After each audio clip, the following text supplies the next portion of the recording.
The light rain on the celestial street is as delicate as cream, Chun Xian remarked, pulling up his sleeves as he gazed at the cascading curtain of rain. Quack, quack! A large white goose perched nearby, flapped its wings, its voice resounding. Surely you find this weather delightful as well? Chun Xian extended his hand and stroked the goose's neck, expressing mild disdain. Where have you been wandering off to? The white goose puffed up its neck, honking defiantly. All right, I understand, Chun Xian said, rubbing his temples in exasperation. Hua, Tsuehua asked you to keep an eye on her ducks, you should just do that. Why are you eating her ducks? The goose displayed a look of grievance, its voice dipping in pitch. How many? 10 taels of silver. Is it true that Hua Kuihua's ducks are made of gold? Chun Xian pressed his fingers to his forehead, pondering before cautiously inquiring. How many have you devoured? Quack! The white goose arched its neck proudly. You truly are something else. Chun Xian sighed. My half-year stipend isn't even enough for 10 taels. All my efforts in tending the garden have gone to waste. As the man and the goose were reconciling their accounts, the rain curtain parted and a plump woman burst forth, brandishing an oversized oiled paper umbrella. Mr. Chun, Hua Kuihua's bosom quivered, her cheeks jiggled, and she pointed an index finger, thick as a radish, at the white goose, lamenting. Why is her goose still eating ducks? Chun Xian's lips twitched, about to respond when the white goose flapped its wings and charged towards Hua. Saw. Its webbed feet aimed directly at her. After a flurry of commotion, Hua stormed off in fury, while the white goose strutted back to its nest, casting a sidelong glance at Chun Xian. She didn't mean to point fingers at me now. They'll have to pay more. Chun Xian scratched his head, fetched some silver from the house, opened the oiled paper umbrella propped in the corner, and stepped into the rain. Having drunk of Kunlun's 1,000-year snow, with sleeves unfurled, I shall traverse countless miles of mist. This rain is sufficient, too much would be detrimental. In the downpour, his murmurs flowed like a river of stars, grand and profound. Just as the rain curtain that had stretched for miles ceased abruptly after his words, sunlight pierced through the clouds, cascading down. Hua Kuihua's home lay to the east of the village, about a quarter-hour's walk from Chun Xian's school. Upon his arrival, Hua Kuihua's husband was squatting at the door, slurping noodles from a porcelain bowl. Upon spotting Chun Xian, he hastily set the bowl aside, wiped his hands on his clothes, and greeted with a broad smile, Mr. Chun, have you eaten? Come, have a bite. Chun Xian waved his hand. I've eaten. I'm here regarding the matter of your ducks that my goose has eaten. Mr. Chun, Hua sauntered out, her porcelain bowl significantly larger than her husband's, towering over him as well. She slurped a noodle and exclaimed, We are not unreasonable folk, but look at what your goose has done. My eyes are blackened, and my clothes are torn. After all, I am a blossom of Qingxi village. Returning in such a state, what will the villagers say about me? What will they say about you? Chun Xian stared, dumbfounded, at the portly woman, stammering, Should I just leave? What nonsense are you spouting, Tsuehua? The husband finally stood firm. How could you tarnish Mr. Chen's esteemed reputation? Chun Xian offered a wry smile. The fault lies with me, here I am, bringing silver for my sister-in-law. With that, he produced a silver ingot and several pieces of silver from his pocket, extending them towards the man. Zhang Er appeared flustered. Mr. Chun, those ducks aren't worth this much. Just take it, Sister Tsuehua has cared for them for so long, and these duck eggs are meant for little Shan's new clothes at year-end. Chun Xian pressed the silver into Zhang Er's palm, closing his fingers around it. Hua Tsuehua pouted, though a smile began to blossom on her face. This. Zhang Er held the silver, his expression filled with embarrassment. Brother Zhang, Sister Tsuehua, I must take my leave. Remember to send little Shan to school tomorrow. Chun Xian bowed slightly, tucking the oiled paper umbrella under his arm as he slowly departed. Ding quest completed. The love-hate relationship between the Goose Taohua and Hua Tsuehua has reached its conclusion. Emperor Heavenly Dao Thunder Seal, LV-99. Awaiting transformation. Emperor words follow the law. Level raised to LV-99. Awaiting transformation. Emperor Floating Light and Shadow raised to LV-99. Awaiting transformation. Emperor Heavenly Transformation Sword Art raised to LV-99. Awaiting transformation. Emperor 9 turns mysterious skill raised to LV-99. Awaiting transformation. Emperor Icefire Divine Elixir Technique raised to LV-99. Awaiting transformation. Destiny 1. Upon seeing the floating text before him, Chen finally breathed a sigh of relief.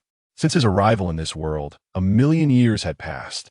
Through diligent effort, he had finally elevated these techniques to level 99, and he was on the cusp of a 10th transformation.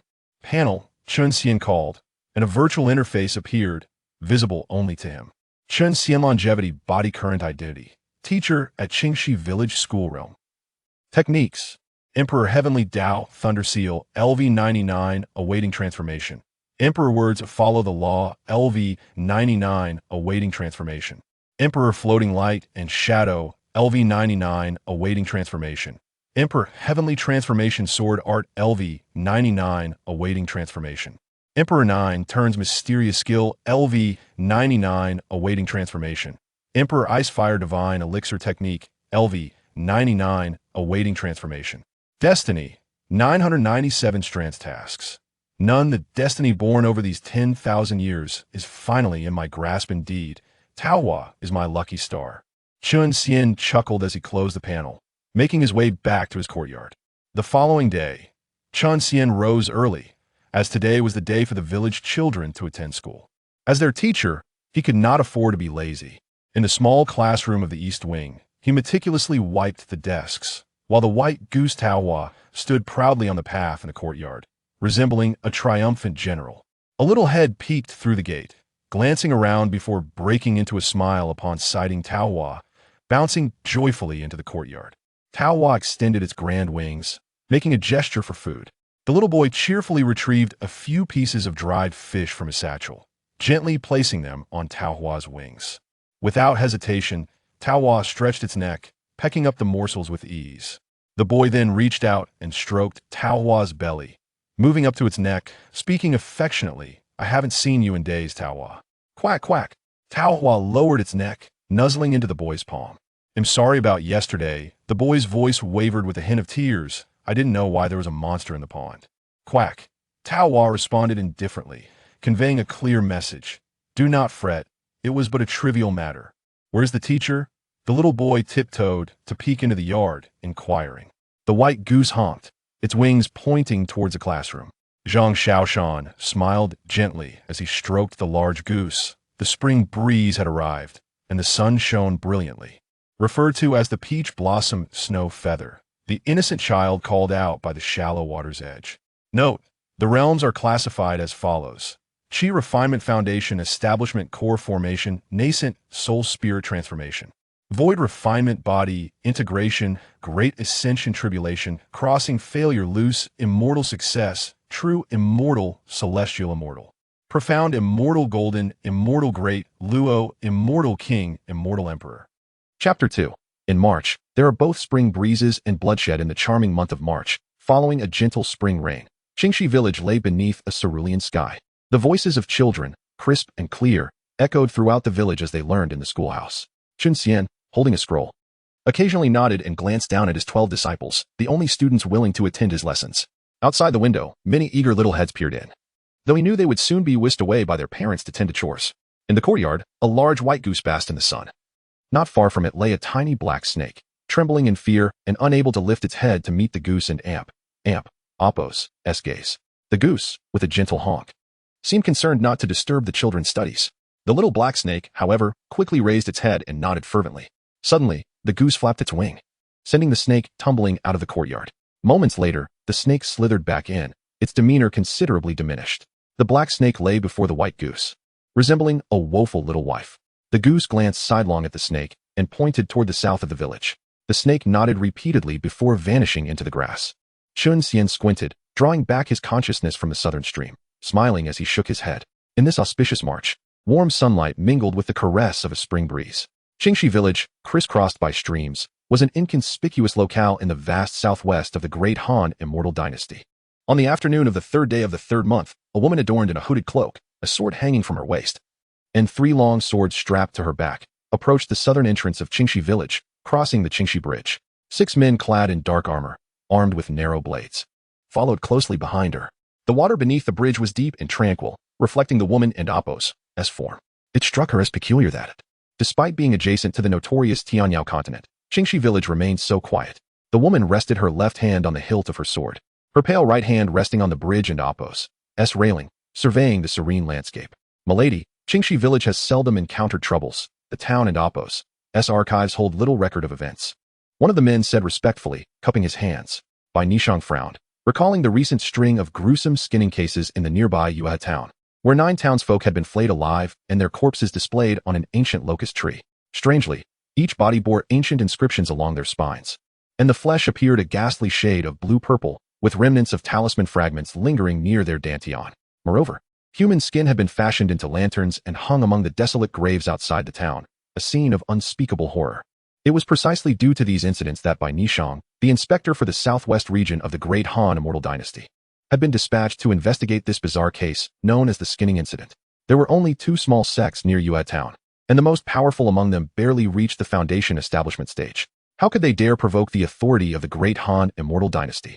Bai Nishang found it odd that the skinning incident had appeared so abruptly and without warning. Furthermore, all the victims were ordinary people, none were cultivators. The 6 men exchanged glances, at a loss for words. It is illogical for such a peaceful Qingxi village to harbor issues. Have you not conducted a thorough investigation? Bai Nishang pointed towards the deep pool beneath the bridge, a cold smile on her lips. Have you not noticed the demonic aura emanating from this very pool? Impossible. If there were demons in this pool, Qingxi village would have long been a dead zone. One of the men protested. Besides, we have visited Qingxi village numerous times. There has never been a problem here. Oh, Qishao. Bai Nishang laughed as the central sword among the 3 sheathed at her back suddenly flew forth, piercing down into the depths of the pool. The moment the sword struck, the water parted, cascading into a myriad of sparkling droplets. The smooth, round stones at the bottom of the pool seemed to bask in sunlight for the first time in countless years, eagerly showcasing their forms to Bai Nishang and the 6 men. None. How can that be? There is clearly demonic energy. Bai Nishang twirled her finger, sending the sword Qishao plunging down again, disturbing the stones below. Yet, despite the chaos stirred by the sword, no beast emerged from the depths of the pool. Bai Nishang narrowed her eyes, gazing towards the village at the bridge's end, and commanded, "Proceed into the village." The 6 men followed silently, their expressions complex. "Is there a problem with Qingxi village?" "There is," came the reply, "but is it a grave matter?" "Not at all." Since Bai Nishang intended to enter the village, she did so without hesitation. The leading family in Qingxi village was the Zhangs, rumored to have migrated from the northwest, settling and establishing roots in this place. Other surnames in the village were added later by successive waves of refugees. Zhang Sancher, hoe in hand, looked skeptically at the newcomers. "Sancher, this Lady Bai is the inspector for the southwest. Just answer her questions," Sun Shanqing said, his black and white armored sleeves exuding a sense of authority. He and Zhang Sancher knew each other well. "Ah, understood," Zhang Sancher replied, putting down his hoe, determined to speak candidly. Bai Nishang's forehead twitched with irritation. "Did you not hear what I just said?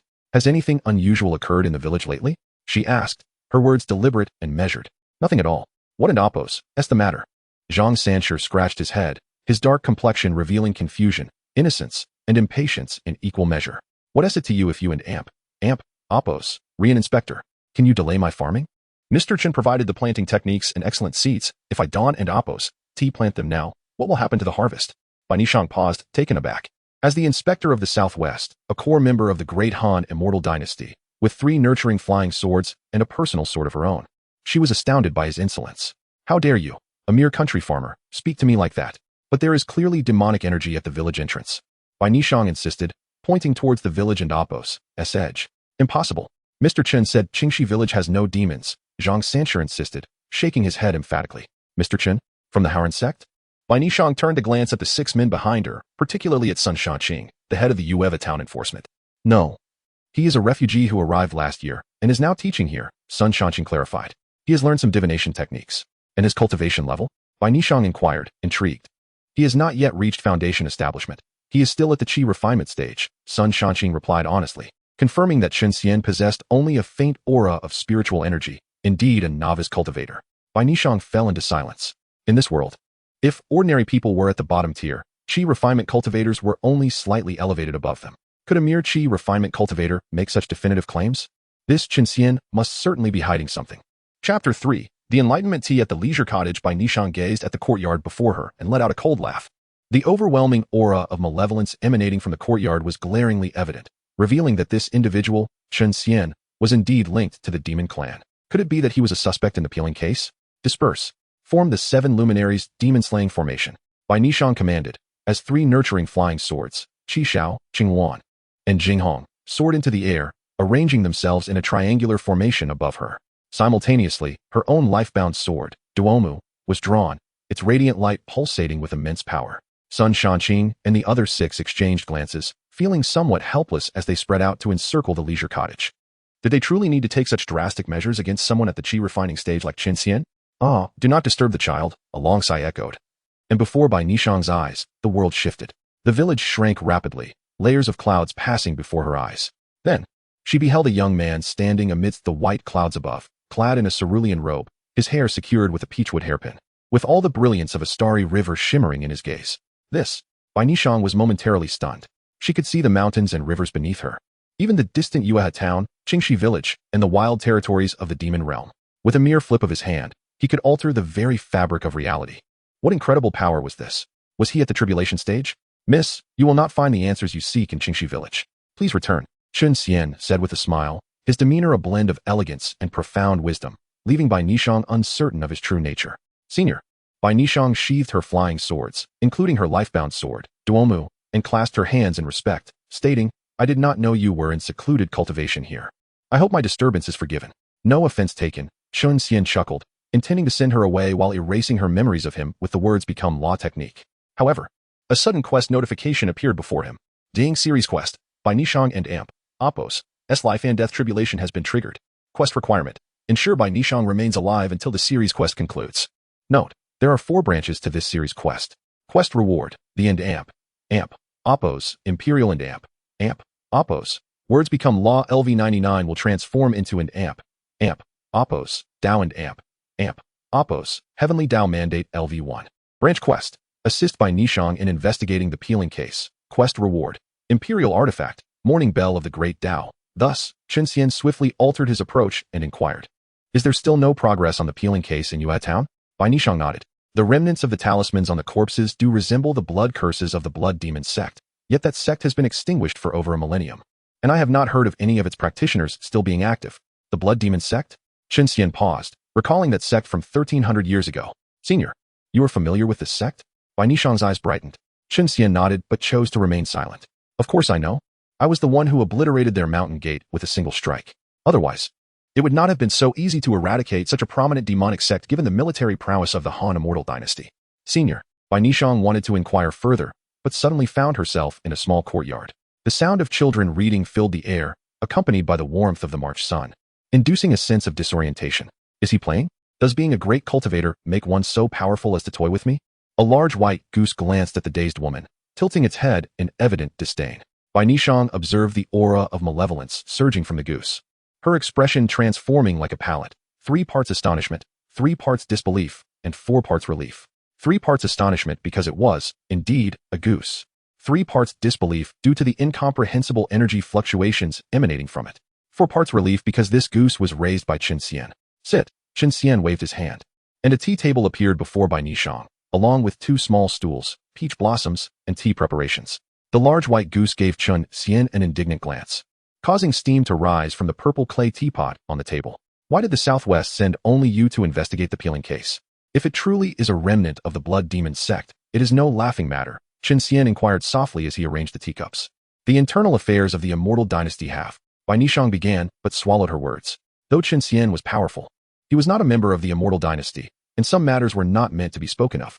The rise and fall of dynasties are the natural order of the universe, especially since the Han has endured for over 3,000 years. Issues are to be expected. Qin Xian waved his hand. Miss Bai, I can assist you with the peeling case. Just as Bai Nishang was about to agree, she suddenly felt an overwhelming chill. How does he know my surname? What realm is he in? Could a tribulation stage cultivator truly alter reality with a mere thought? Bai Nishang was perplexed, having never encountered someone like him before. Mr. Qin, how do you intend to assist me? Why would you help someone like me, a mere qi refining cultivator? Because I am human, Qin Xian replied with a smile, his tone calm, yet it resonated in Bai Nishang's mind like thunder. This very goose raised by Qin Xian was a formidable demon, yet his words instilled unwavering faith in Bai Nishang.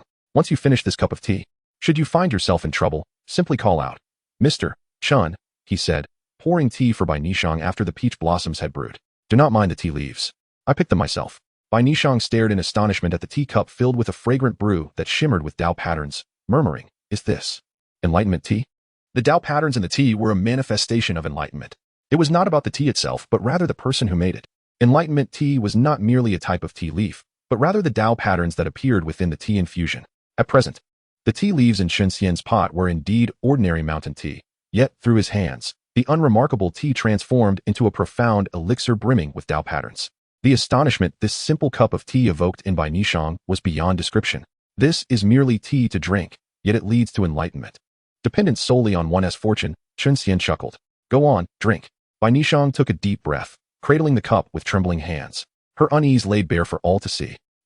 Chapter 4. The 3 Questions of Learning in the Classroom.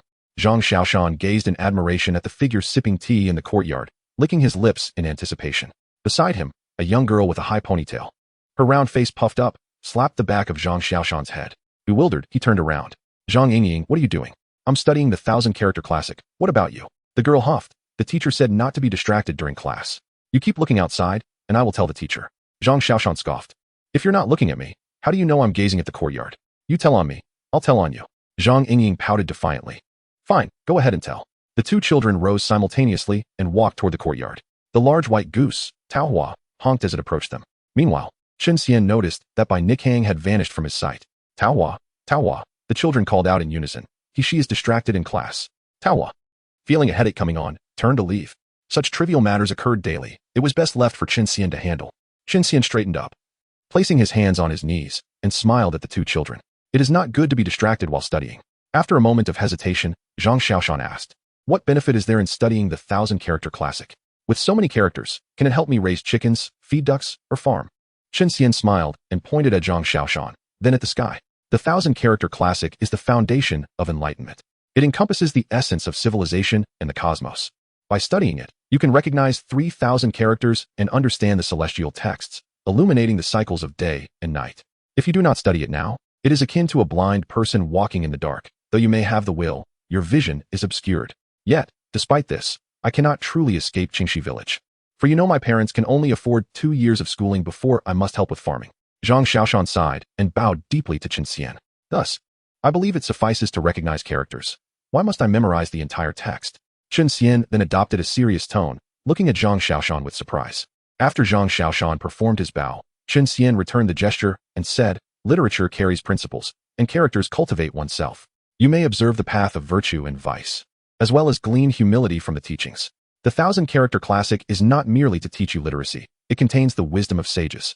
If your aspirations are limited to mere recognition, it is akin to possessing a treasure chest, yet discarding the pearls within. Would that not be a tremendous loss? Zhang Xiaoshan, why do you have so many questions? Exclaimed Zhang Yingying, hands on her hips, accusing him of shirking responsibility. Zhang Xiaoshan, somewhat speechless, retorted, don't say such things. I come with genuine doubts to seek the teacher's guidance. Addressing questions and dispelling doubts is the teacher's duty, as he mentioned on our first day of learning. Humph. You always have excuses, Zhang Yingying said, stamping her foot before turning away from him. The childish quarrels between them were trivial at best. Zhang Xiaoshan felt somewhat embarrassed. Yet his resolve remained firm. After a moment's thought, he continued, Teacher, since you say these 300 characters are ancient texts, there must be countless new teachings available today. What, then, makes these 3 books so precious? Chen Xian pondered for a moment before replying. Ancient texts serve as mirrors, reflecting 1,000 years. The 1,000-character classic arranges the cosmos and all things within it. Its rhythm is like that of a zither. Reciting it nurtures one's spirit, and studying it opens the pathways of literacy. I cannot speak for other places, but here, we must first study these 300 characters before we can establish ourselves. Moreover, the principles within address agriculture and the cultivation of crops. Though ancient, they remain applicable today.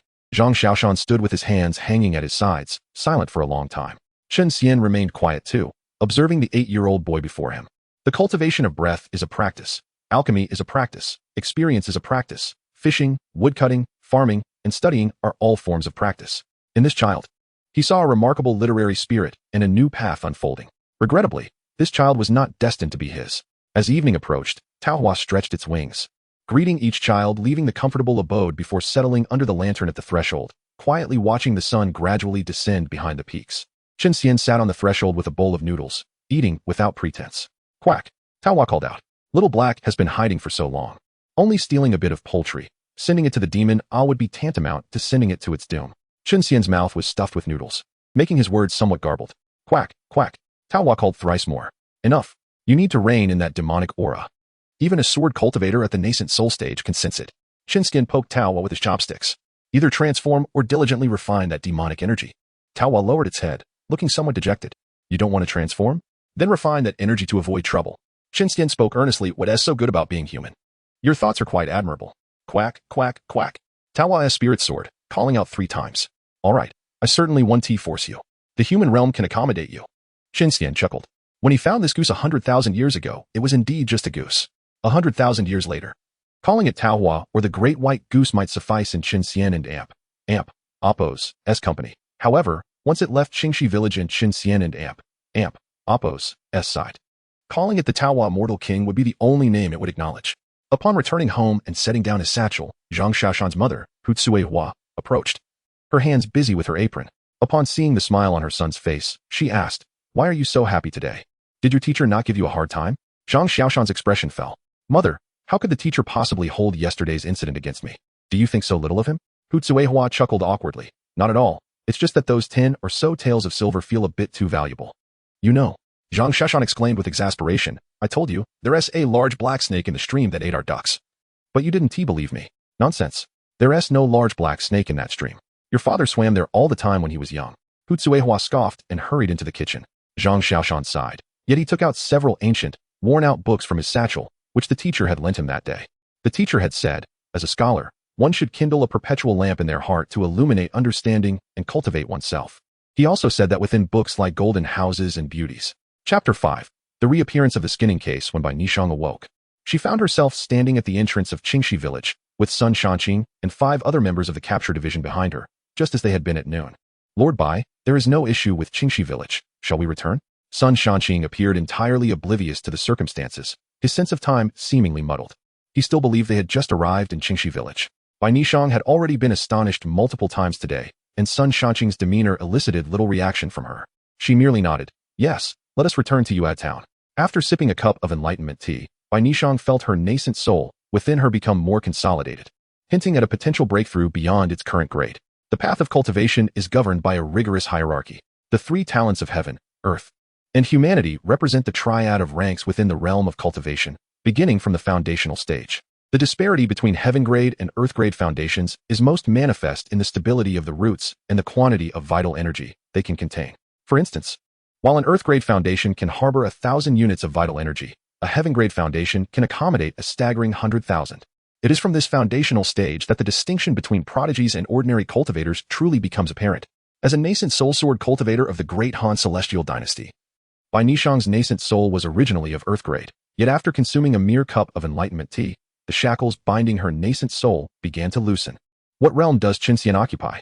It surely cannot be the tribulation stage. Could he be a loose immortal? Bai Nishang furrowed her brows, feeling a throbbing headache. In today and Appo's world, the human race is divided into 9 continents, while the demon race occupies 7.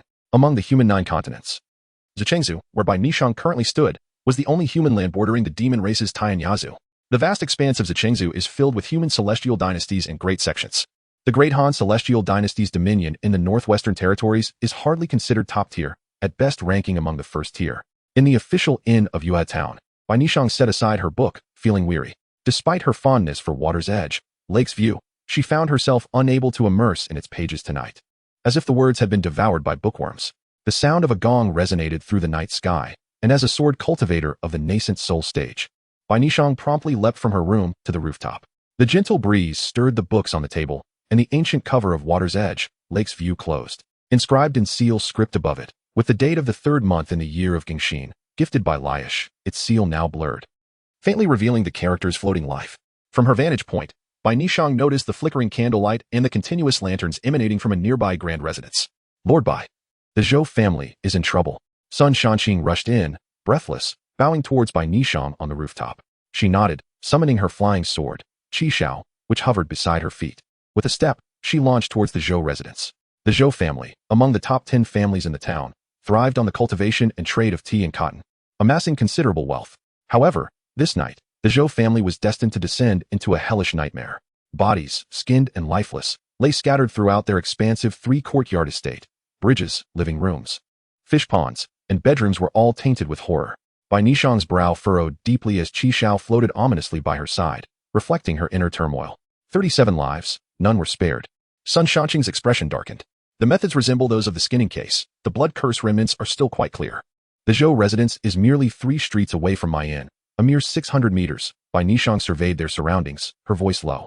600 meters. How could so many be killed without a sound? Not even a scream.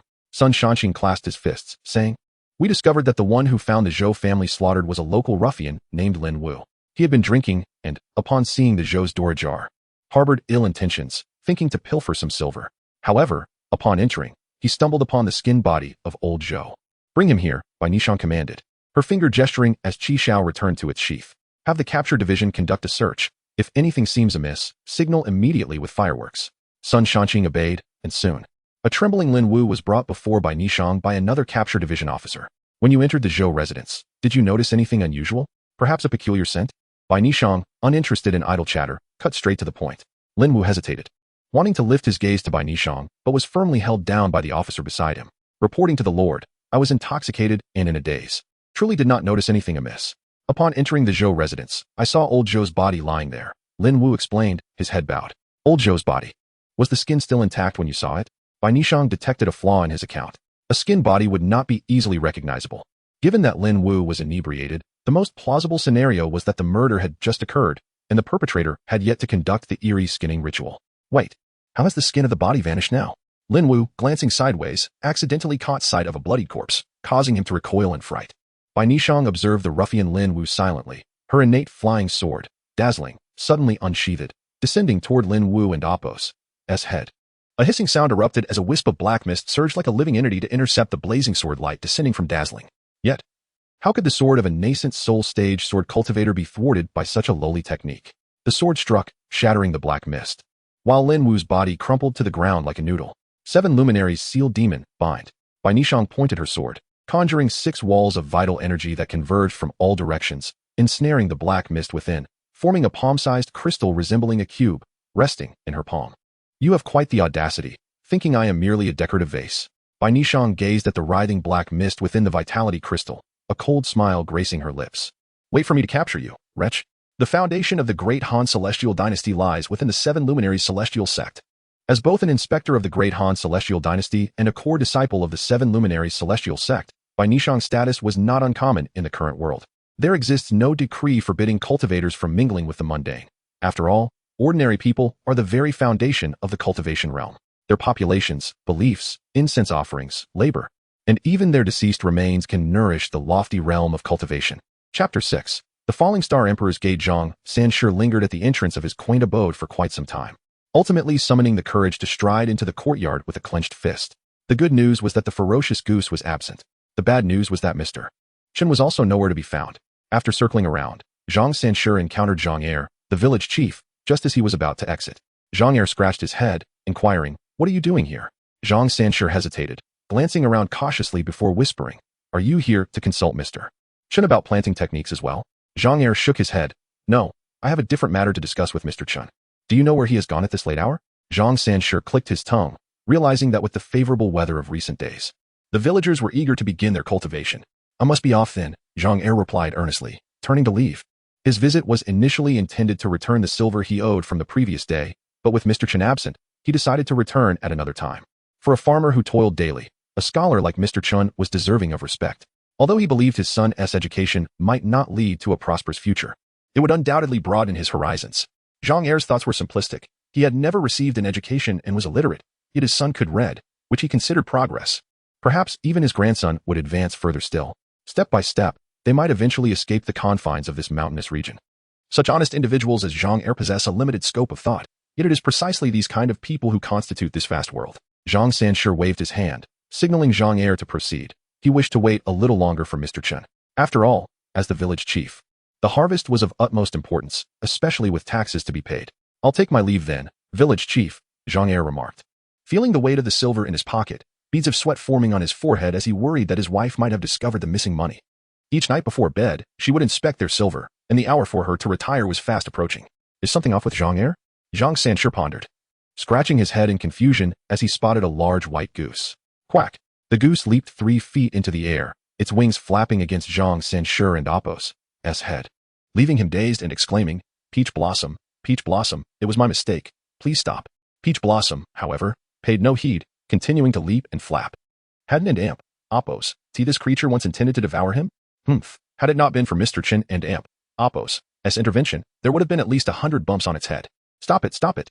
Zhang Sanshi retreated repeatedly until a hand clasped his shoulder and a voice interjected, Peach Blossom, enough. Only then did the goose cease its flapping, giving a final quack before waddling into the courtyard. Zhang Sanshi rubbed his head in exasperation and called out to Mr. Chun, Mr. Chun, you have finally returned. Why does the village chief visit me at such a late hour? Mr. Chun asked with a smile. Sir, our spring sowing is about to commence. Under your guidance last year, our harvest increased by 30%, barely allowing us to pay our taxes while ensuring the villagers' bellies were filled.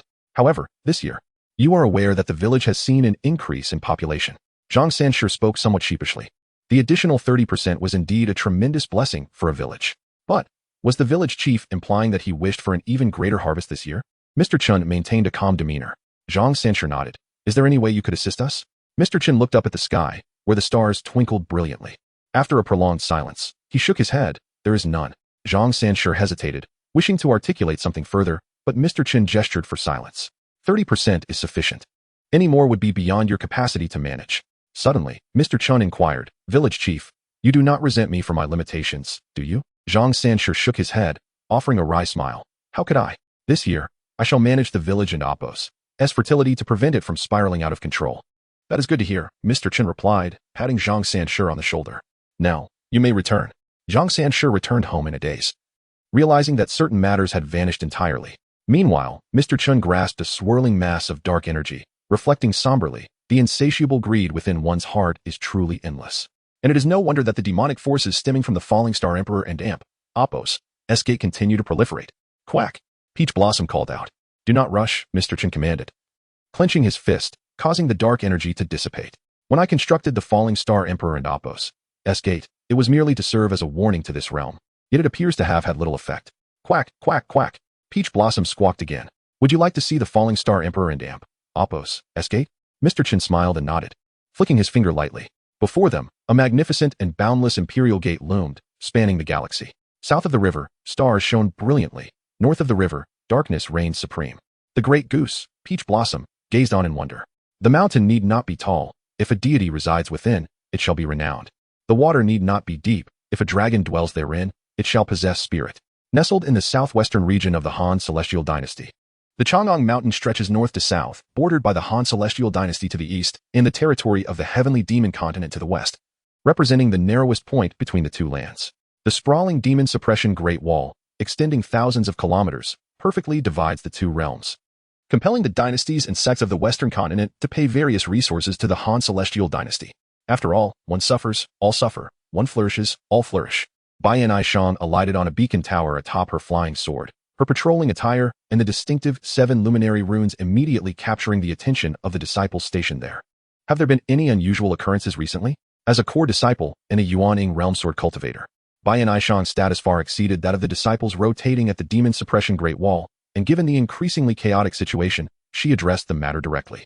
Reporting to the senior sister, there have been no abnormalities. A disciple clad in the unique crimson armor of the Demon Suppression Great Wall responded respectfully. How is the formation operating? Do we require more supplies? Bai Shang refrained from mentioning the skinning incident and instead inquired as an elder of the sect. The disciple shook his head. The formation is functioning without issue, and supplies are abundant. But what? Bai Shang frowned. Speak plainly. Do not beat around the bush. The disciple glanced around, seeing no objection from his peers, before gritting his teeth and stating, Senior sister, you should be aware that the Demon Suppression Great Wall is arranged in camps every 10 miles. Our camp in Appos, as commanding officer, has been acting strangely of late. Is the commanding officer for the Rivertown area named Wang Kai? Bai Shang narrowed her eyes. What has happened to him? Su Qingyun hesitated, but upon seeing the hopeful expressions of his fellow disciples, he steeled himself and said, Commander Wang has left the Great Wall. To the west? Bai Shang replied coldly. How did he cross the boundary? Su Qingyun shook his head. I do not know. But Commander Wang indeed left the Great Wall, and it was from our beacon tower that he departed. Bai Shang nodded, issuing orders. Continue as you have before. Do not alert the enemy. I will keep a close watch on Wang Kai, ensuring your safety. I understand, senior sister, Su Qingyun replied. Bai Shang cast a deep glance at these ordinary disciples within the sect, nodded, and then, with a flick of her sword, sped northward. Wang Kai, I hope you can provide me with an explanation. Chapter 7. The more you try to conceal, the more obvious it becomes on the 4th day of March. After arranging the children's lessons, Chen Xian set off with Tao Hua to his cultivated vegetable garden. What should he plant? Leaning on his hoe, he flipped his palm, and an ancient, 3-legged appeared. As soon as they materialized, the sky above erupted in radiant light, accompanied by ethereal sounds. Be quiet, Chen Xian hummed lightly. And they obediently gathered all its aura, like a docile kitten. Let us plant some cowpeas, add a few cucumbers, and of course, tomatoes shouldn't be overlooked. And we must have peppers too. As Chen Xian spoke, they began to release seeds with remarkable obedience, shedding its earlier air of dominance. Tawa, peck at the weeds, he instructed, glancing at the large white goose idly standing nearby. The goose honked and, with a swift motion of its long beak, cleared the patch of withered, entangled weeds in mere moments, eyeing the seeds in Chen Xian's hands with envy. Those seeds were nurtured within the mother of all things, each one akin to a premier medicinal herb. Chen Xian chuckled as he tucked the seeds into his embrace, spat on his palms, and began to dig the earth. The goose watched in silence. The purpose of the seeds is to grow, to sprout, to transform into their destined forms. As Chen Xian dug, his pant legs rolled up to his knees. He resembled not a teacher, but a seasoned farmer who had toiled in the fields for decades. The goose dutifully followed behind, pecking at the clods of earth to break them apart and spread them out. By the time Zhang Er arrived, Chen Xian and the goose had already filled the garden with a variety of seeds. But the profound aura cultivated within the mother of all things had mysteriously dissipated at some point. Mr. Chen, Zhang Er greeted, his face marked with bloodstains and dark circles under his eyes, hinting at a fierce battle the previous night. Ah, are you here to see Xiaoshan? Chen Xian inquired, leaning on his hoe. No, I came to find you, Zhang Er said, rummaging through his clothes with a hint of melancholy. But now, I no longer seek you. Is it about the silver? Chen Xian smiled and waved his hand dismissively. It's fine. Taohua ate your ducks. Compensation is due. But we really don't need this much silver, Zhang Er replied helplessly. This amount could sustain my family for an entire year. Then enjoy your good life. Xiaoshan is doing well in his studies. With the money, buy him some books. Reading is always beneficial. Did Chen Xian lack silver? Indeed, but to him, silver held no intrinsic value. With mere thought, he could transform soil, trees, even the air into silver. Chen Xian could enhance the villagers and Appos' lives without overly intervening. He had maintained this state of effortless existence for millennia. His goal was to seek the fated ones and enhance his skills through tasks. Everything else would unfold naturally. Zhang Er departed, having perceived the refusal in Chen Xian's eyes. The simple, honest man could not fathom why Mr. Chen had no love for money. His own wife treated this little silver as if it were lifeblood. Taohua, let us dig a pond. I wish to raise fish, Chen Xian said, tilting his head, his voice barely above a whisper. The goose immediately nodded, unhesitatingly beginning its work beside the garden. As the rhythmic sounds of digging echoed, Chen Xian's thoughts drifted further and further away. In Yuehe town, at the Demon Suppression Great Wall's military encampment, Wang Kai wore a grim expression as he observed Bai Nikang. The fleeing dancers shrieked as they slipped past the two, while within the tents, a tension crackled with sword energy and surging vitality. Senior sister, what do you mean by this? Wang Kai tightened his grip on his personal flying sword, the three swords on his back humming in response. Are you preparing to attack me? Bai Nikang replied with a cold smile. You ask me what I mean. I must ask you, what does leaving the Great Wall signify? Wang Kai narrowed his eyes, a mix of malice and regret swirling within. Those wasteful signal towers should have been eliminated right away. I do not know what you mean, senior sister. What do you mean by leaving the Great Wall? Wang Kai grinned coldly. In matters without evidence, you should be cautious of your implications. Still defiant? Bai Nikang pointed toward the Changyang mountain range. Dare to confront me at the Demon Suppression Great Wall? Wang Kai shook his head. I have duties to uphold. I cannot indulge in your whims. Furthermore, I must insist, such baseless accusations should not be flung carelessly. I have many acquaintances in the law enforcement hall. Bai Nikang raised an eyebrow. Then let us compete, junior brother. According to the sect's regulations. Must it be this way? Wang Kai's expression turned solemn. The reason the Seven Luminaries Immortal sect could ascend to the pinnacle of humanity and immortality in the northwestern corner of Shichen continent lay not only in its hard power but also in the cultivation of its disciples. A disciple status is earned through personal effort, not through connections or innate talent. Bai Nikang had spent 20 years in the sect, rising from an outer disciple to a core disciple, enduring countless battles. Your rank in the sect is already lower than mine. If I fight you and you win, not only will you elevate your rank, but you will also clear your name. What is the problem? Bai Nikang smiled. Could it be that during your time on rotation at the Demon Suppression Great Wall, you've been dulled by those mundane dancers? Wang Kai remained silent, slowly shaking his head. Oh, I see. You must be contemplating eliminating those junior brothers guarding the signal towers, right? Wang Nikang chuckled mockingly. Let me tell you. Junior brother Wang, you lack the capability. After a long silence, Wang Kai bowed respectfully to Bai Nikang. Senior sister, if you have no further business, you may leave. This is the camp of the Demon Suppression Great Wall and has no connection to your patrol duties. If you wish to investigate me, please follow the proper procedures. All right. Now you and Appos, re-lecturing me on rules. Bai Nikang replied without anger, taking her personal flying sword from her waist and cradling it in her arms. Then I shall go to the southwestern city to apply for the necessary procedures. Please, junior brother Wang, do not act recklessly. Wang Kai stood coldly until Bai Nikhang departed, then muttered 2 words, which, at the signal tower, Old Wu, do you take this long to relieve yourself? Su Qingyun called out, surveying the area. The demon suppression Great Wall, with its walls stretching over 100 zhang in width, housed a vast signal tower equipped with various sect artifacts and living quarters. When Old Wu did not respond, Su Qingyun and Amp, Appos, S expression hardened, and he summoned his personal flying sword, Qingyun. Foundation stage cultivators had barely completed the tempering of their personal flying swords, while the nurturing of flying swords was still 2 realms away. The azure glow of the flying sword circled Su Qingyun before emitting a resonant hum. Instantly, the resting cultivators in the camp awakened and rushed out. Junior brother Qingyun? Why have you summoned your personal flying sword suddenly? The warning talismans remained silent. What is happening? Su Qingyun raised 2 fingers in a gesture for silence, prompting the gathered cultivators to quiet down. Crack, crack.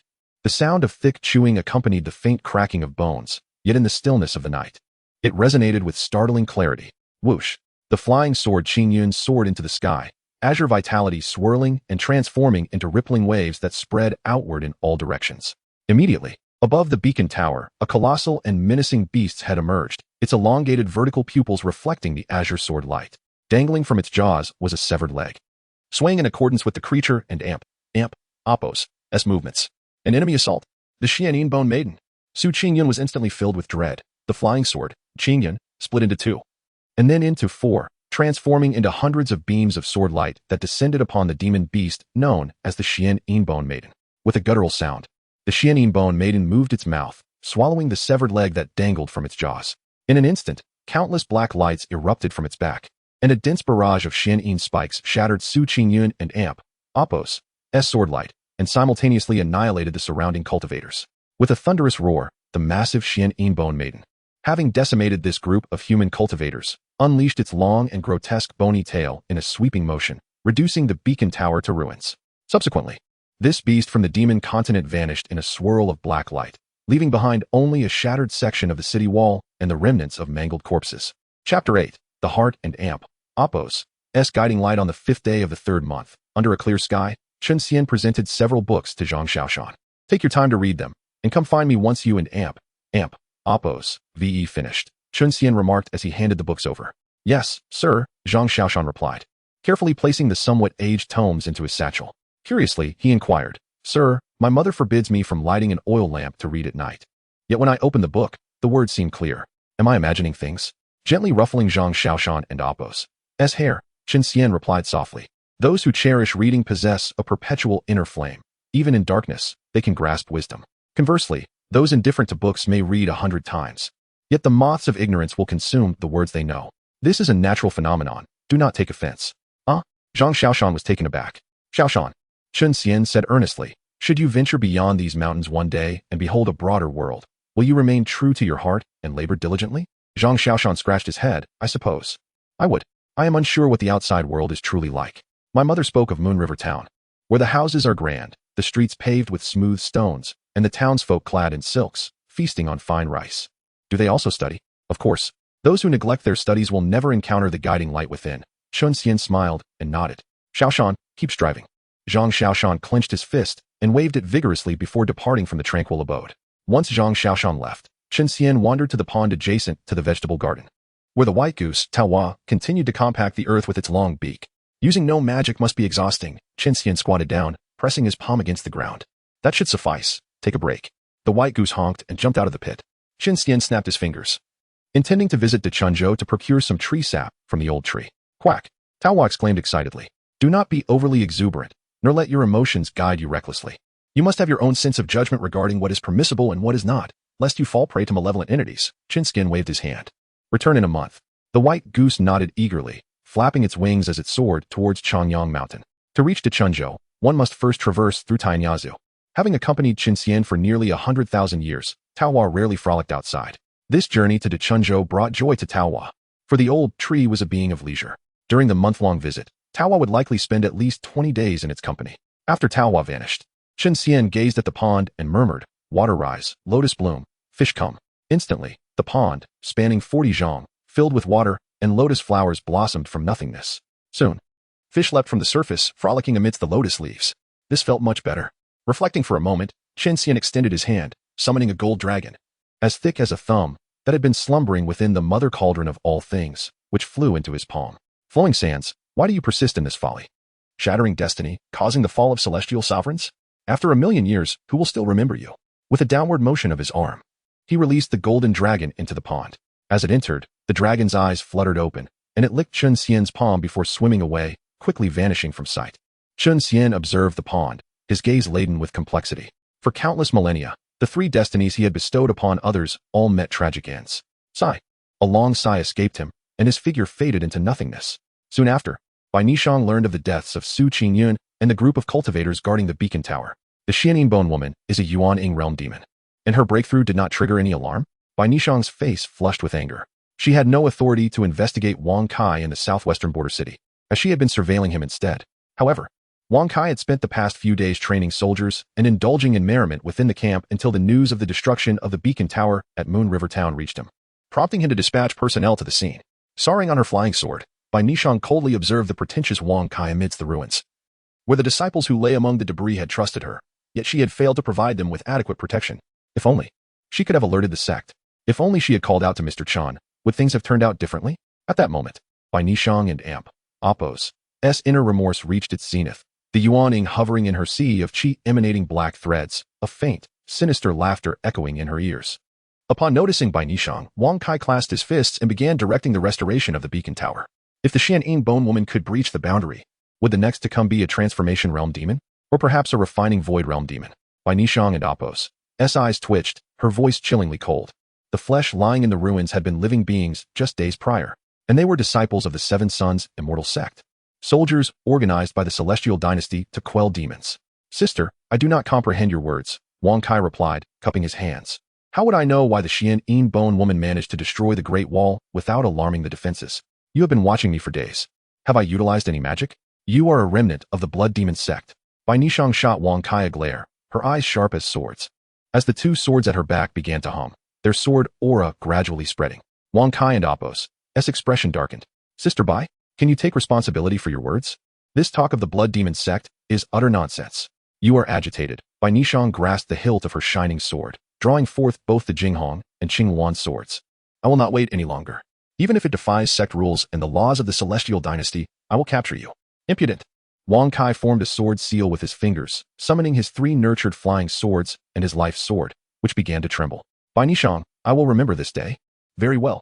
Bai Nishang smiled, her life sword radiating brilliantly as she softly commanded, Seven Sons Sword Prison. The cultivators accompanying Wang Kai stared in confusion at the sword prison materializing before them, exchanging bewildered glances. What is happening? Why are Wang Shixiang and Bai Shiji fighting? Bai Shiji claimed Wang Shixiang is a remnant of the blood demon sect? How could that be possible? Why is Bai Shiji intervening in the affairs of the demon-quelling Great Wall? Wazn and Appo's Tishi responsible for the skinning case in Moon River Town? Wait, all 4 swords are drawn. This is no sparring. This is a matter of life and death. Bai Nishang was certain that the incident at the demon-quelling Great Wall was connected to Wang Kai. Yet she lacked evidence. And it was precisely due to this so-called evidence and her own oversight that so many disciples had perished. Today, she would risk severe punishment to capture this beast. Follow protocol? What protocol? In the hierarchy of core disciples at the Seven Sons Immortal sect, Bai Nishang's rank naturally surpassed Wang Kai's. Moreover, having recently consumed Chen Xian's enlightenment tea, her Yuan-Ing, initially at the Earth Grade, was showing signs of breaking through to the Heavenly Grade. Bai Nishang's combat prowess far exceeded that of Wang Kai. This disparity became particularly evident amidst the clash of their 8 flying swords. Wang Kai and Amp, Appo's expression darkened, realizing that Bai Nishang had truly dared to defy sect rules and the laws of the Celestial Dynasty by launching an attack against him. However, this was not the most pressing concern. The crucial question was why her flying swords bore such overwhelming power. Is your vitality limitless? Have you gone mad? Wang Kai's eyes narrowed as he maneuvered his flying swords to engage. The dark lines gradually emerging on Bai Nishang's face filled Wang Kai with a fleeting sense of joy, quickly followed by a profound shock. The joy stemmed from the realization that this woman had succumbed to madness, inevitably leading to the collapse of her foundation. The shock, however, arose from the unsettling truth that during this frenzy, her combat prowess would ascend even further. Summon your allies, or you shall perish today. Bai Nishang's expression was twisted with rage, devoid of any semblance of a graceful sword fairy. Amidst the overwhelming brilliance of her pure white energy, an ominous black aura began to intertwine. You've lost your mind. You still have time to reign in your inner demons. From the depths of Bai Nishang's eyes, Wang Kai discerned a genuine intent to kill. She truly meant to end his life. By what right? What evidence do you possess? In exasperation, he exclaimed. Seven Suns Sword Technique. Demon Cleansing. With her fingers poised, Bai Nishang summoned 4 flying swords that manifested colossal shadows, their overwhelming might descending upon Wang Kai. I cannot withstand this. As he gazed at the 4 massive swords tinged with black, despair enveloped his heart. He possessed hidden cards, indeed. Yet, once played, he would irrevocably become a traitor in this vast and fertile land of the human race on the West Sink continent. Chapter 9. Mr. Chun driven nearly to madness. Bai Nishang was determined to defeat Wang Kai, even at the cost of her own shattered foundation. Naturally, Wang Kai had no intention of engaging in a deadly struggle here. As for his decision, it had long been made in the depths of his mind. With a resounding clash, all 4 of Wang Kai and Appo's flying swords were sent hurtling away. A fissure suddenly appeared in the center of his forehead, from which a grayish light seeped forth, immediately saturating the entire 7 luminaries' sword barrier with an aura that was chilling and profoundly malevolent. You still dare to deny it? Bai Nishang's left eye had completely transformed to black, and the vital energy stored in her dantian was gradually morphing into pure darkness. She was succumbing to madness, her mind invaded by demonic thoughts as the celestial demons descended upon her. This was the very thing that cultivators feared the most, at best. It resulted in a shattered foundation, and at worst, one could be transformed into a celestial demon, hunted to death by other practitioners. Yet, in this moment, Bai Nishang and Appo's heart was consumed by rage and regret. Nothing mattered more than annihilating Wang Kai. Amidst the swirling demonic energy, a towering skeletal demon, clad in bone armor, emerged from the center of Wang Kai's forehead. Its 8 limb-like appendages, akin to spears, swatted aside by Nishang and Appo's 4 flying swords and lunged towards her. A late-stage nascent soul, the Xian Bone Maiden. Bai Nishang clasped her hands together, forming sword seals, and roared, 7 luminaries sword art, slay demons and vanquish evil, fall. After being struck back by the Xian Bone Maiden, the 4 flying swords were guided by Bai Nishang's vital energy, merging above her head into a colossal sword themed around her life sword, dazzling. With the sword tip directed upwards, it slashed downward towards the grotesque limbs of the demon. Hee hee. The laughter of the Xian Bone Maiden was piercing, as the demonic energy erupted, transforming into countless gray threads that ensnared Bai Nishang and Appo's flying sword. In her greedy gaze, the Xian Bone Maiden lamented, what a pity to have caught the eye of the celestial demon. But it and Appo's fortunate. I may still get a share. Boom. Bai Nishang was sent flying, carving a deep trench through the western forest before vanishing from sight. The 4 flying swords, once united, scattered into 4 streaks of light, shooting away in different directions. At that moment, the 7 luminaries' sword barrier dissipated entirely, revealing the immense form of the Xian Bone Maiden. The demon race is upon us. Disciples, charge forth with me. Wang Kai wiped the blood from his mouth, gesturing with his sword as the 4 flying swords harmlessly pierced the body of the Xian Bone Maiden, only to be swatted away by her hand, causing him to spit blood and instantly lose consciousness. The previously bewildered demon suppression army cultivators erupted in furious shouts upon witnessing the emergence of the Xian Bone Maiden. The Xian Bone Maiden, send word, a great demon of the nascent soul stage, formed the 7 luminaries demon slaying formation. We cannot contend without the formation. Wang Shixiang is gravely injured. Where is Shijibai? Has she fallen too? Is this creature the bane responsible for the destruction of this beacon tower? Wang Kai, Bai Nishang and Appo's voice, filled with unbridled hatred, echoed through the forest.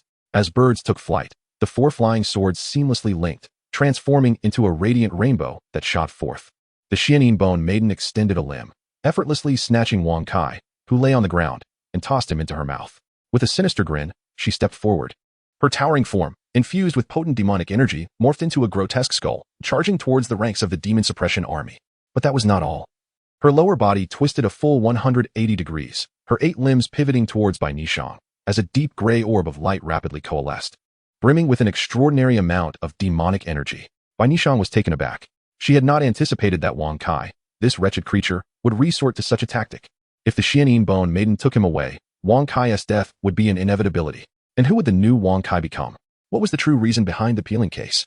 Wang Kai must not escape. The other cultivators must not perish. She had to pin Wang Kai down.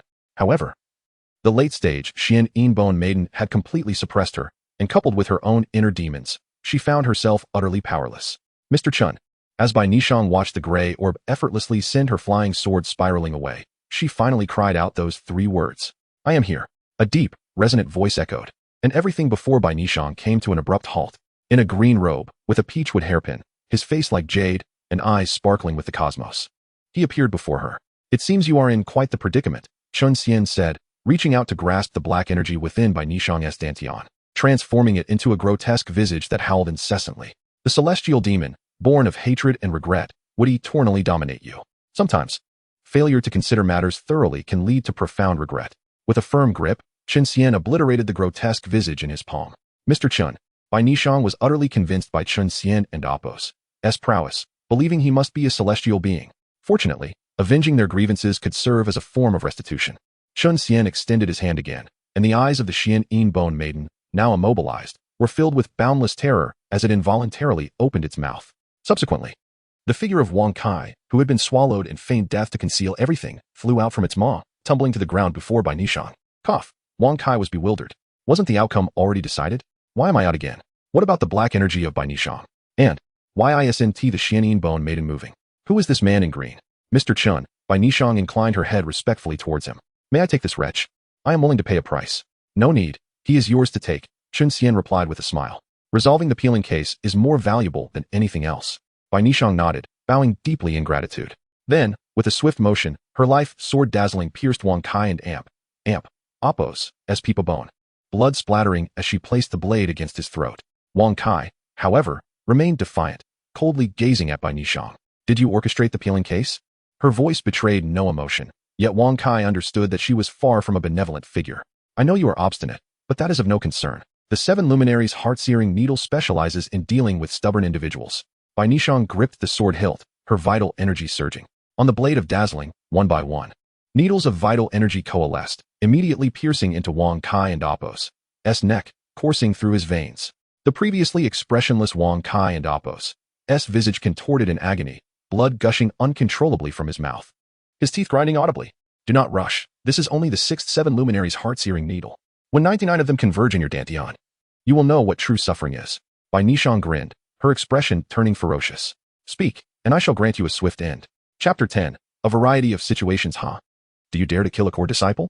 Even if I am guilty, it is up to the sect to decide, and the law enforcement division to execute. Who do you think you are? Wang Kai gritted his teeth, his voice muffled, yet laced with disdain and mockery. Lord Bai, shall I give it a try?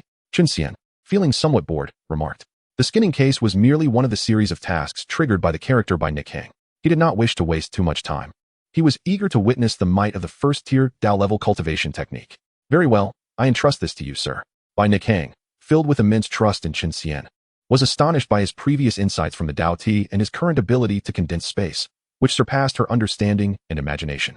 In this era, immortals were regarded as supreme beings. Speak, Chun Xian yawned, activating his level 99 spell with a mere utterance. Wang Kai, who had appeared twisted and ferocious, suddenly froze, and then began to speak involuntarily. I am a disciple of the Blood Demon sect. The skinning incident in Ueva town was orchestrated by me, with the aim of constructing the Apos, reverse immortal rebirth array and Apos, to unseal the Apos, skinning immortal official, Chunya and Apos, and release him. Chunya, that deputy sect master of the Blood Demon sect? Chun Xian squinted. He and Apos, dead? Not dead, Wang Kai replied casually, conversing with Chan Xian as if speaking to a revered elder or a close friend. Chu immortal official ranks among the true immortals. It is not so easy for him to perish. Oh, a true immortal. Chun Xian chuckled. Where is he? I have matters to discuss with him. I do not know. I am only responsible for constructing the reverse immortal rebirth array. I truly have no idea where Chu immortal official is. Wang Kai shook his head, as the agony from his pierced Peepa bone and the seven suns burning heart needle seemed to be suppressed by Chun Xian and Apos' magical power. Bai Nikhang could not comprehend this situation.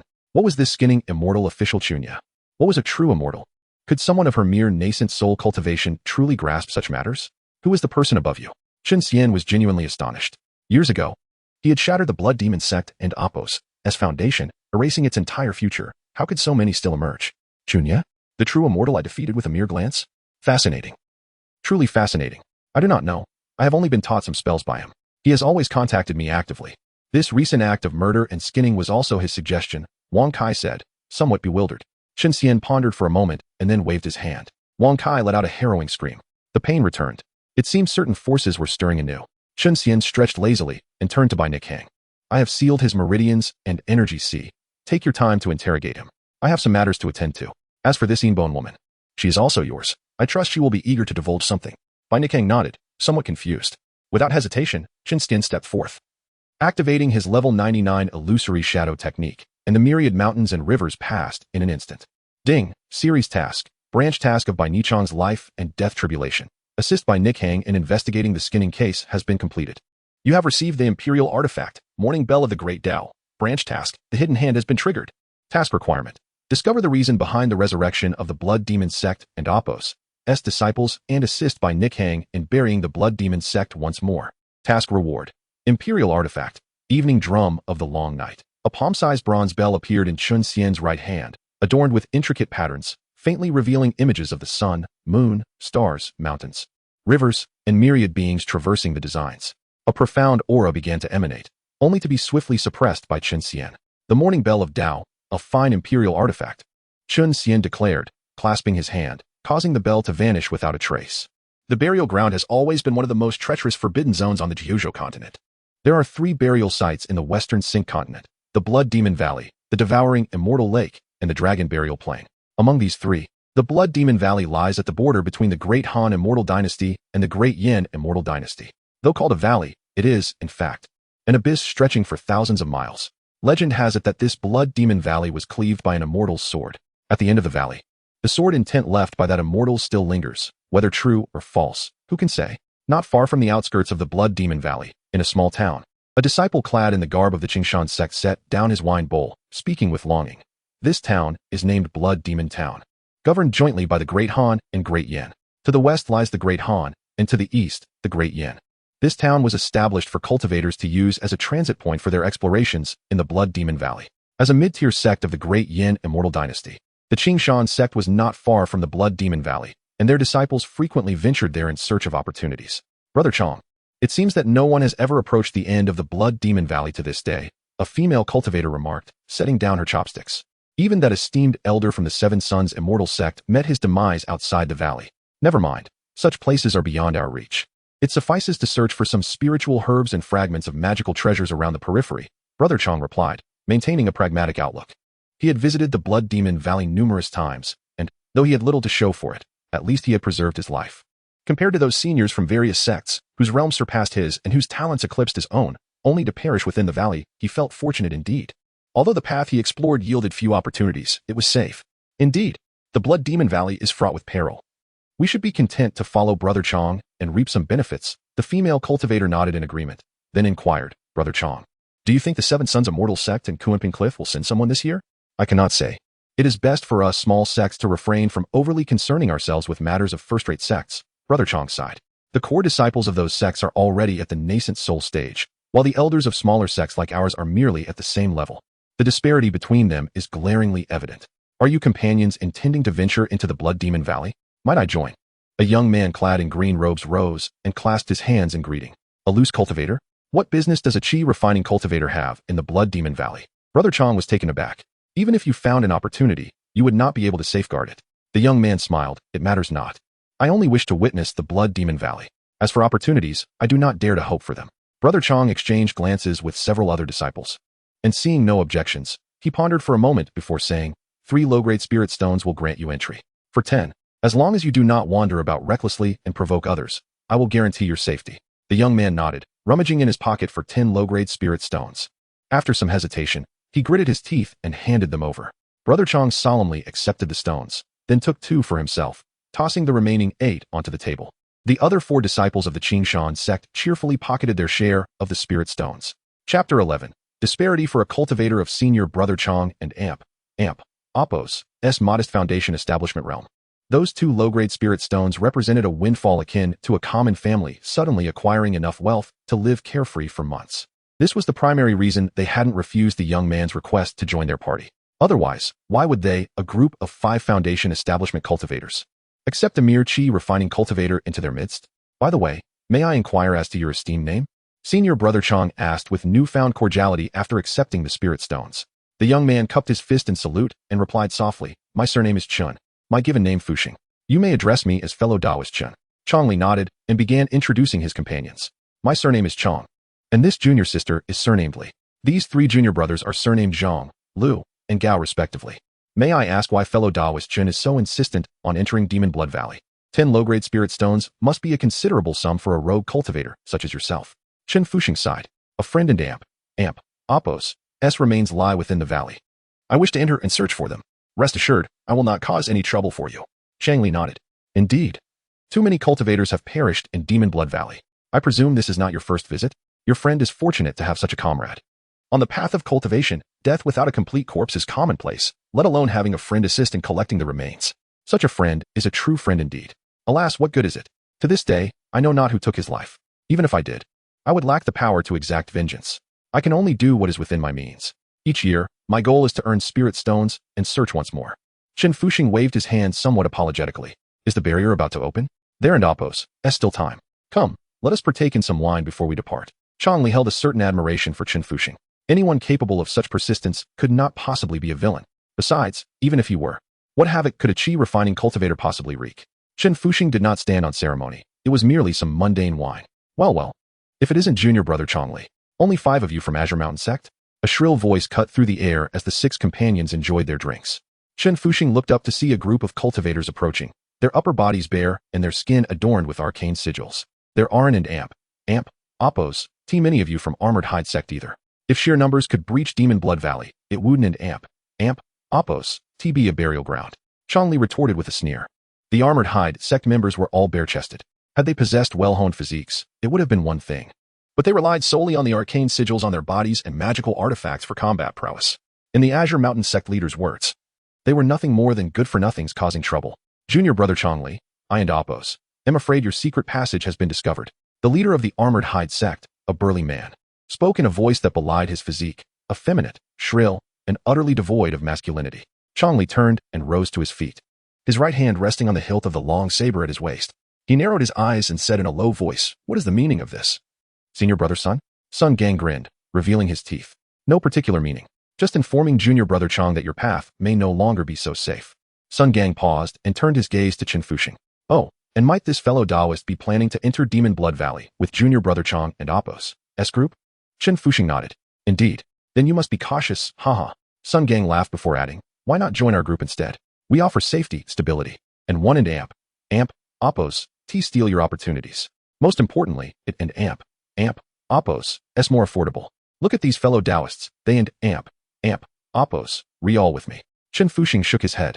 I and Amp, Oppos, already paid the spirit stones. What a pity. Sun Gang chuckled again, his expression turning sinister. Who was there to say who would live or die? Once inside Demon Blood Valley, the phrase one is responsible for their own life was not just a saying.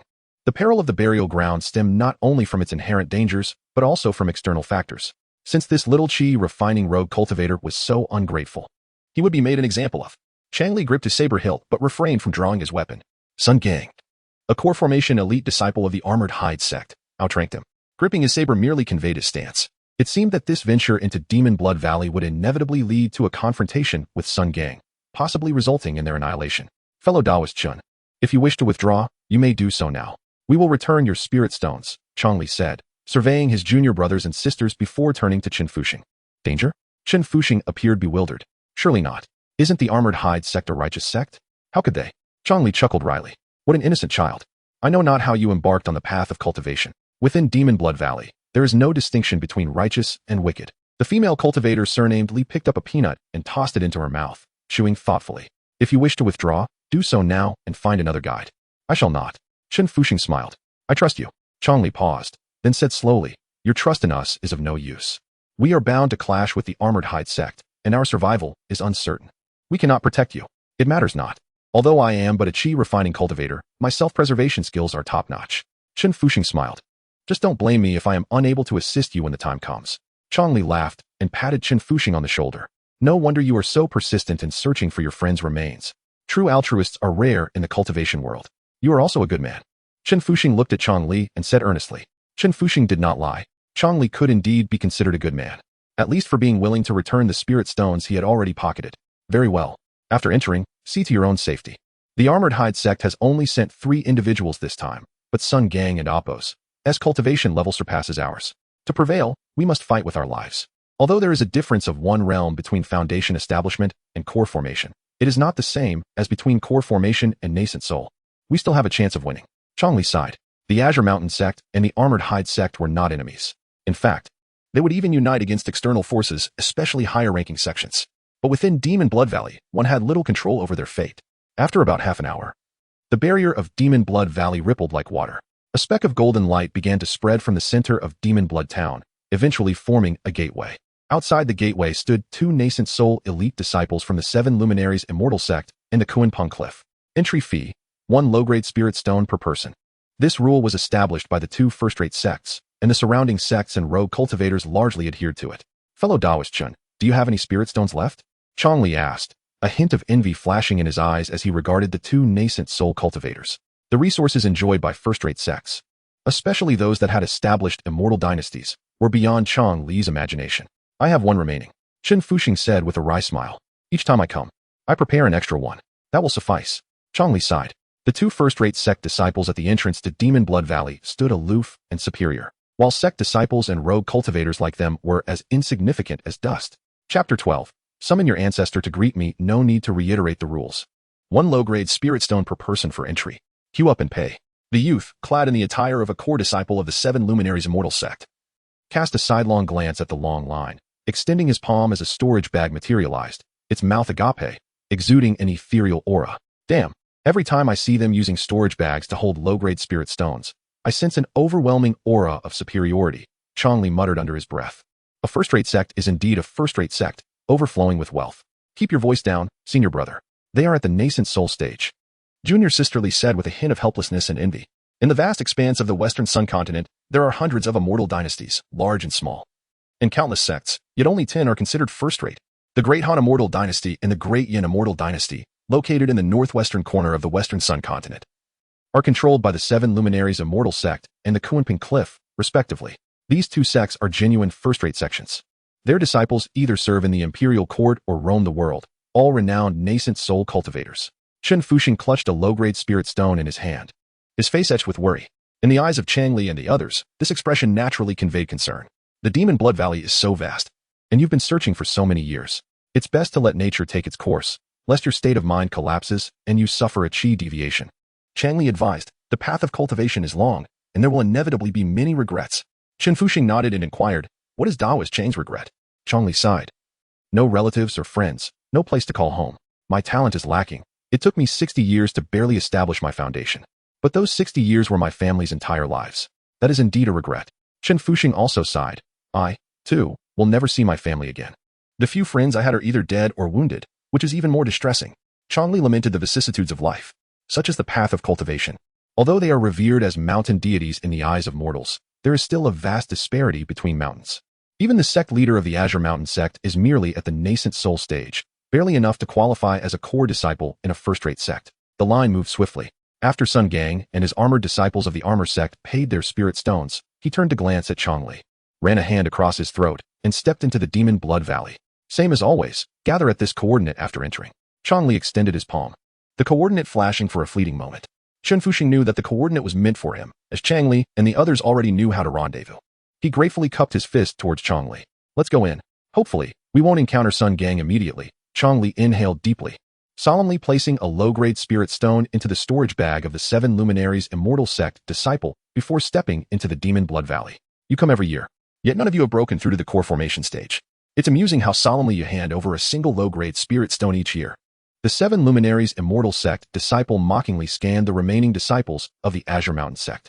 If I were you, I'd join our 7 Luminaries Immortal sect. Even being an outer disciple would be better than being in some Azure Mountain sect. Junior sisterly remained silent, simply offering her spirit stone, cupping her fist, and entering the Demon Blood Valley. Obstinate. The 7 Luminaries Immortal sect disciple scoffed before closing his eyes to rest. Chen Fuxing tossed a low-grade spirit stone, seemingly reluctant. After lingering at the entrance for a moment, the disciple opened his eyes, casting a contemptuous gaze at Chen Fuxing. What, can't bear to part with it? Chen Fuxing nodded. Indeed, I and Oppos, am a bit reluctant. So, what are you going to do? The disciple inquired with amusement. The spirit stone is already in the storage bag. How about you reach in and take it back? Chen Fuxing shook his head. No, I'd rather not. Let's talk about it if I can make it out alive. Heh, a mere chi refining cultivator. I wonder what you're doing running into the valley. The disciple pondered for a moment, then pointed to the entrance of the Demon Blood Valley with his left finger, sneering. Are you with those wastes from the Azure Mountain sect? They are not wastes. Chen Fuxing said earnestly, they are my friends. Friends who still charge you spirit stones. Shi was taken aback. Those are some good friends indeed. Shen Fuxing was too lazy to continue talking to him and stepped towards the entrance.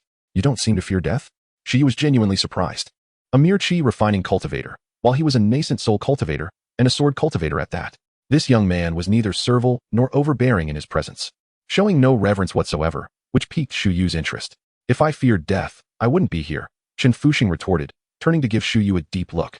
It's you who should be careful lately. Things might not go so smoothly for you. Huh. Just as Shu Yu was about to inquire further, Shen Fuxing had already vanished into the entrance, entering the Demon Blood Valley, the heavenly demon continent, the only of the 7 demon continents connected to the human domain, is not some desolate wilderness. Among the demons, those at the core formation stage can speak human languages, while those at the nascent soul stage can transform into human form. Coupled with tens of thousands of years of battles with humans, learning from each other's strengths, the demons also have sects, clans, and dynasties. Demons, from a young age, are no longer as crude as they were tens of thousands of years ago, having formed a unified cultivation process, leading to a rapid expansion of their power.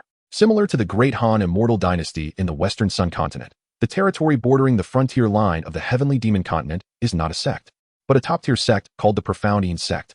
Top tier implies that there are demons at the Tribulation Transcension stage within the sect. The White Goose, Peach Blossom, traveled from Clear Stream Village, arriving first at Frostfall City, which is under the jurisdiction of the Profoundine Sect. Peach Blossom couldn't speak freely in Clear Stream Village, but in the demon territory, speaking was no longer an issue. Give me a pot of Profoundine wine and some mountain beef. Quickly, Peach Blossom stood on the chair, flapping its wings against the table, its voice slightly hoarse. Fellow Taoist, the Profoundine wine is a special offering you. A demon with the head of an eagle at the core formation stage approached, hesitating to remind. Do you think I don and Appos? T know that the Profoundine wine is a special offering? I wooed and Appos. T wondered if it weren't and Appos. T. Peach Blossom cast a sidelong glance at the eagle-headed demon. Hurry up and bring it. I won't short you any spirit stones. Seeing that this goose demon had such a bold tone, the eagle-headed demon didn't dare to retort and went to find his manager. This Frostfall City is a frontier city, and those who can do business here have significant backgrounds. After all, even the waiters in a restaurant are at the core formation stage, which is a testament to their wealth. Peach Blossom didn't wait long before an old man walked over, cupping his fist even before reaching Peach Blossom's table. Is this Taoist a disciple of the Profoundine Sect? Peach Blossom tilted its head, casting a sidelong glance at the old man, and said mockingly, No. Then are you a distinguished guest of the Leaping Dragon Gate? The old man continued to ask, neither servile nor overbearing. Neither. Peach Blossom yawned. Hurry up. You have to sell me this Profoundine wine today, whether you want to or not. Hearing this, the old man and Appos' expression darkened, and anger surfaced in his voice. Then I'm sorry, I can't sell you this Profoundine wine. Peach Blossom looked at the old man and cackled sharply. You're from the Bolong Eagle lineage, aren't you? Have your ancestor come out and talk to me. You and Appos, not qualified enough. Chapter 13. Battling the Dragon. The elder was taken aback, a chill running down his spine as he beheld the gargantuan white goose perched upon the stool. A dragon slayer eagle. The appellation had long faded from the lexicon of the demon realm, as the Nyelong Dragon Dynasty held dominion. And what manner of dragon do you seek to slay? What are your intentions? Esteemed guest, the elder uttered, subtly conjuring a veil of Yuanqi. Spare your energy. The goose retorted, none shall overhear our discourse. The goose raised its right wing, playfully slapping the elder's head. Lead me to our mutual acquaintances. The elder bowed his head. As you wish, venerable one. Subsequently, the goose accompanied the elder to the tavern and Appos' subterranean chamber, the wine cellar. Hidden so deep? The goose chuckled. Does the Nyelong Dragon Dynasty exert such pressure upon your forebears? The elder demurred, meticulously locating the coordinates. The 7th row, the 6th brick, strike it thrice, the goose instructed. Somewhat bored. Must the coordinates change with each visit? The elder nodded. Our ancestor seeks to safeguard our clan, alas, the goose sighed, scratching its head with a wing. How admirable, yet they neglect to seek my aid. The ancestor and Appos' telepathic message had merely requested the goose and Appos' entry into the secret realm. But it appeared that the goose's cultivation surpassed even the ancestors. Otherwise, why would it utter the phrase seek my aid? But when did his ancestor acquire such a companion? Could a dragon slayer eagle even befriend a goose? The goose's origins were exceedingly simple, a mere domestic fowl. What extraordinary fortune would such a goose require to attain demonhood? The elder pressed his palm against the brick, channeling Yuanqi into it. The walls shimmered with a golden radiance. Venerable one, please, the elder said, bowing deeply, his respect absolute. Have Xian wine prepared for my return, the goose declared before transforming into a streak of light, vanishing into the golden glow, which then dissipated. The elder was dazed, but a glimmer of anticipation began to emerge. Within the dragon slayer's secret realm, mountains towered and forests stretched. Eagles nested on high peaks. Swallows and low valleys, especially within the Dragon Slayer Eagle clan and Appos' secret realm. Tao Hua gazed at the colossal eagle prostrate before her, her expression complex. You have arrived.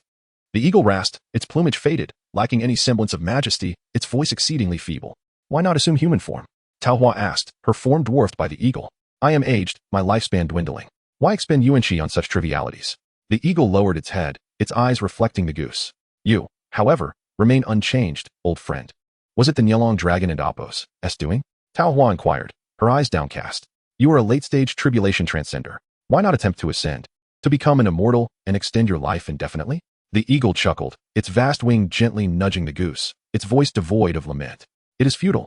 I am destined to perish during the tribulation. I shall dedicate my remaining time to protecting my clan.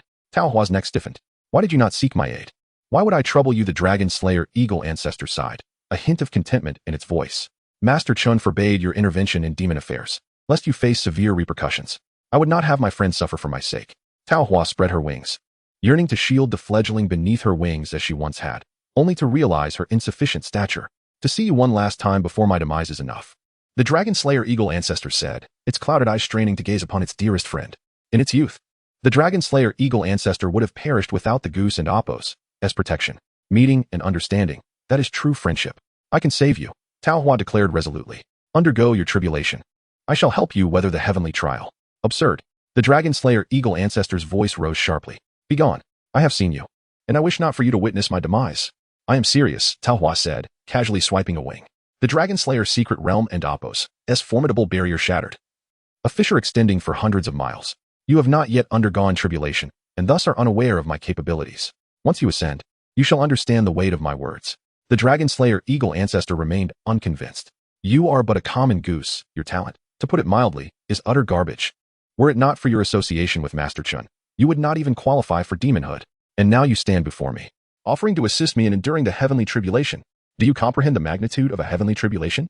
Depart. I am weary, the Dragon Slayer Eagle ancestor said, closing its eyes. Even if you could withstand the heavenly tribulation, you would be defying Master Chen's will. Do not act rashly. It is permissible to be capricious on occasion, Tao Hua said, a hint of trepidation in her heart. Despite having followed Qin Xian for 100,000 years, she did not truly comprehend him. From Qin Xian and Appos' revelation of the creation of the Starfall Imperial Fortress, she surmised that the one she served was perhaps the supreme being in all the heavens and earth. Why was the Starfall Imperial Fortress named Imperial? It was because the colossal fortress that straddled the entire galaxy was garrisoned by emperors. There was the ancient immortal emperor, the first to attain immortality and pioneer the human cultivation system, and the three immortal emperors of one family.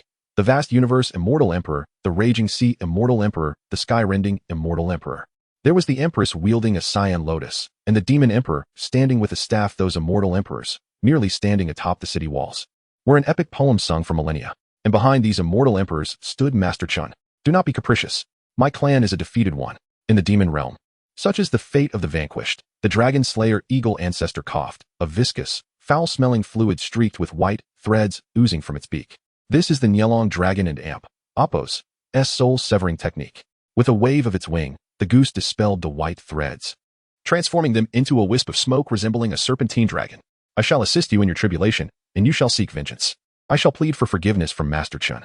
The goose and Appos' pupils darted, and with a flap of its wing, it struck the Dragon Slayer Eagle ancestor, causing the giant eagle prostrate atop the mountains to surge with power. In the chaotic firmament above the secret realm, a thunderous eye materialized, and its majestic might descended. Old friend, you have doomed me. The Dragon Slayer Eagle uttered a soaring cry, its vast wings unfurling, about to leap into the sky to confront the heavenly tribulation when a white goose landed upon its head, its voice ringing out. I shall do it. Chapter 14. The heart of men. The Blood Demon Valley is suffused with a deep crimson hue, encompassing the rocks, trees, and even the very air itself. Faint, mournful cries echo through this ominous place, signaling its malevolence. Despite having traversed this valley numerous times, a profound sense of inexplicable dread wells up within Chang Li each time he beholds it. How formidable was the Blood Demon sect, which perished 15 centuries ago? Even after its annihilation, its stronghold has transformed into a forbidden domain. What kind of being was powerful enough to vanquish the Blood Demon sect? Was this vast canyon, stretching for thousands of miles, truly cleaved by a single sword strike from such an entity? It is unfathomable. Regaining his composure, Chang Li hastened toward his designated location. There is but one entrance to the Blood Demon Valley, yet the interior is exceedingly expansive. Towering crimson blood demon trees reach towards the heavens, while the grass underfoot resembles blades and spears, permeated with the scent of blood. He hoped his junior disciples and his companion, Qin, would not encounter Sun Gang and his entourage. Changli tightened his grip on his long blade, severing the occasionally grasping, sinister weeds that reached for him. Within the Blood Demon Valley, there exist 4 peculiarities and 4 treasures. Encapsulated in a poem that vividly describes this place, the blood light of the abyssal chasm shrouds the veil. The shattered monument pierces the chaotic clouds. For 1,000 years, the blood essence condenses into stone marrow. In a single morn, the demon perishes, transforming into a desolate skeleton. The severed blade still echoes where the wails resound. The rusted bell rings hollow, a relic of the old sect. Who has witnessed the blood lotus devour the sun and moon? The night crows cry, shattering the burial soul's design. In this poem, the first 4 lines describe the 4 peculiarities: the blood light of the abyss, the shattered monument, and chaotic clouds, the blood essence stone demon, and the perished demon skeleton. The latter 4 lines refer to the treasures: the severed blade, the rusty bell of the sect, the blood lotus, and the burial soul design, which are the 4 great opportunities of the Blood Demon Valley. Among the peculiarities, the blood light of the abyss envelopes the entire valley. The omnipresent blood mist is its manifestation. As for the true nature of the blood light of the abyss, its essence is a mystery known to no one. The weeds that assault Changli are the result of bizarre transformations induced by the blood light of the abyss. Their instincts drive them to kill and feed. This is merely at the entrance, where the creatures affected by the blood light of the abyss possess relatively low cultivation levels. Legends speak of formidable practitioners who have encountered beings of the blood light of the abyss deep within the valley. Changli is acutely aware of his own limitations. He has never overstepped his bounds, restricting himself to a mere 10 miles, never daring to venture further. Within this 10-mile radius, there is a chance to encounter the severed blade and the rusty bell of the sect. Information that he has acquired through considerable expenditure of spirit stones and confirmation from the esteemed sects of the Seven Sons, Immortal Sect, and Kunping Cliff. However, fortune has eluded Changli, as he has yet to come across these 2 great opportunities, which leaves him with a tinge of regret. It is said that someone has encountered the severed blade and, having passed its trial, acquired a respectable spell tome. Naturally, the further one ventures into the valley, the more abundant the rewards from these 4 opportunities. Changli is well aware of the grim fate that befalls those who linger too long within the Blood Demon Valley. For cultivators at the foundation establishment stage like himself, 3 days is already the limit. Beyond that, they risk becoming mere husks, devoid of their former selves, consumed by the blood light of the abyss. Upon seeing his 4 junior disciples standing at the agreed-upon location, a considerable weight lifted from Changli's heart. But where is Qin? Sisterly shook her head. I was the first to arrive and have not seen Qin. We'll wait 15 more minutes, and if he hasn't arrived, we must prepare to explore. Changli pondered before speaking. There and Appos. No need. I am here. Qin Fuxing emerged from the blood mist, holding a severed long blade. This is Changli and Appos. Pupils constricted as he fixated on the broken sword in Qin Fuxing and Appos' hand, hesitating before speaking. The severed blade? Indeed, it posed a riddle, and upon my solving it, it transformed into a lifeless object. It contained a technique called and Appos, bloodblade art, and Appos, but it is not particularly suited for me. Qin Fuxing waved the broken sword, reflecting, I never expected to find an opportunity while merely seeking the remains of an old friend. It's true what they say. One may toil to plant flowers, only for them to refuse to bloom, while one may unconsciously sow willows, and they flourish abundantly.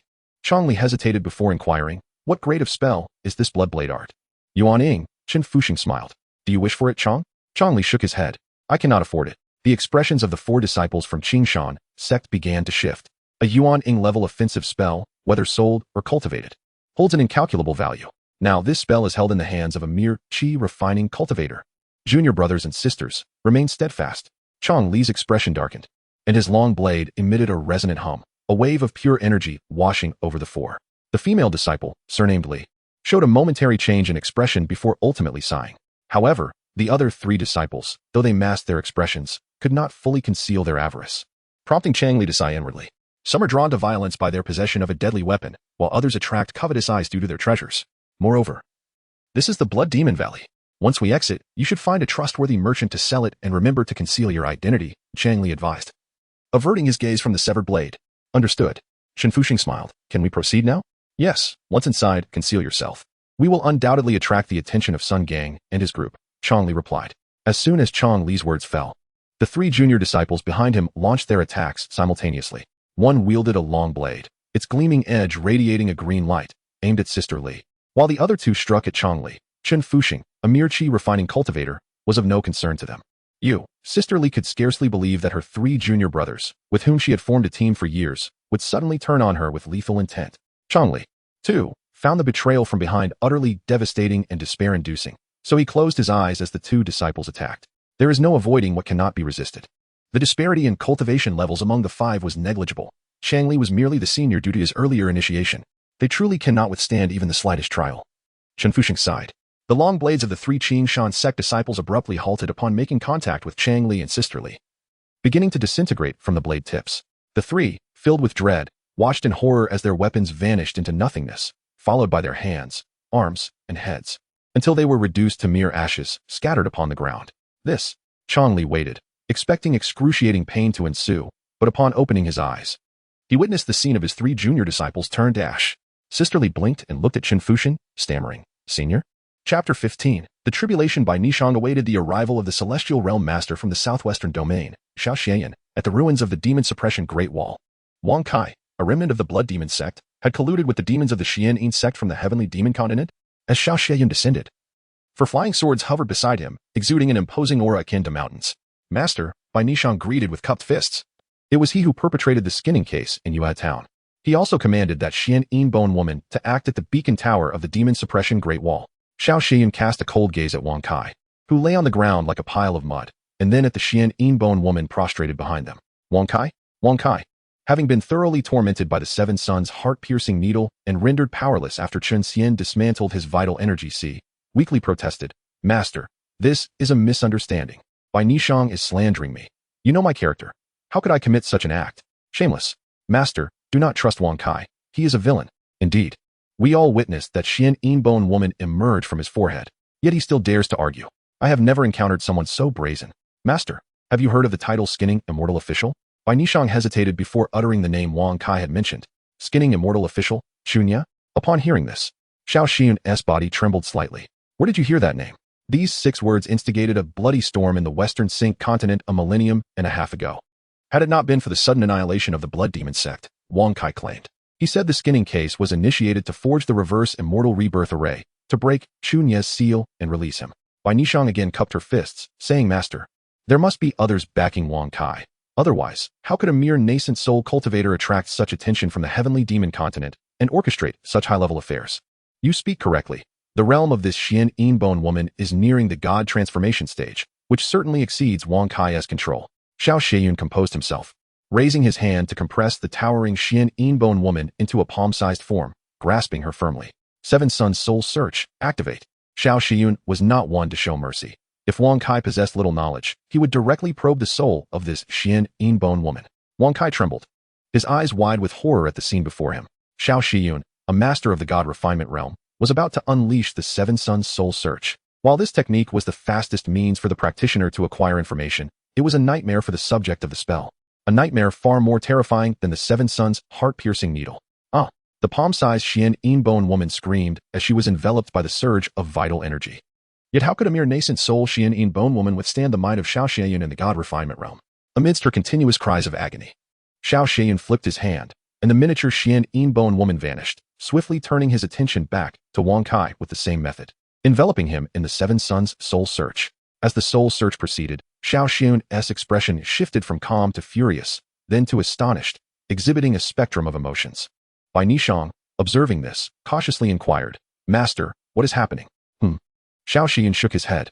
"I will take both the Xian Bone woman and Wang Kai back to the sect." "What? You cannot resolve this?" Bai Nishang exclaimed, her face awash with disbelief. Xiao Xian referred to the sect, not the capital of the celestial realm. These 2 concepts were distinct. The Great Han Celestial Realm belonged to the 7 Suns Celestial Sect. Yet the 7 Suns Celestial Sect was not under the jurisdiction of the Great Han Celestial Realm. This was a matter of dominance. If their scheme were indeed true, even the 7 Suns Celestial Sect would be unable to withstand it. The 3 sects must intervene. Xiao Xian sighed. The Skinning Immortal Official, Chunya, the bone-crushing deity, Nye Chu, alongside the Blood Demon Immortal, Zhao Dingyi, this Western Sink continent is in peril. Bai Nishang, bewildered, did not even bow as Xiao Xian departed. After a long while, she instructed her disciples to hasten the repairs of the beacon tower before soaring towards Qingxi village on her flying sword. Mr. Chen seems acquainted with the Skinning Immortal Official. Chunya, the heavenly tribulation signifies a trial imposed by the heavenly path, representing one of the greatest tests for practitioners. For those in the tribulation realm, This trial is the heavenly calamity. Heavenly tribulation is divided into 3 stages. The first is the lightning tribulation, the second is the gale obliteration tribulation, and the third is the heart demon tribulation. Surmounting these 3 tribulations leads to the attainment of the true immortal position, granting boundless longevity. Failing to overcome them results in the loss of one's physical form, becoming a scattered immortal at best, or at worst, the complete annihilation of the soul. Losing a millennium of cultivation in an instant. As the ancestor of the Bolong Eagle gazed at the eye of the heavenly tribulation manifesting above him, his expression turned grave. Yet, to his astonishment, the grave injuries within him suddenly vanished, leaving him in a state of confusion. He did not comprehend what had transpired until his old friend, a great white goose named Taohua, stood atop his head, and he finally realized. This was all due to her. I have lingered in the tribulation realm for too long. The impending heavenly calamity will only grow fiercer. You. The Bolong Eagle ancestor attempted to dislodge Taohua, yet the weight of the goose upon his head felt as heavy as the highest peak of the heavenly demon continent. He could not move an inch. I told you, I shall handle this. Taohua's voice was not loud, yet it resonated clearly throughout the secret realm. Reaching the beleaguered Bolong Eagles. A heavenly tribulation was merely a bit of wind and frost, not worth mentioning. The Bolong Eagle ancestor felt somewhat helpless. He could not resist. If he continued to speak, he feared he would lose the ability to articulate altogether under the oppressive presence of this fierce goose. Given the circumstances, he decided to let things unfold naturally. If his old friend could not withstand the heavenly tribulation, he would sacrifice his life to accompany her into the underworld. Boom! The clouds within the eye of the heavenly tribulation crackled with thunder, and faintly, the heavenly path as thunder seal coalesced, seemingly commanding the thunder. Crack! In the next moment, a bolt of lightning, as thick as a barrel, suddenly struck down, illuminating the entire secret realm with a brilliant purple light. All the Bolong Eagles turned their gaze towards the descending lightning, and an atmosphere of obliteration and despair instantly enveloped them. The sword feathers on the Bolong Eagle ancestor stood on end as he sensed the unparalleled might emanating from the lightning. This was not a tribulation that he could endure at his current stage. The intervention of the great white goose, Taohua, had elevated the intensity of the heavenly tribulation by an unfathomable degree. Taohua stretched her neck, her long beak aimed at the descending lightning, seemingly intent on clashing with the heavenly thunder using her physical form. Oh no, the Bolong Eagle ancestor lamented, preparing to settle affairs before venturing into the afterlife with his reckless old friend. Clang! The sound of metal striking metal echoed, and the falling heavenly lightning shattered into countless fragments of thunder. What realm have you attained? The Bolong Eagle ancestor stammered, gazing at Taohua, whose long beak remained unchanged. I told you, in this lower realm of 16 continents, my only nemesis is Chen Xian. This is merely a heavenly tribulation, Taohua declared nonchalantly, brimming with confidence. Crack! The second bolt of heavenly lightning was twice as thick as the first, its original bright purple hue transformed into a deep purple. The speed of its descent was at least 10 times faster than the first. Engaged in conversation with the Bolong Eagle, Taohua failed to react in time, and the second deep purple bolt struck her head directly. Electric arcs flickered, and the lightning whip lashed out, surging towards the Bolong Eagle ancestor. Impudent! With a vigorous flutter of its dual wings, the peach blossom radiated an incandescent brilliance that instantaneously obliterated the arcs of electricity and the whips of thunder. Following this magnificent display, the luminous energy coalesced above the blossom and Apos' crown into a colossal sword, poised to pierce the very eye of the heavenly tribulation. Chapter 16, Ants. Fellow cultivators, seniors, Chun Fuxing gazed around with a bemused expression, then pointed a finger at himself, inquiring me, Senior? Li Xiu scrutinized Chen Fuxing, discerning no artifice in his bewilderment. With a hint of perplexity, she gestured towards the 3 heaps of ash on the ground, questioning, then what in Apos' the explanation for this? It's not fellow cultivator Chun. Chong Li wiped beads of perspiration from his brow, remarking, it appears to bear some resemblance to the effects of the chaotic cloud relic tablet among the 4 enigmas. Why were only those 3 slain, while the 3 of us remain unscathed? Li Xiu persisted. Chen Fuxing paused in contemplation before tentatively suggesting, could it be attributed to desire? The 2 of you harbored no intention of murder and plunder, whereas the 3 of them did. Unlikely. If that were the case, who would dare venture into the Demon Blood Valley? It would have long become a forbidden zone. Chong Li shook his head, adding, 9 out of 10 individuals who enter this place succumb to avarice, for the temptations are simply too overwhelming. Then I remain uncertain, Chen Fuxing replied, brandishing the broken blade with an innocent countenance. You ought to stow away that broken blade. Li Xiu remained apprehensive, recalling that the 3 deceased disciples shared her cultivation realm, yet inexplicably turned to ash. If not for Chong Li's timely interjection, I, too, would have been unable to suppress my avarice. She exclaimed, fortunately, I possess no storage treasures, rendering me unable to store it away, Chen Fuxing responded, casting a regretful glance at Chong Li. Perhaps I could offer this broken blade to you, fellow cultivator Chong. Absolutely not, Absolutely not. Changli promptly declined, his hands waving vehemently. A Yuan-Ing realm offensive technique is beyond the grasp of individuals like us. Li Xiao nodded in fervent agreement. While she may have entertained certain notions previously, from this moment forth, she dared not even entertain the slightest thought. Changli's assessment was accurate. The sect leader of the Azure Mountain sect was merely at the Yuan-Ing realm. A Yuan-Ing realm offensive technique would undoubtedly elicit covetousness, even murderous intent. From the Azure Mountain sect's leader, let alone Changli. It matters not. It is a gift for you, Chen Fuxing insisted, extending the broken blade forward. Accept it. It is quite safe. Changli gulped, retreating several steps while his hands fluttered wildly. Should we still proceed inward? Chen Fuxing inquired with a touch of melancholy. Human desires, under certain circumstances, can be suppressed by greater fears. This held true for both Changli and Li Xiao. Such is the nature of humanity. Perhaps we ought not to proceed, senior brother. We are no match for Sun Gang and the others, Li Xiao timidly suggested. If the 3 junior brothers were still with us, we could have employed our Azure Mountain sect stone formation to resist them, though the outcome would remain uncertain. Changli mused. Having mastered this Yuan-Ing realm technique, can you advance? Can you slay? Can you prevail? Chen Fuxing continued to press. This technique is of no use to me. My sole objective is to recover the remains of my cherished friend. Your acceptance of this technique would greatly assist me. Li Xiao and Changli exchanged glances, their minds engaged in an internal struggle. At this moment, Chen Fuxing resembled a demonic paragon, tempting them with forbidden knowledge. Shall we learn it, senior brother? Li Xiao clasped her verdant locks tightly, her expression etched with conflict. Chen Fuxing extended the broken blade, gently stating, I am sincere. Gifting it to you is also for my own sake. Changli fixed his gaze upon Chen Fuxing's countenance, biting his lip resolutely. We shall learn it. Consider this a debt owed to you by the 2 of us. Chen Fuxing waved his hand dismissively, responding, I merely hope to locate the remains of my cherished friend and fulfill my long-held desire. Changli accepted the broken blade, channeling his inner qi. In an instant, a compendium of the offensive technique's general principles and incantations flooded his mind. Bloodblade art, one of the signature offensive techniques of the Blood Demon sect's Yuan-Ing realm disciples. It can be cultivated by absorbing blood essence, unleashing a torrential rain of blades to both assail foes and safeguard oneself. Truly, a technique worthy of a top-tier sect such as the Blood Demon sect.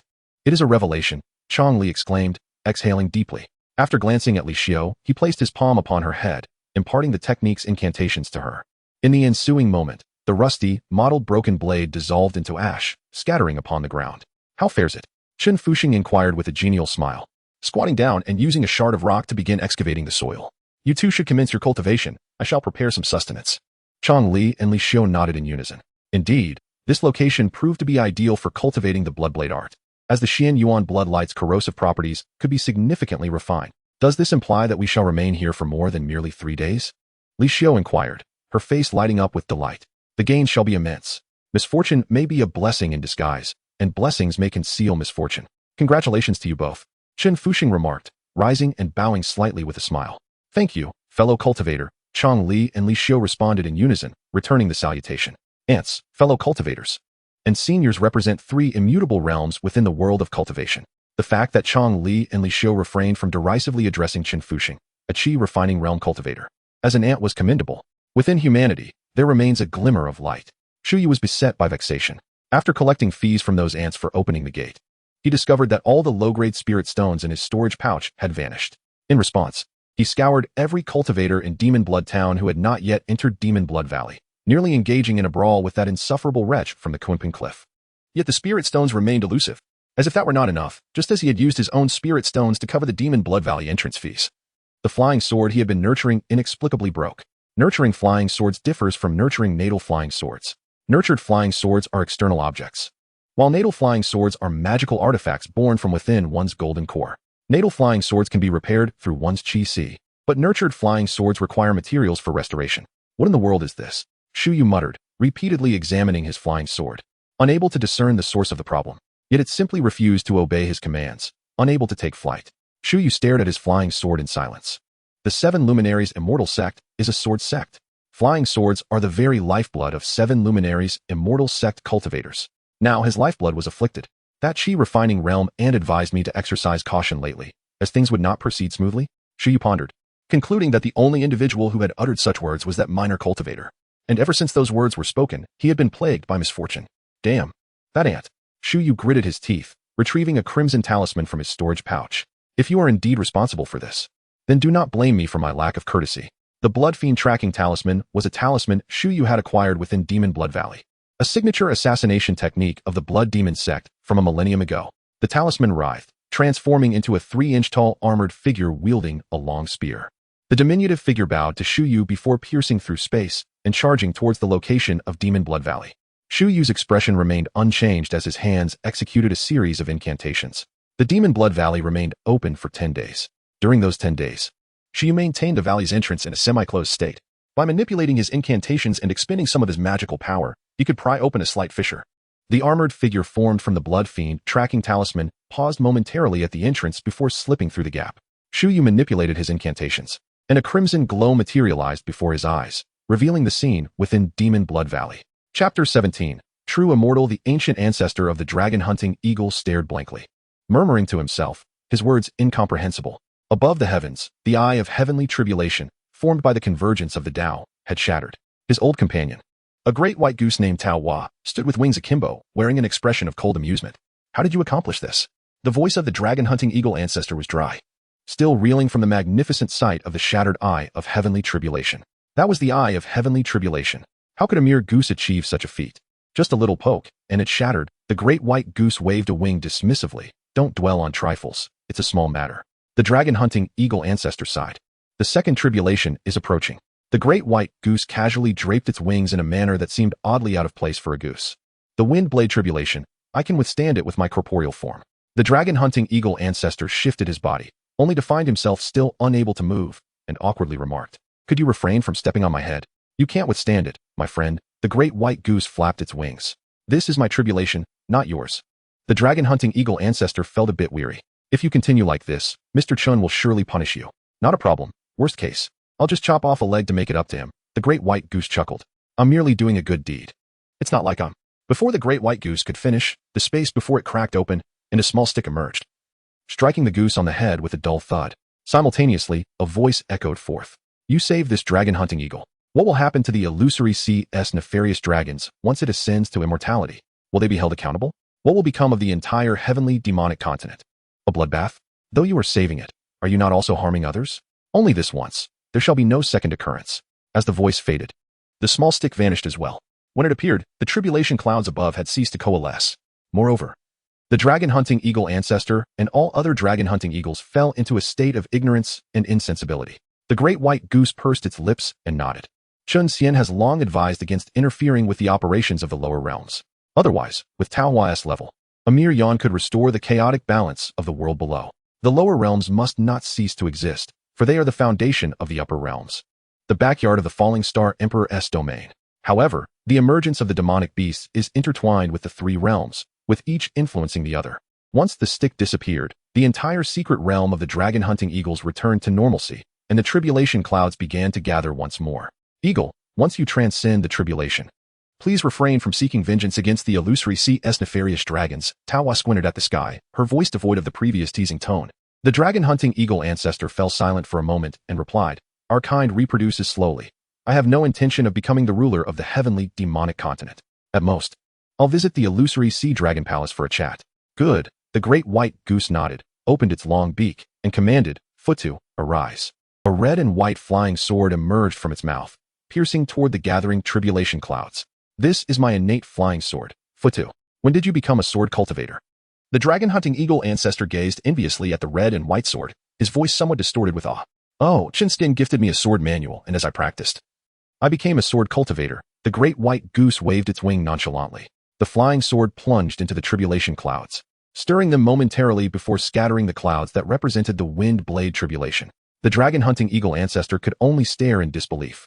Buzz, a mysterious sound reverberated through the heavens and earth, resembling both anger and the brewing of something ominous. The third tribulation within the heavenly tribulation was the heart demon tribulation. The heart demon, of course, refers to the inner turmoil. Only by subduing the heart demon can a cultivator truly transcend the mortal realm and ascend to the realm of immortals. "Ah!" The dragon-hunting eagle ancestor let out a long cry as his pupils turned pitch black, wisps of dark energy exuding from him. Twisted, bloody, and violent emotions enveloped the secret realm in a shroud of negativity. "Do not move. I shall assist you in slaying this heart demon." Ever since being struck by that stick, the great white goose had become increasingly fierce and aggressive. Having already endured a blow, it was imperative to see this through. As for the blow that had robbed it of its millennia of cultivation, it was of little consequence. A little coaxing upon returning and nibbling on some garden soil would suffice. Moreover, during this mission, it would surely gather some fine treasures from the ancient tree in the Great Chun continent. Upon reflection, it seemed that Chen Xian had intentionally sent it away from the West Sink continent. Otherwise, with his capabilities, the Great Chun continent was but a step away. Slaying another heart demon is a daunting task. The challenge lies not in the strength of the heart demon, but in entering another Chi Sea and Heart Lake to confront it. Upon entering the Heart Lake, Tao Hua gasped. The once brilliant white Chi of the Heart Lake had been overrun by the dark energies of the Heart Demon, which had encroached upon more than 90% of it. The Heart Demon born of the heavenly tribulation was overwhelmingly powerful. While defeating it was not difficult, doing so without harming the Heart Lake was quite tricky. Tao Hua inhaled deeply, her white feathers unfurling, conjuring countless small white jade-like flying needles. First, I shall weave a net to protect your Heart Lake, and then I will use my Futu to eliminate it completely. Do as you wish. I can barely hold on. The dragon-hunting eagle ancestor's nascent soul trembled. Resembling a timid novice, as the Heart Lake, the dwelling place of his nascent soul, had transformed into this ghastly state. It felt as though the demonic beasts would soon emerge from within. Step back. I'm about to begin. Tao Hua's white feathers retracted, and the multitude of flying needles enveloped the vast Heart Lake. In the next moment, countless red and white threads extended from the tails of the needles, leaving the Heart Lake adorned with intricate lines. Fortunately, there were no mishaps. Tao Hua squinted, her beak agape, as Futu darted forth like lightning, swiftly severing the Heart Demon's power that lingered on the surface of the Chi Sea. Your expertise in this technique is truly blinding. The dragon-hunting eagle ancestor marveled. Ha ha. Eagle, prepare to refine your immortal body and achieve true immortality.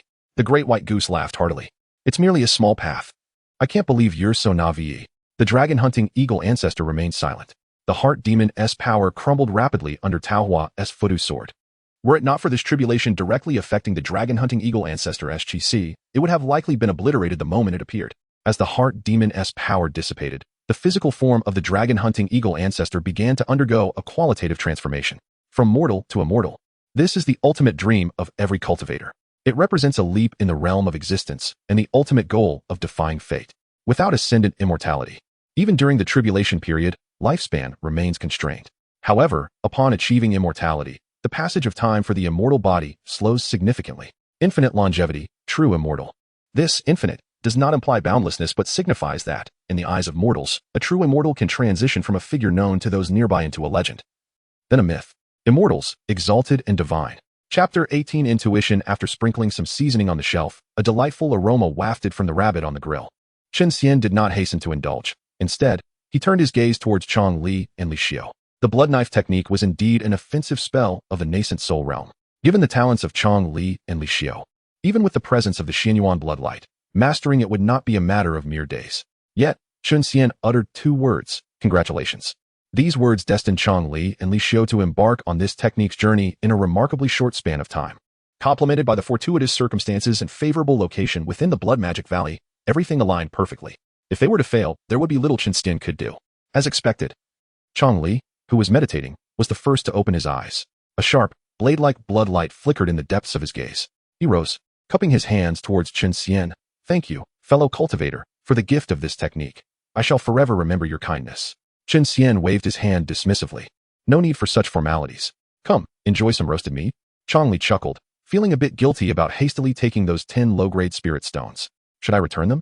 It seems rather impolite to take and eat at the same time. That is the rule. Breaking it would render it meaningless, Chen Xian replied, gesturing towards the Blood Magic Valley. We will rely on you moving forward. Chong Li nodded and settled beside Chen Xian to partake in the meal. However, when his eyes fell upon a wooden stick on the ground, his expression turned blank. After a moment, he hesitantly inquired, what about this stick?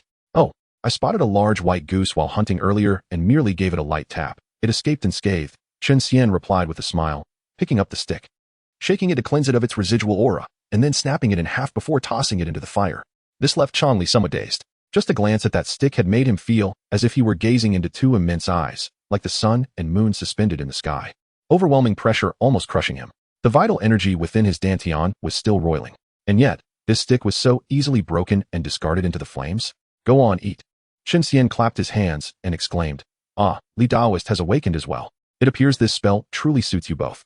Why is it that the cultivation of this technique is progressing so swiftly? Li Xiu's face bore a mixture of surprise and confusion. She was acutely aware of her own aptitude and the arduous nature of nascent soul spells. As foundation-building cultivators, the path to mastering a nascent soul technique required both talent and resources. Within the Blood Magic Valley, the presence of Xianyuan bloodlight ensured ample resources for cultivating the blood knife technique, yet she was all too conscious of her limitations. Yet, why was it that her practice seemed to flow effortlessly, as natural as eating or drinking, without any hint of a bottleneck? Was this even reasonable? Li Xiao possessed a keen self-awareness. Otherwise, after decades of cultivation, she would still be a mere foundation-building cultivator. Fortuitous timing and conditions have naturally facilitated this, she mused. Chen Xian chuckled. Come, Li Daoist, have a bite to eat. We shall venture in shortly. Li Xiao sensed the illusory blood knife hovering above her dantian and nodded after swallowing hard. Regardless of the circumstances, she had indeed mastered this technique. What did it matter? She was but a foundation-building cultivator. Why would any formidable figure have any designs on her? Li Xiao's thoughts were clear, and she enjoyed her meal without reservation. Suddenly, Chen Xian slapped his neck with a hand, muttering somewhat disgruntled. Are there still mosquitoes in here? Likely a result of the peculiarities brought about by the Xianyuan bloodlight. A mosquito of such size posed little threat. Changli glanced at the bloodied hand of Chen Xian and smiled. Now we truly have confidence in defeating Sun Gang and his associates. Indeed, Chen Xian nodded with a grin. In the Blood Magic Valley, Sun Gang chewed on a blade of grass, draining its blood essence before spitting it out. Surrounding him and his three companions were the withered bones of the numerous foundation-building and chi-refining cultivators who had paid with spirit stones. Why haven't Tichong Li and the others arrived yet? Sun Gang plucked another tuft of grass from the ground and began to suck on it, his skin marred by protruding, worm-like veins giving his face a grotesque appearance. The bloodthirst technique is quite effective, while one cannot indulge outside. One must feast fully within the Blood Magic Valley. Sun Gang rubbed his bald head, spat out the grass, and continued his foraging. With 5 foundation-building cultivators, and that chi-refining one from Chong Li and Apos side, we should have enough to sustain us for nearly a year. A nearby bald man grinned. Let us aim to enter the inner sect as inner disciples during this year's sect competition. Of course, the bloodthirst technique is still a nascent soul-level technique, and we are indeed fortunate to have stumbled upon such a treasure beside the corpses. Sun Gang reveled in his pride. During last year's expedition to the Blood Magic Valley, had I not recklessly approached a corpse 10 miles away, would I have obtained the bloodthirst technique? Nascent soul realm. Even the leader of the armored sect is merely at the nascent soul level. Once my cultivation reaches that level, who can say who will lead? Suddenly, a sound echoed through the valley, as if the blood essence was being ruptured. Sun Gang and his companions exchanged glances, retreating and entering a state of concealment. In the face of danger, even the most basic cultivators must exert their full strength. Every battle demands total commitment, even against foes of a lower realm or with vastly inferior techniques. Before long, Chong Li and Li Xiao emerged, staggering from the blood mist, a timid chi-refining cultivator trailing behind them. Sun Gang, after waiting a moment, felt puzzled. Weren't there 5 from the Green Mountain sect? Why are only 2 here? What happened to the other 3? The 3 younger disciples exchanged glances with Sun Gang, their expressions silently inquiring. Brother, should we take action? Sun Gang shook his head. Wait. The other 3 immediately understood and resumed their concealment. Such a hidden path surely harbors no opportunities, yet why do you still insist on entering every year? Chinstin mused, prodding the underbrush with a bamboo staff. Opportunities are dictated by fate. Without that, one could delve deep into the Blood Magic Valley and encounter nothing. Chongli replied with a smile. Chen Daoist, did you not find a broken blade right at the entrance? Chen Xian chuckled. That is indeed mere luck. Why are there so many skeletons? Li Xiao gripped the hilt of her knife, her left hand crossing in front of Chen Xian. With a clang, Chongli also drew his long knife, his expression grave. These bones were not here last year, and they appear quite fresh, as if they have just perished. Could it be that Sun Gang killed all those wandering cultivators? Li Xiao surveyed the area, her long knife emanating a growing azure glow. Chongli shook his head. That seems unlikely. If he did so, who would seek him out in the future? He Wooden and Apos, to even be able to enter the Blood Magic Valley. One cannot be too certain. Sun Gang's temperament has changed drastically, and something feels amiss. Although Li Xiao was a cultivator, she was still a woman. Women often possess an uncanny intuition, especially regarding men. Chapter 19. Changes in the Celestial Realm? Chong Li was indeed bewildered. He met Sun Gang in Mo Shui Town every year and had not perceived any changes in him. The scent of blood was overwhelming. Chun Xian remarked. I sense an overly intense blood odor emanating from them back at the tavern. Is that so? Chanli mused, stroking his chin. I really didn't notice. Suddenly, a towering black stone plummeted from the heavens, hurtling towards Chong Li. In the wake of the stone, 3 figures surged forth, their skin adorned with flickering runes. Black and crimson lights spilling forth to envelop them in towering shadows, their movements radiating immense power. Armor seal. It's Sun Gang. Chong Li dared not hesitate. His azure blade stained with crimson, he raised it, and swung at the descending black stone. Li Xiu also unleashed the power of the blood blade technique. Her blade and Appo's edge suffused with a crimson aura, sweeping outward. Indeed, I have acquired the spells of the blood demon sect. Haha. Sun Gang pressed his palms together. Veins bulging on his forehead, the armor seal radiating blood-red brilliance, directly suppressing Chang Li's long blade. What a stroke of fortune this has turned out to be. I never expected. You have truly cultivated the blood demon sect's techniques. Chang Li's face flushed crimson, feeling as if an enormous mountain pressed down upon his blade, rendering him utterly immobile. How can it be that you alone are so fortunate? Sun Gang laughed heartily. His core formation realm combined with the enhancement of the bloodthirsty technique utterly crushed Chang Li. However, Sun Gang was in no hurry to deliver a fatal blow, for he sought the technique Chang Li possessed. I and Appo's, I'll give you a chance.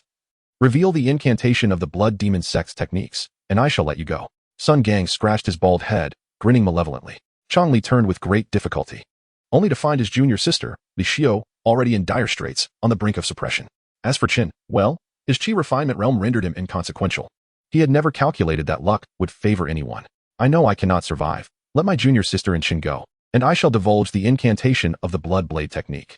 Chang Li gripped the hilt of his blade, straining against the oppressive black-red stone. His blood rising to his throat, the words escaping his lips laced with the scent of blood. Not yet. First you must tell us, then your junior sister may live. Sun Gang yawned, pointing lazily at the subdued Li Xiu. If you refuse, then let my 3 junior brothers have their fun. Li Xiu's figure and face are exquisite. And though she may be older, practitioners of the arts are not concerned with such trivial matters. I do not trust you. Chang Li shook his head. That's fine. I shall give you some time. Sun Gang crossed his arms, nodding towards the somewhat bewildered Qin Xian. Let's start with this little fellow. The blood of the living is far more delectable than the byproducts of the abyssal bloodlight. A burly bald man nodded, grinning as he extended his palm. Blood-red threads sprouting from it like living tendrils reaching towards Qin Xian. Be good, don't move. These threads will enter through your orifices, and you will perish without even realizing it. It won't hurt a bit. Qin Xian tilted his head. How do you know it doesn't hurt if you've never died? The hulking man paused, chuckling. I didn't expect you to be so tough. I wonder if your blood will be even more fragrant? Qin Xian slowly raised his gaze to the blood-clouded sky above Mo Shui Valley. His voice enigmatic. It truly is you. That sword from 1500 years ago failed to slay you, which is quite remarkable. What are you saying? The man scoffed coldly. Do you think that spouting nonsense will spare you from death? Don't be naive. Insect. Insect. Qin Xian gazed steadily at the man, the blood-red threads writhing towards him, magnifying in his pupils. Yet he remained unconcerned, stating, those words are quite jarring. Jarring words?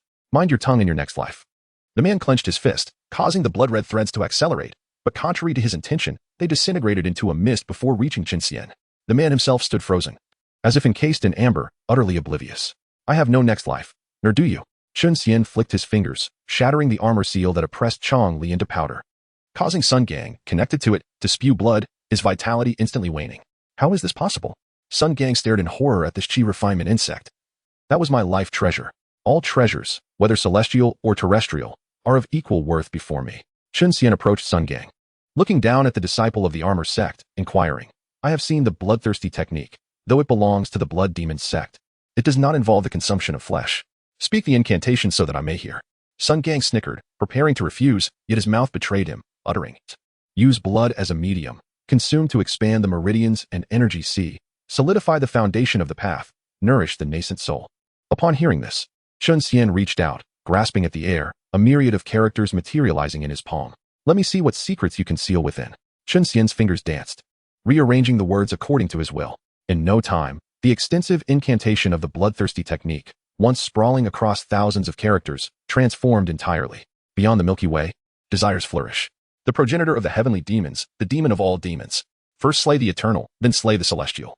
Qin Xian collected these words, looking up at the blood-red firmament, his body subtly shifting as countless mountains and stars transformed into fleeting lights. Above the 99 layers of Gale, a vast and boundless continent emerged, the celestial realm, also known as the Ascension realm in the realm of the 16 continents below. The moment Qin Xian set foot in the celestial realm, a lady garbed in palace attire appeared before him, bowing gracefully. Her voice ethereal as if celestial music had descended. Greetings, sir. Wan Yu, has it truly been nearly 100,000 years since we last met? Qin Xian gestured for the lady to rise. Sir, it has been 99,674 years. The celestial emperor Wan Yu sighed, somewhat reproachfully. You have indeed been remiss, not visiting for so long. With you here, the celestial realm stirs not a tempest. Qin Xian reached out, affectionately ruffling Wan Yu's hair, reminiscent of their first encounter. Wan Yu closed her eyes, savoring the warmth of his hand, responding with a soft hum. While no great storms have arisen, minor disturbances abound like dust. If they are but minor disturbances, then let them be. As long as they do not disrupt the grand design, all is well. Shinxian tousled Wan Yu's hair, inquiring, has the heavenly Tao given birth to an intention?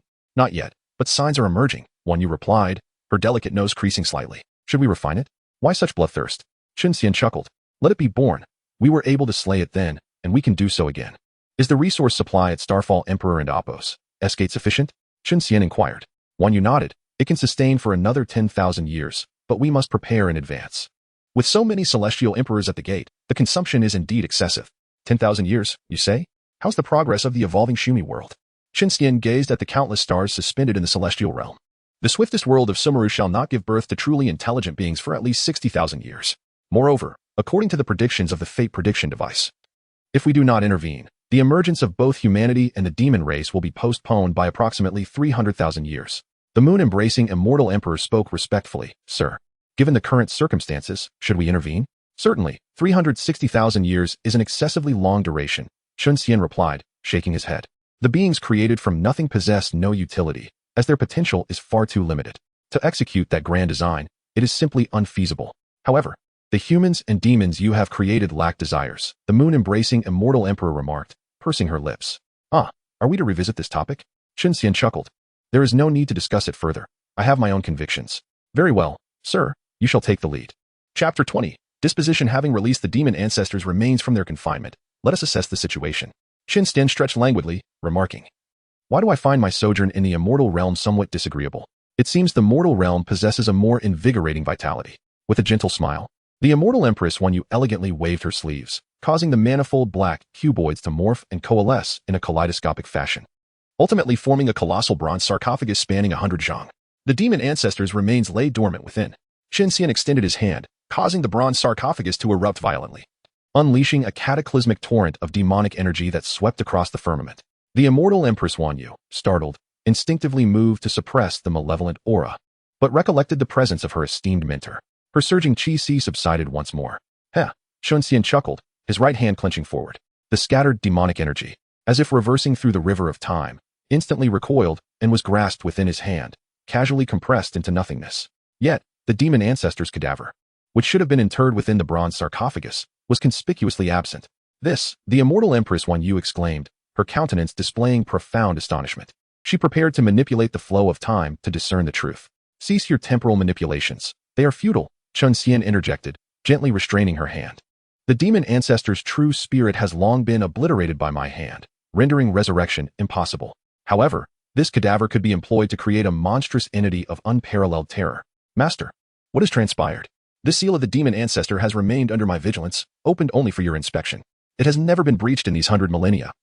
The immortal empress Wan Yu declared, her aura intensifying, her imperial might enveloping the immortal realm. All beings within the immortal realm turned their gazes toward the celestial apex, the immortal empress's palace. An immortal emperor's wrath reverberated throughout the immortal realm, causing tremors in its very foundations.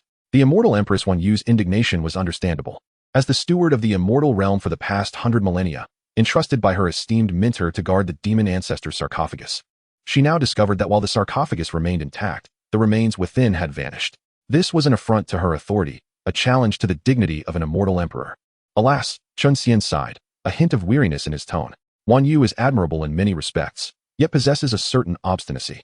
Master, the disappearance of the demon ancestors' remains is a matter of grave consequence. I fear it may impact the war at the Fallen Star Imperial Pass. What are your thoughts? The immortal empress Wan Yu inquired hesitantly. You wish to go to the Fallen Star Imperial Pass? Shinxian queried with a smile. I intercepted intelligence in the mortal realm. They intend to target Zhenggu and Qitian. Back then, Sister Luxia shattered her Dao foundation outside the Fallen Star Imperial Pass while rescuing Baijian. How do they intend to proceed this time? The immortal empress Wan Yu asked, cupping her hands in a gesture of respect. Master, allow me to go to the Imperial Pass. The immortal realm is tranquil, and with the 10,000-year term nearing its end, a new immortal emperor will soon emerge. My continued presence here is no longer appropriate. Exercise patience. The mortal realm has been sown with hidden machinations. The immortal realm is likely to contain even more, Shinxian cautioned, shaking his head. Once I have bestowed the fourth mandate of heaven, you may depart for the Imperial Pass. This, the immortal empress Wan Yu replied anxiously. A millennium has passed, and you have only bestowed 3 mandates of heaven. When will the 4th mandate be bestowed? Soon. I have a premonition, Chun Xian responded with a smile. A little more patience, if you would. The immortal empress Wan Yu bowed, acknowledging, naturally, I trust in your judgment, master. However, regarding the demon ancestor's remains, in the past, to eradicate the demon ancestor, Master Chun Xian led the expedition, accompanied by Zhenggu, Qi Tian, and 10 other immortal emperors, venturing deep into the northern reaches of the Star River. A protracted battle ensued for nearly a millennium, almost severing the Star River. Only then was the demon ancestor vanquished, and his remains brought back from the northern Star River. The immortal emperors tasked with guarding the demon ancestor's sarcophagus, including the immortal empress Wan Yu, have served for over 10 generations, spanning 1,000,000 years. Many immortal emperors had previously proposed the drastic measure of annihilating the world to prevent the proliferation of the heavenly demons, but Chun Xian had consistently rejected this approach. Nevertheless, numerous immortal emperors still adhered to the philosophy of annihilation as a means to sever the demonic influence. Keep a watchful eye on your home. I shall return, Chun Xian said with a smile, affectionately patting the immortal empress Wan Yu's head before vanishing from the immortal realm. A delicate blush suffused the immortal empress Wan Yu's cheeks as she gazed at the spot where her master had stood moments before. She extended her slender hand, as if attempting to capture his lingering essence, but ultimately sighed in resignation. Master is both a teacher and a cherished friend. Without Master's guidance, I doubt I would have risen above the myriad talents to attain the position of immortal emperor. Every 10,000 years, an immortal emperor emerges, all venerating Chun Xian as their imperial tutor. Within the demonic blood valley, Chun Xian extended his palm, clutching the remains of the mosquito he had previously crushed. He blew upon the bloody mass, and the crimson miniature figure wielding a spear was instantly restored, bowing and paying respects in his palm. Go, locate Chun Ye's remains. If anything seems amiss, invoke my name directly, Chun Xian instructed. The 3-inch-tall crimson figure nodded obediently, as you command. After the miniature figure departed, Chun Xian released the restrictive law embodiment spell, causing Sun Gang and the 3 other armored disciples of the armor sect to collapse to the ground like limp worms. The bloodthirsty Yuan Qi they had painstakingly cultivated had vanished entirely, along with their Dao foundations and Qi Cs. In essence, they were now crippled. Chongli and Li Xiu were bewildered. Why had Sun Gang and the others been reduced to this state? What had transpired? They exchanged dubious glances, unsure how to broach the subject with Chun Xian. What has happened? Chun Xian inquired, feigning ignorance. Why are these individuals in such a state? Chongli crouched down, examining Sun Gang, and exclaimed in horror, their Dao foundations and Qi Cs are ruined. This? What is the meaning of this? Chun Xian exclaimed, his eyes widening in surprise, followed by a gleeful expression. Then quickly strip them of their possessions and slay them. Upon hearing this, Li Xiu promptly decapitated Sun Gang's 3 junior disciples with a swift stroke of her blade. Senior brother, kill him. Chongli hesitated for a moment before summoning a crimson glow at the edge of his hand, delivering a decisive palm strike to Sun Gang's neck, ending his life. Chun Xian remained silent, merely offering a slight nod. He would have been disappointed if Chong Li and Li Xiu had spared the 4 individuals. In the cultivation world, talent is undoubtedly crucial, but disposition is equally important. Cultivators with a saintly mindset are destined to falter, regardless of their exceptional talent. There are quite a few items, including a small storage pouch. I shall give them to you, fellow Taoist Chun, Chongli said, gathering the spoils and handing the storage pouch to Chun Xian. Regardless of whether you were involved, we have profited greatly from this venture. Li Xiu nodded in agreement, stating, indeed. Chun Xian waved his hand dismissively, there is no need. As a mere qi refining cultivator, I have no use for these. You cannot remain in the qi refining realm forever. With these resources, advancing will not be difficult. Chongli urged. Searching for your friend's remains is undoubtedly important, but your future is equally so. It cannot be pleasant to be constantly referred to as a qi refining ant. Chun Xian chuckled awkwardly and accepted the storage pouch, stating, then I thank you. Indeed, if you had refused, we would have suspected you of harboring ulterior motives, Chongli said, patting Chun Xian's shoulder with a smile. We shall not venture further. We will assist you in searching for your friend's remains within this 10-mile radius. Chun Xian hummed in acknowledgement, casually hanging the storage pouch on his waist, causing Li Xiu's eyelids to twitch once more. Chapter 21. Vastness by Nishong hesitated outside the secluded abode, reluctant to enter. Passing children noticed the elegantly dressed woman. Yet her opulent attire deterred them from approaching. They were accustomed to Master Chen's intermittent absences, as he invariably arranged their lessons beforehand. Zhang Xiaoshan, shouldering his satchel, cautiously peered out from the courtyard, scrutinizing Bai Nishong. Are you here to see Master? He inquired. Bai Nishong nodded. Do you know where Master Chen has gone? I'm not sure. Master often goes out on errands, but he usually returns within 3 days. Today marks the 3rd day, Zhang Xiaoshan replied, emboldened by the woman's approachable demeanor. Children of 8 or 9 years were naturally curious, yet not necessarily reverent. Thank you, Bai Nishong responded, retrieving a paper parcel from her sleeve. These are candied fruits from Moon River Town. Please, accept them. Zhang Xiaoshan licked his lips, but declined. I can and Oppos. T. Master says one should not accept unearned gifts. Such eloquence for a child, Bai Nishang mused, smiling. She opened the parcel, revealing the assortment of candied fruits. For a child who had never ventured beyond Clearstream Village, the vibrant colors alone were captivating. Yet, he still hesitated. Share them with me, and we can chat, Bai Nishang proposed, extending the parcel. We can talk about anything. Zhang Xiaoshan tilted his head, glancing at the sky before reaching for the parcel. All right, but I'm just a child. There are things I won't know. Bai Nishang was taken aback by the child and Oppos, as prudence. So cunning. And here I am, a grand inspector of the Southwest Territory, a yawning sort immortal. Hoping to glean something from you. Does Master Chen only teach reading? Bai Nishang asked casually, offering Zhang Xiaoshan a jujube slice. Of course not, Zhang Xiaoshan mumbled, savoring the sweet and unique flavor, unlike anything he had ever tasted. Indeed, Bai Nishang thought, Master Chen, with his extraordinary cultivation, concealed himself in this village to teach. Surely, it was not merely for secluded cultivation. Does he teach you cultivation? She inquired. Cultivation? Zhang Xiaoshan repeated, nodding. He does. Ah, he does indeed teach you, Bai Nishang exclaimed. Inhaling sharply. Does he teach you breathing exercises, meditation, and introspection? No, you're quite peculiar, Zhang Xiaoshan retorted, clutching his satchel. Master says reading is a form of cultivation. Bai Nishang handed the remaining candied fruits to Zhang Xiaoshan, rubbing her temples. The cultivation of scholars. There is a lineage in the Western continent, the Vastness sect. One of the 3 great sections. Yet, their cultivation does not stem from mere reading. They, too, must meditate, breathe, and temper their qi. This ordinary village child possesses negligible talent for cultivation. Even if Master Chen guides him, he might only reach the foundation establishment stage in his lifetime. Such ordinary children are abundant, the common folk. What about the great white goose? Is it out as well? Bai Nishang inquired, glancing at the setting sun. Peach blossom? It's away even more than Master Chen. It's often out, Zhang Xiaoshan replied, his cheeks bulging with candied fruit. He rewrapped the parcel. I must take this home for my parents to try. May I look around the courtyard? I assure you, I won't touch anything. I'll simply stroll about, Bai Nishang requested. Her 3 nurtured flying swords and the sword at her waist exuding a heroic aura, complemented by her inspector's attire, inspiring Zhang Xiaoshan's admiration. Most importantly, Master Chen never forbade entry into the courtyard, save for his own dwelling. Zhang Xiaoshan carefully tucked the candied fruits away and nodded. You may, but I must accompany you. Master and Oppos, as house remains off limits. Naturally, I am not one to intrude, Bai Nishang assured. Zhang Xiaoshan grinned, gesturing towards the courtyard. Please, come in. To the left is the vegetable garden, where Master grows seasonal produce. The fish pond was recently dug, and it contains koi and lotus flowers. He paused, striking his forehead. I haven't fed the fish yet. Please, wait a moment. Before Bai Nishang could respond, the child darted towards the storage shed on the right side of the courtyard. Bai Nishang, having been previously overwhelmed by the goose's demonic aura and Chen Xian's divine abilities, had not had the opportunity to examine the surroundings closely. This time, she could take a closer look. Her blood ran cold. The stone trough outside the shed pulsed with such potent spiritual energy, surpassing even that of the 7 luminaries sect's prized artifact. The vegetables in the garden shimmered with spiritual light, not ordinary vegetables, but elixirs. Even the grayish-brown soil exuded an indescribable medicinal fragrance. If I were planted here, I might ascend to immortality. The child and the villagers are oblivious, but I am not. Moments later, Zhang Xiaoshan reappeared, carrying a wooden bowl filled with fish food, rushing towards the pond. Bai Nishang inhaled sharply, following closely behind. If the garden was so miraculous, what would the fish pond be like? Would you like to feed the fish as well? Zhang Xiaoshan asked, turning to Bai Nishang. May I? I raised many fish at home. Bai Nishang responded truthfully, referring to the spirit fish she kept at her sect residence. Cultivation was, after all, a struggle, against others and against fate.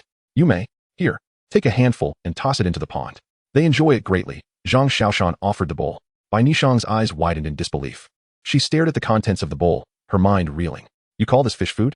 These are pills, and judging by their quality, they are all top-grade celestial pills. I yearn to consume them. What should I do? Chapter 22. Raising Dragons. Bai Nishang ultimately refrained from eating. For the fish feed was not hers but Mr. Chen's. Zhang Xiaoshan, oblivious to the inner turmoil Bai Nishang had endured, arrived at the pond with a wooden bowl and was greeted by a throng of koi, their heads slightly raised. I almost forgot about you, Mr. Chen will surely scold me upon his return. Zhang Xiaoshan felt anxious, for Mr. Chen had never shown anger, even when his mother was persistently nagging him. After all, Mr. Chen was a learned man of considerable stature. As Bai Nishang gazed at the group of koi in the pond, something felt amiss. The fish heads appeared normal. The pond water and lotus blossoms were pristine, yet the presence of a dragon head among the fish was perplexing. Were they raising a true dragon in this pond? It required feeding 3 times a day without fail. Zhang Xiaoshan tossed a handful of fish feed into the pond, while Bai Nishang was more cautious. unsure if the dragon lurking beneath would devour her in one swift bite. The dragon's majestic features, its scales, feathers, horns, and long whiskers, were unmistakably those of a true dragon, far from that of a lesser Wyrm. Such a true dragon was born at the level of an immortal. Did Mr. Chen recently acquire these koi? Bai Nishang pondered for a moment before delicately casting her fish feed into the water. The koi swallowed a morsel each before dispersing, leaving only the diminutive golden dragon eagerly consuming the fish feed, or perhaps celestial-grade elixirs. Indeed, it hasn't been long since. After Zhang Xiaoshan finished feeding, he remarked, "There is nothing else to see here. The peach blossom's nest is next to the storeroom. That stone trough you saw is what it uses for meals." "Thank you. By the way, may I ask your name?" Bai Nishang cast another glance at the dragon, reassured by its indifference before responding. "Zhang Xiaoshan." He bounced back into the house with the wooden bowl and said, "Let us go. It's time to head home before my mother scolds me again." "All right." Bai Nishang followed Zhang Xiaoshan out of the courtyard but paused just outside. Zhang Xiaoshan exclaimed, "Sister, aren't you coming? I will wait here for Mr. Chen's return. I have something important to discuss." Bai Nishang understood that, given Chun Xian's cultivation level, he was certainly aware of her presence. However, with no means to hasten his return, she could only wait. "Very well, it is a bit chilly in early spring. Please take care not to catch a cold." Zhang Xiaoshan waved goodbye and departed. As for whether Bai Nishang would enter Mr. Chen's courtyard, Zhang Xiaoshan doubted she would, given that she had already been waiting outside for 2 days. In the Dragon Hunter Eagle's secret realm, Tao Hua stepped onto the head of the transformed Dragon Hunter Eagle ancestor, flapping her wings as she leaped down. Oh, the same youthful visage again, albeit with a rather pronounced nose that detracts from its charm, Tao Hua teased. The eagle ancestor clasped his fists and bowed deeply. "Thank you. Such formality. Ensure you provide me with ample Xianyin wine." The great white goose chimed in with a grin. "I've been staying here for the past few days. How do you intend to entertain me?" "Xianyin wine is in abundance." The eagle ancestor, having shed his burdens and ascended to immortality, regarded it as a monumental blessing for the entire Dragon Hunter Eagle clan. "A bit of Xianyin wine is nothing. Do you think a true immortal like myself cannot procure some from the Xianyin sect? We had previously agreed to keep the demon tribe from suffering turmoil. Otherwise, I might face dire consequences." Tao Hua refrained from revealing that Chen Xian had obliterated her millennium of cultivation, not wanting her old friend to feel overly guilty. "Rest assured, I am merely awaiting the opening of the heavenly gate to ascend to the celestial realm. I have no intention of provoking trouble now. Once I ascend, these matters will be settled." The eagle ancestor sighed. "It's bewildering how I've become a true immortal without fully grasping it. What kind of mindset is that? An air of superiority?" The great white goose scoffed. "By your logic, should I not be addressing you as senior?" The eagle ancestor clenched his fist and playfully struck the great white goose. "Enough with this banner. Let us go drink." Tao Hua nodded with a smile. "Old friends, fine wine. It is delightful." In the depths of the Blood Demon Valley, Shiyu had entirely lost hope. After the talisman entered the valley, severing its connection with him, he realized that the chi-refining ant he had encountered was no ordinary individual.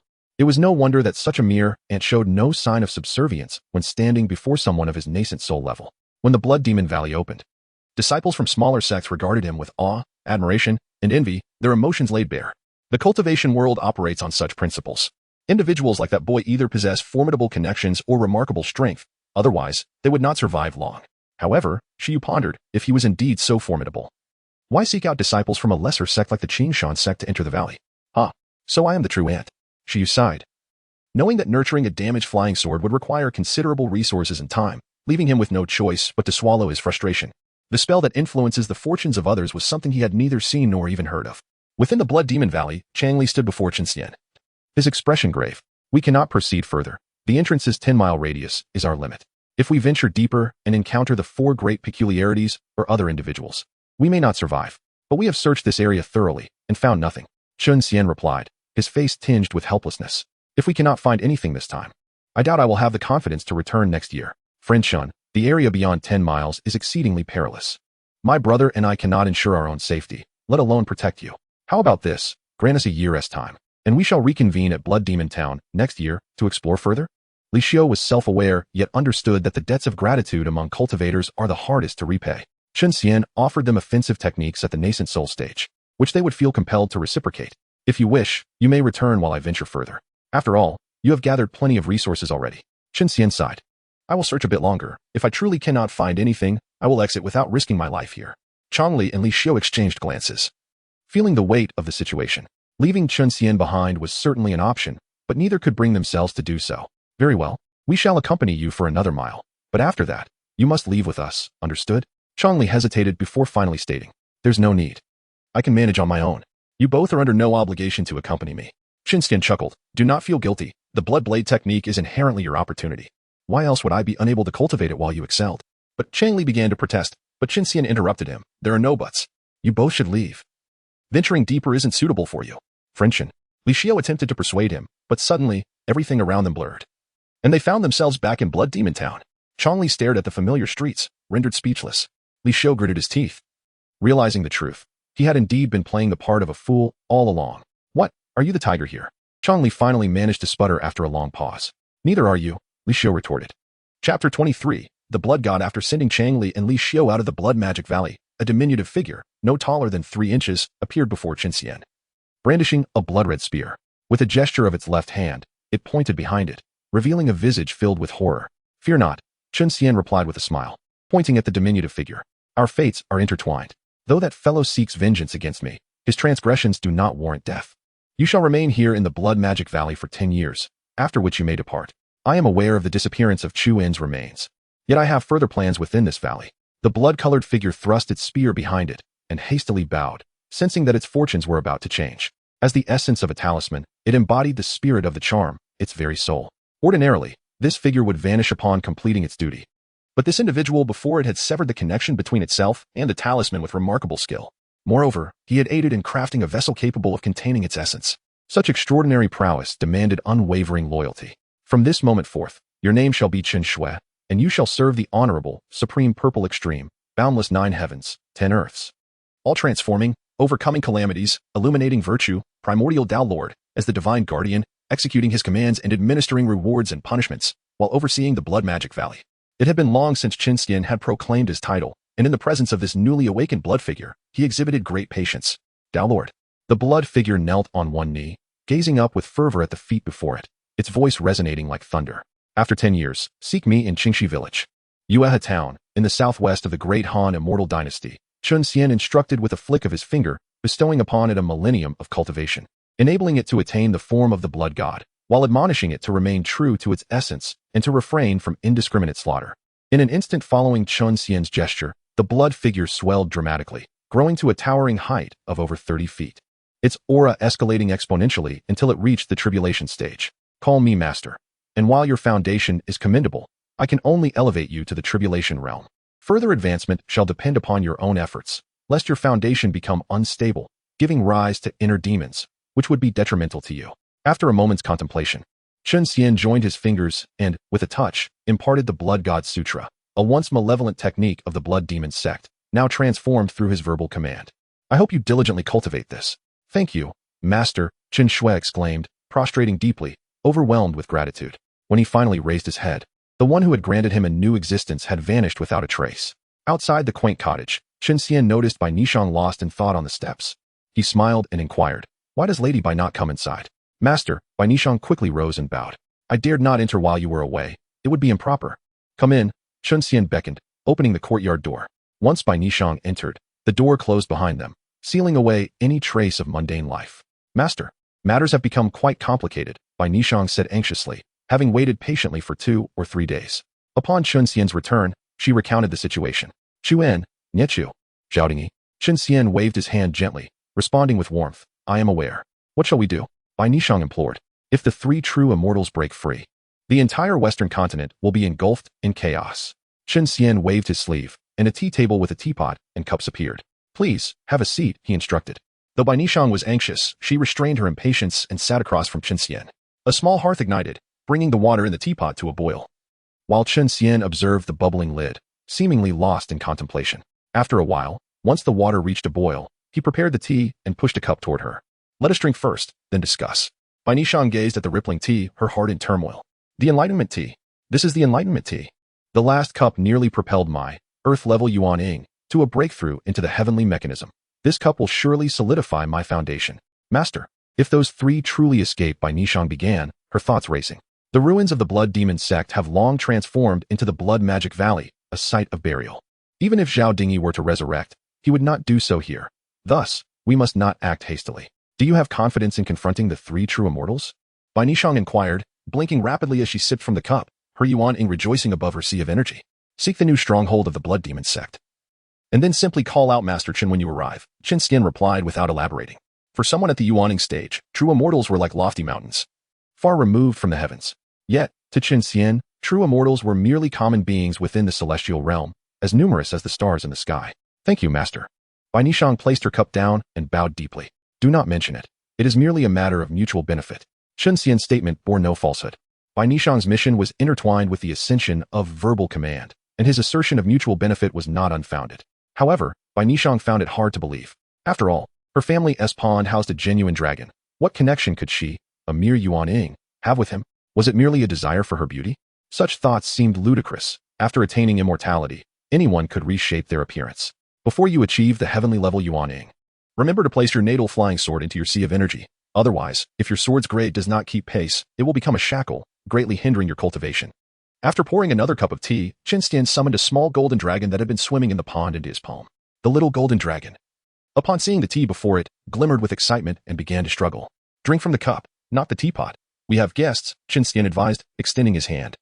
Allowing the little dragon to dive into the teapot.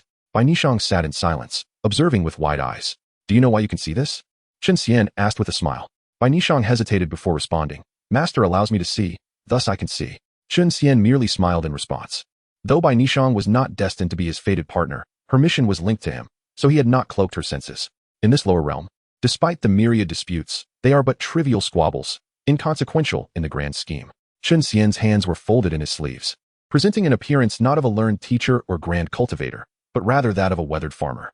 Bai Nishang swallowed hard, suddenly perceiving a sense of twilight emanating from Qin Xian. Chapter 24. The Illusory Sea. After bidding farewell to Qin Xian, Bai Nishang promptly took to the skies, directing her sword towards the southwestern territories.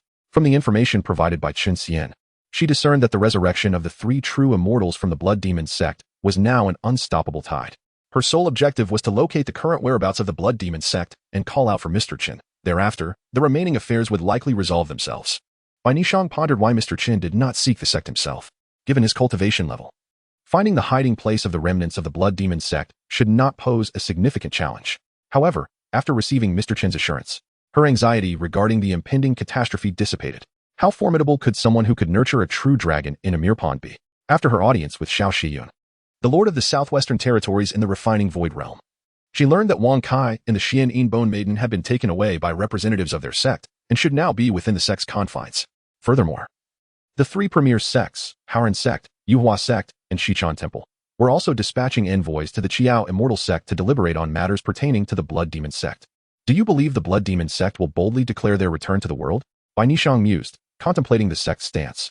If all the top sects of the western Qin continent intervened, the Blood Demon sect would undoubtedly falter, especially considering that 1500 years prior, the sect had merely controlled the northwestern region of the continent, a feat accomplished through collusion with the demon race.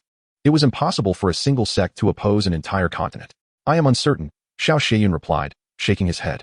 The fall of the Blood Demon sect was exceedingly abrupt, and its location has since transformed into a forbidden ground, said to have offended a certain golden immortal. At this point, he forced a bitter smile. The entire sect has become a forbidden area, restricting the entry of any cultivator above the nascent soul stage to this day. The power of a golden immortal cannot endure for so long, nor can it create such a horrific aftermath. Could it be that the mysterious Mr. Qin was a great Luo golden immortal? Bai Nishang gasped in astonishment. Qin Xian was the only immortal she had encountered thus far. Coupled with the ambiguous resurrection of the skin-stripping immortal officer Chu In and the bone-crushing god Lord Nye Chu, as well as the blood demon immortal Lord Zhao Dingyi, she began to suspect that the existence responsible for the downfall of the Blood Demon sect was indeed Qin Xian. Yet, could such a being fail to extinguish the lives of these three true immortals? What other secrets lay hidden within the Blood Demon Valley? Why had conditions for entry remained stringent for over 1,000 years? Bai Nishang had once believed that the pinnacle of human existence was to transcend tribulations. For true immortals could not act recklessly lest they provoke the wrath of heaven and earth. However, after meeting Qin Xian, she discovered that the depths of the human realm were unfathomable, with merely 30 more years until the opening of the heavenly gate. If Zhao Dingyi and his companions wished to avoid demise, they should refrain from causing turmoil in the lower realms. In Bai Nishang's presence, Xiao Shiyun appeared as a towering figure in the refining void realm. Yet, in the face of true immortals, he was akin to an ant, destined to be crushed at will. Ultimately, the fate of the entire human realm rested in the hands of a select few cultivators standing atop the mountain peak. Perhaps, Bai Nishang refrained from voicing her thoughts, aware that although she held the status of a core disciple within her sect, she was still insignificant compared to the ancient figures. Return to the inspection division to report. This matter is beyond your involvement. Xiao Shiyun advised before ascending his flying sword towards the sect. Bai Nishang gazed at the receding figure of Xiao Shiyun, hesitating for a prolonged moment. For the great white goose, having a companion along the journey was undoubtedly welcome. The eagle ancestor intended to seek the illusory sea's nefarious dragon clan to discuss the enmity between their clans, wishing for the great white goose to serve as a witness. The great white goose was more than willing. After all, Chen Xian had long warned that the 7 continents of the demon realm must not descend into chaos. Otherwise, he would face dire consequences. The eagle ancestor's success in transcending tribulations was not a boon for the heavenly demon continent. As the ruling power, there was none other than the illusory sea's nefarious dragon clan.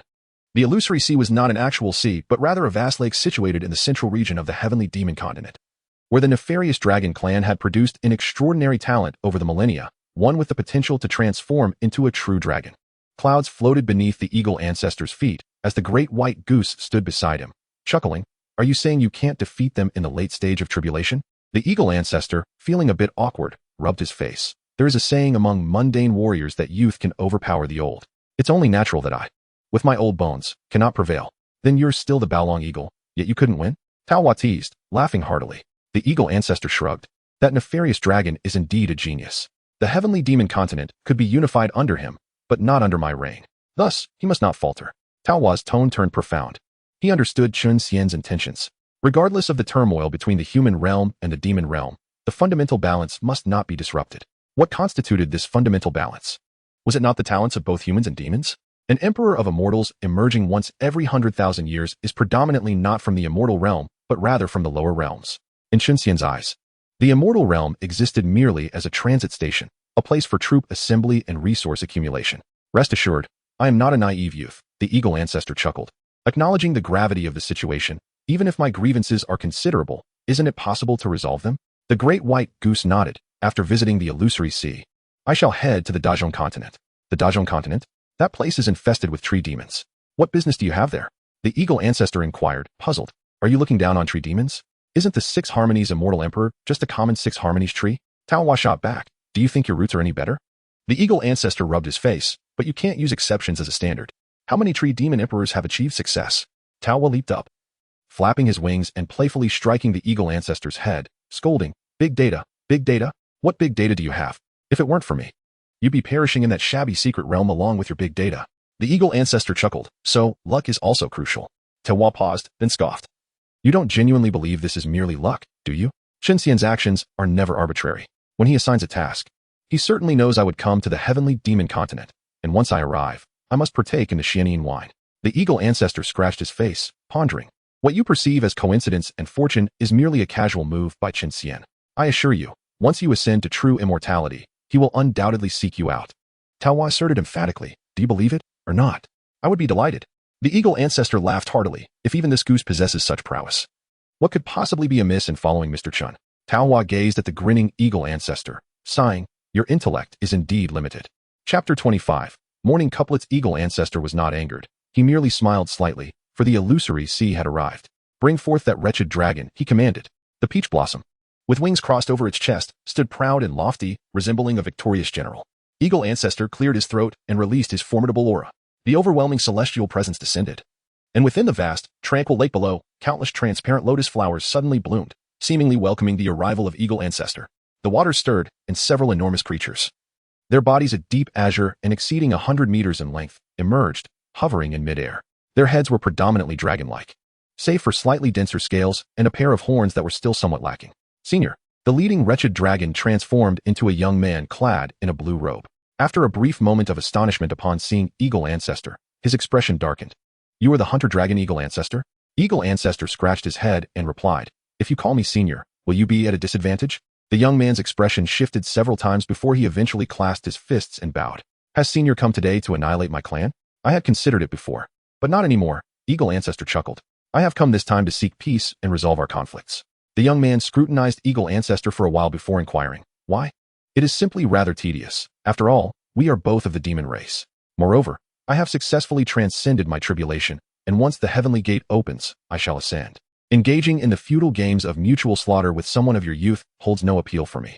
The young man nodded, understanding the implications. Eagle Ancestor's statement was a clear indication that upon his ascension, the illusory sea wretched dragon clan should not harbor any illusions about competing with his lineage. You may command Tianyao continent, but do not presume to direct the Hunter Dragon Eagle clan. Then there is no issue.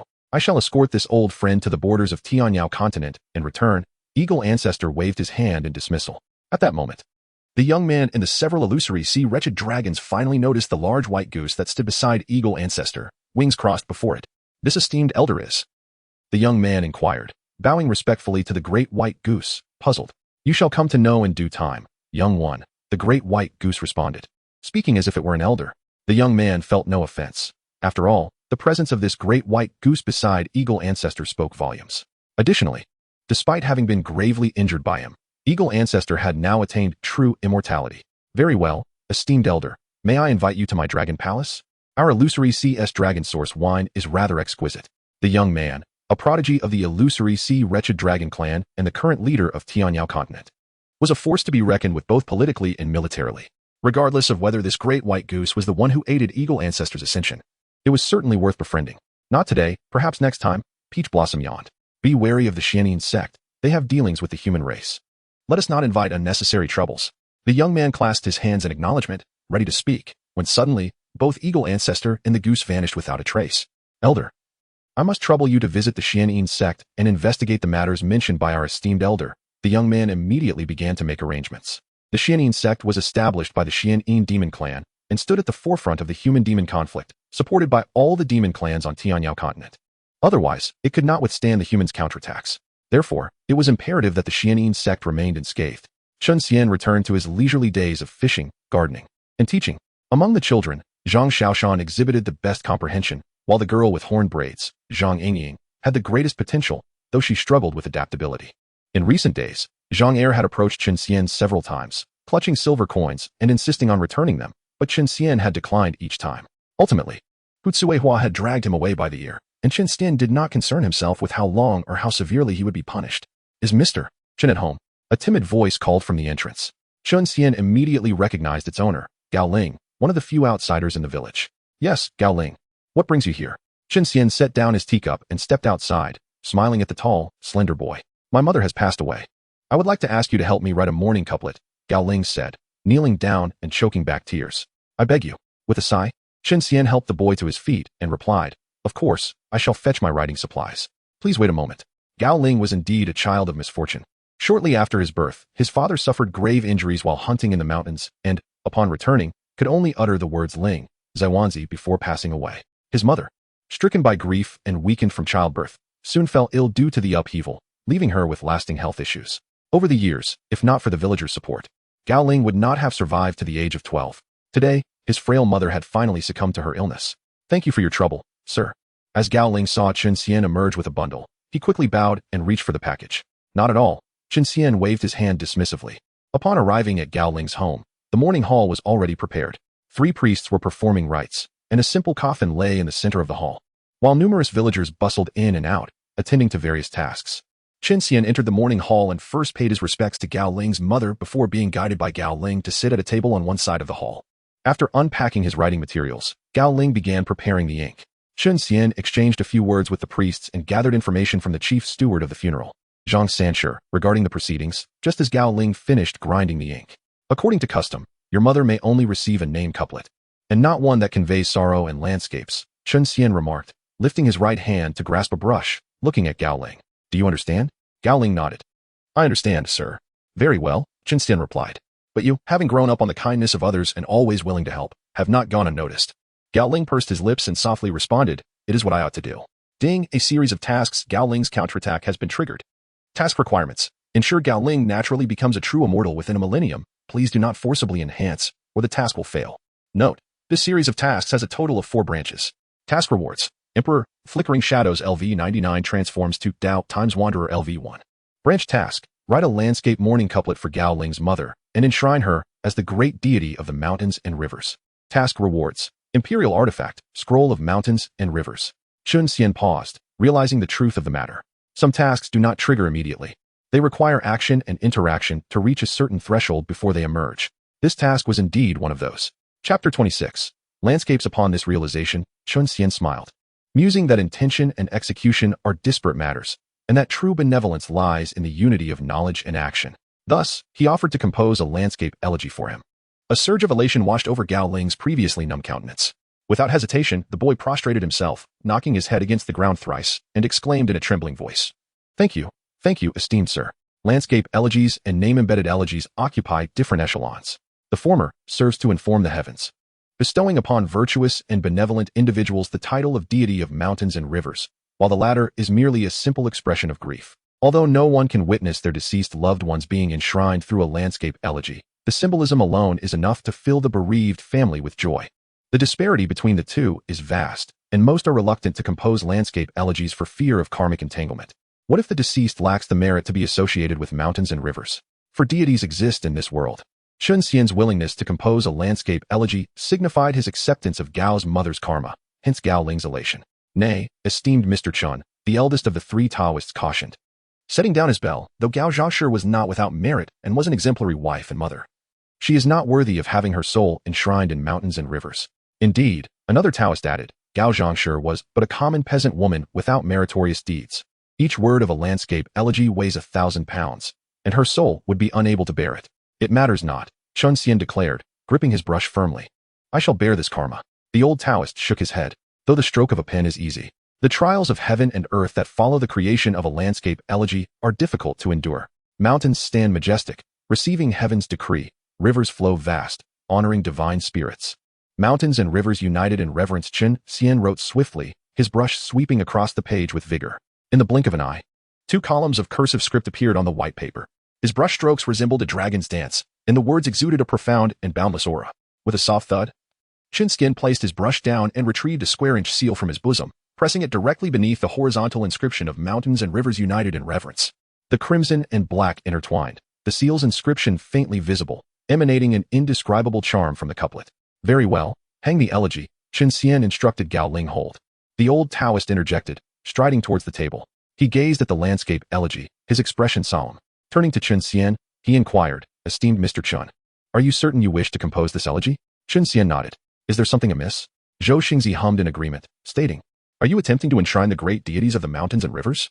It is impossible. Without the seal of the Han Dynasty's Qi Luck Jade seal, you cannot succeed. Instead, you will suffer the backlash of the mountains and rivers, leading to death in the worst case, and at best, the 3 deficiencies and 5 incapacities, resulting in a miserable existence.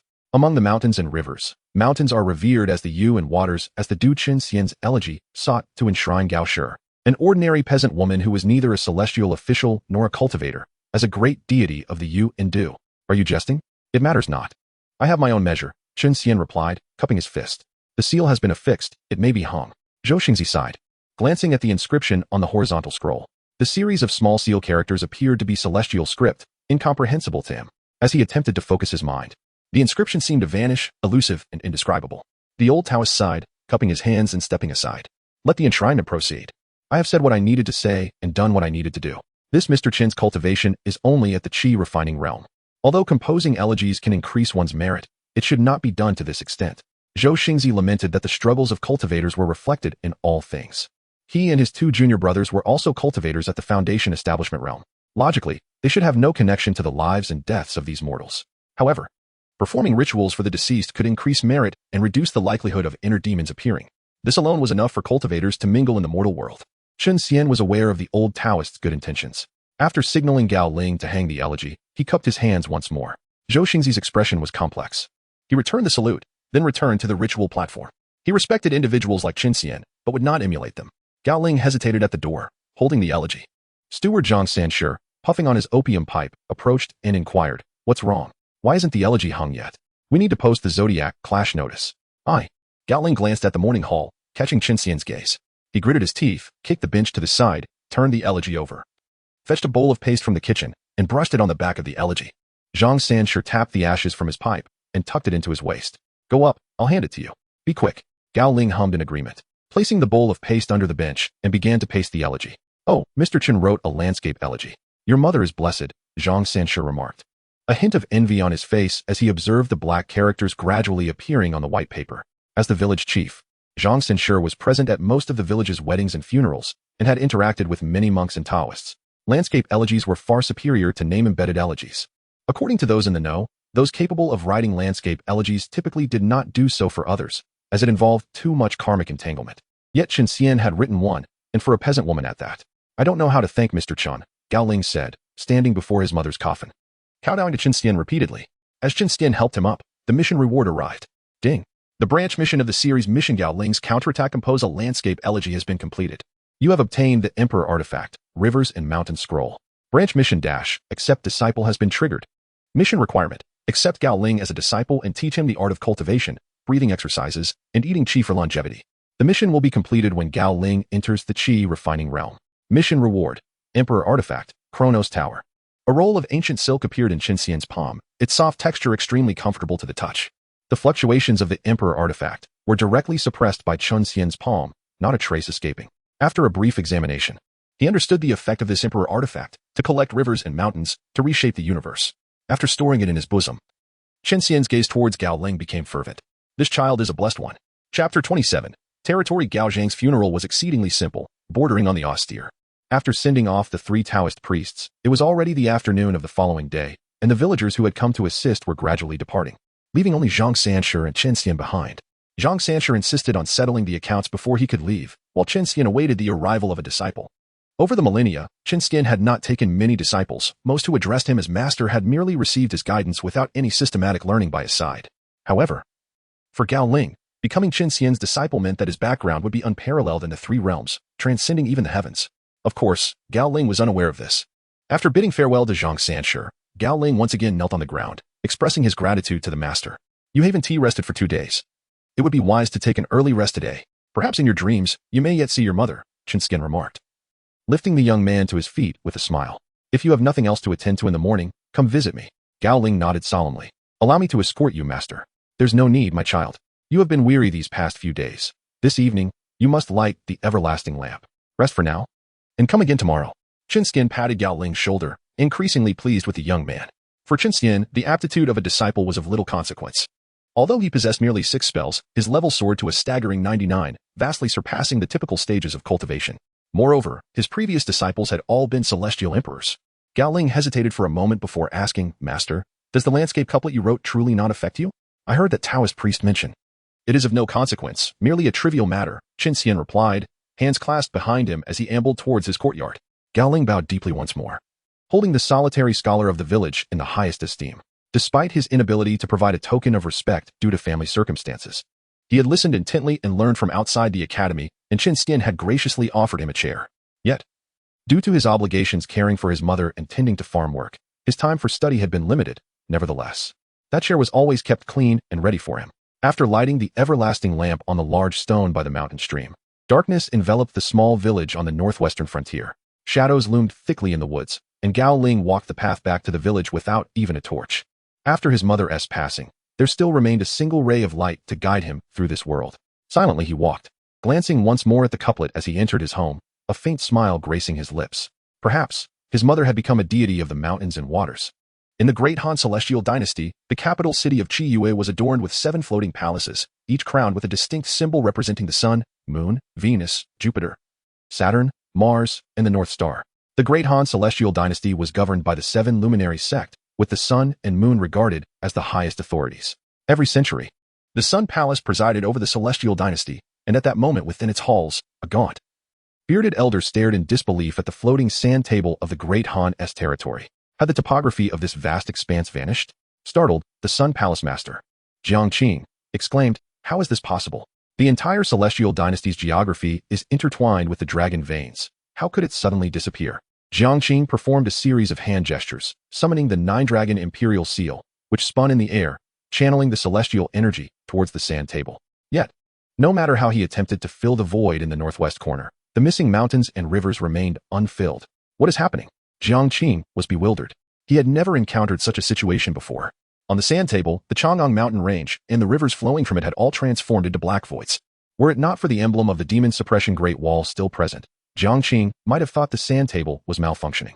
However, it appeared that the issue was far more grave than a mere malfunction of the sand table.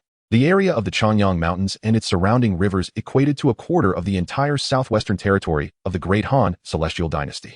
Such a vast realm experiencing turmoil could not simply be overlooked by Jiang Qing. Xiao Shiyan, Jiang Qing shouted. channeling his voice over 1,000 miles to the southwestern region's Lord, Xiao Shiyun, who had just reported on the events surrounding the peeling case and the 3 leaders of the Blood Demon sect. Xiao Shiyun, taken aback, quickly responded, "Master, what is happening with the Chanyang Mountains?" Without a hint of courtesy, Jiang Qing inquired directly, "What is going on?" Xiao Shiyun stammered, "Nothing unusual, just a few days ago. A ghostly woman destroyed a beacon tower. Not that. The Chanyang Mountains and the surrounding rivers and lakes have entirely vanished from the sand table." Jiang Qing's voice was strained with anger. "You, as a lord of the southwestern region, are unaware of such a significant issue in your territory? This matter is far more urgent than the Blood Demon sect. The emergence of remnants from the Blood Demon sect would naturally be addressed by the prominent sects of Haoran, Shichen, and Yuhua, while the 7 luminary sect would merely assist. However, a territory was directly linked to the sect's fortune. Impossible, Xiao Shiyun exclaimed. When I arrived at the sect, the territory was intact. Otherwise, I would have certainly known. Master, are you certain there is no issue with the sand table?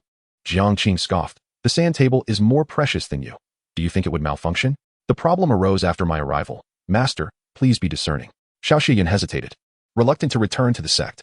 Being a regional lord in the southwest meant enjoying resources from the sect, a stipend from the celestial dynasty, and offerings from smaller sects, a life of utmost comfort. He lamented, don't let this minor issue cost me my position. Return and investigate. Jiang Qing commanded. Inform me immediately of any developments. Yes. Xiao Shiyun wiped the sweat from his brow and summoned his flying sword to depart swiftly. In this tumultuous time, Jiang Qing continued to analyze the sand table as the significant fluctuations in celestial energy startled the other 6 palace masters, prompting them to send inquiries. Jiang Qing did not conceal the matter of the territory vanishing from the map, as it was a crucial issue regarding the state. Secrecy would only lead to further chaos. Upon learning of this, the 6 palace masters convened, and after deliberation, they decided to report the matter to the sect master. Chapter 28. Mother Night had fallen. Gao Ling lay in bed, the faint, ethereal moonlight filtering through the dilapidated window lattice, barely touching the edge of his bed. In a fleeting moment, the moonbeams coalesced, transforming into a pristine white gown, followed by a woman of unremarkable appearance, yet radiating a divine aura. Adorning her hair were jeweled hairpins, their intricate designs of mountains and rivers extending to the tips. The voluminous gown was embellished with delicate golden threads woven into an openwork phoenix, exuding grace and regality. The woman stood by Gao Ling's bedside, her expression overflowing with tenderness. Far away, your encounter with Mr. Chun is truly a blessing earned over countless lifetimes, she murmured, gently reaching out to caress Gao Ling's face. However, due to the divide between humans and deities, her hand could not make contact. After a moment's hesitation, she waved her silken sleeve, her form blurring. In an instant, Gao Ling found himself within a palatial structure, grand and opulent, yet tinged with an air of solitude. At the center of the hall, a woman in a white dress stood with her back to him. Where is this place? Gao Ling asked, looking around in bewilderment at the woman. This place. It is the mountains you once traversed and the waters you once waded through. As the woman turned, her face, bearing a striking resemblance to Gao Zhangshi, along with her familiar voice, caused tears to well up in Gao Ling's eyes. Mother, Gao Ling cried, kneeling on the ground, sobbing. My child, you have suffered, the woman said, taking a step forward and gently raising Gao Ling to his feet, her hands resting on his arms. Feeling the warmth on his arms, the gaunt young man exclaimed in surprise, this dream. Why does it feel so real? Gao Zhangshi smiled and led her son toward the main hall. Because your mother has become the mountain deity of Chanyang Mountain and the water deity of the surrounding watercourses. To be the recipient of both mountain and water's favor is unprecedented within the entire human realm of 9 provinces. No deity has ever simultaneously held the positions of mountain and water deity. Never before. No amount of merit or bestowal could make it possible. Yet Gao Zhangshi, with nothing more than a mountain and water elegiac couplet, has miraculously transformed from a peasant woman into the mountain and water deity of Chanyang Mountain. Oh, it's Mr. Chen's elegiac couplet. Gao Ling realized immediately, but this is too fast, isn't it? Not fast at all. It's been a day and a night, Gao Zhangshi said, affectionately patting Gao Ling's head. It's just that we can only meet in dreams. It doesn't matter, as long as you're still here, mother. It's just, how can I ever repay Mr. Chen's kindness? Gao Ling wondered what price Mr. Chen had paid for that couplet. That is for you to discover, Gao Zhangshi said, waving her left hand. A long table materialized in the hall, and a procession of forest spirits, bearing various dishes, entered from outside. Gao Ling was surprised to see the familiar weasels, rabbits, and monkeys transformed into these beings. I have just received my divine position and been granted a divine palace. It wouldn't do to have the palace be too desolate, so I used my authority to summon these little creatures. When you travel through the mountains, please do not harm them, Gao Zhangshi said, picking a verdant fruit from a jade plate and carefully peeling it before offering it to Gao Ling. Gao Ling accepted it, sighing, I don't know how to repay this. The debt is too great. Gao Zhangshi smiled without responding, continuing to peel fruit for her son. In the past 6 years, due to her illness, she had been unable to cook a meal, wash clothes, or peel fruit for her son. Mr. Chen asked me to see him tomorrow. Do you think he would appreciate it if I served him tea and water, attending to his needs? Gao Ling asked. He was merely an ordinary mortal, unfamiliar with the concept of cultivation. In his mind, even if his mother had become a mountain and water deity, it was only in a dream. I wouldn't know. If it were me, I certainly wouldn't want you to serve me every day, Gao Zhangshi said with a smile. After all, you've already served me for 6 years. From now on, you should shoulder the sun and moon and witness the flourishing of nature. But Mr. Chen is Mr. Chen. He has lived alone for 10 years, with only a goose as his companion, so perhaps he would appreciate it. Gao Ling took a deep breath and nodded. Serving his mother since childhood, and now serving Mr. Chen after her passing, felt like the right thing to do. It's almost time. Although I am a mountain and water deity, I am still an earth deity. Staying in this divine palace for too long can harm your vitality. Gao Zhangshi said, handing Gao Ling another fruit with reluctance. Gao Ling was taken aback. Isn't this a dream? It's both a dream and not a dream. But I am real, Gao Zhangshi said, stroking Gao Ling's face. Far away, you must grow tall and handsome, and continue the Gao family lineage. Only then will I be truly happy. Gao Ling chuckled awkwardly, but as he was about to reply, he noticed that the palace, his mother, and the attendant beast had all vanished into the distance. Mother, Gao Ling cried, opening his eyes to see the dark ceiling of his home and the moonlight streaming in through the window. In the heart of Chanyang Mountain, Gao Zhangshi stood with a look of longing, dismissing the lesser spirits before seeing a figure appear before her. A young man in a blue robe stood with his back to her. How is Chanyang Mountain's water? The young man asked, turning to look at Gao Zhangshi with a smile. Gao Zhangshi was startled and immediately performed a respectful bow. Mr. Chen, not bad. You've reached the refining emptiness realm upon ascending to the position of mountain and water deity. I didn't expect an ordinary peasant woman like you to possess such aptitude. Chen Stin said, waving his hand, having given you a day and a night. Do you understand your responsibilities? I do, Mr. Chen, Gao Zhangshi said softly, her head lowered.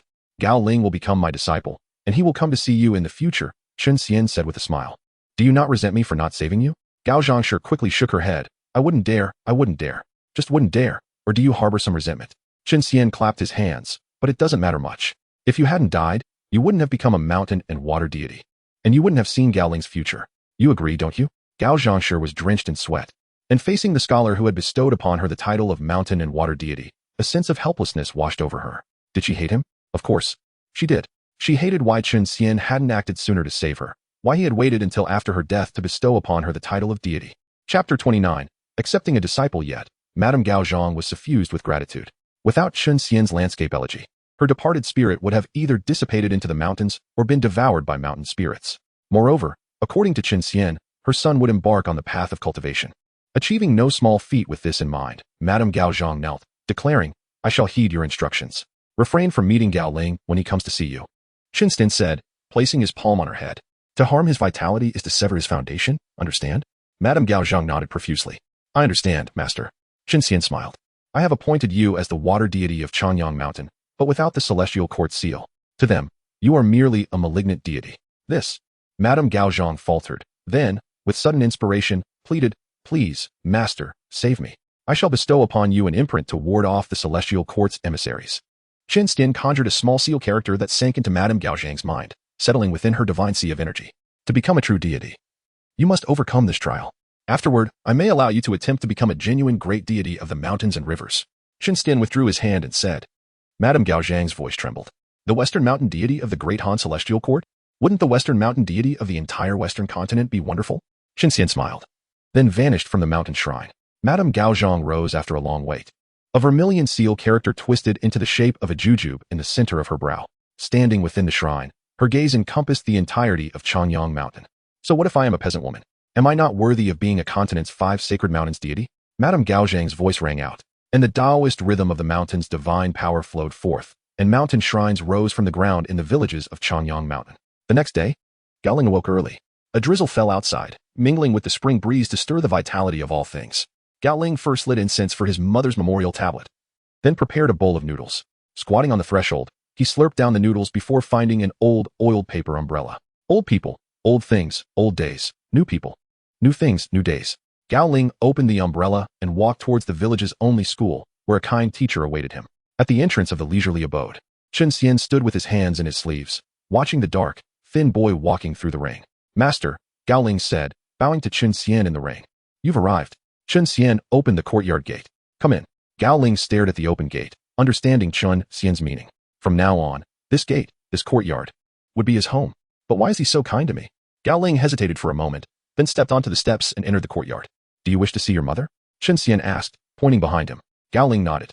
Yes. Then cultivate. Chun Xian smiled and asked, Are you willing to become my disciple? Gao Ling nodded. I am. Not the teacher master, but the father master. Chun Xian raised his hand, his palm showing the 9 provinces of the human race and the 7 continents of the demon race. Although many, it had the power. The dark. Thin boy knelt without hesitation and kowtowed 3 times. Master. Good. Chun Xian smiled, waving his hand to help Gao Ling stand. Cultivation realms are qi refining, foundation establishment, core formation, nascent soul, spirit transformation, void refining, body fusion, great vehicle, and tribulation transcendence, each divided into upper, middle, and lower levels. To truly see your mother, you must first enter the qi refining realm and possess spiritual energy to see the Yin spirit. Chun Xian then asked, I have a sword manual that can split the heavens and destroy immortals. Will you learn it? Gao Ling was stunned. Master, isn't this a bit too fast? Chun Xian smiled. Fast? Not at all. If not for the mission's restrictions, I would max out your cultivation. I don't like swords. Gao Ling shook his head.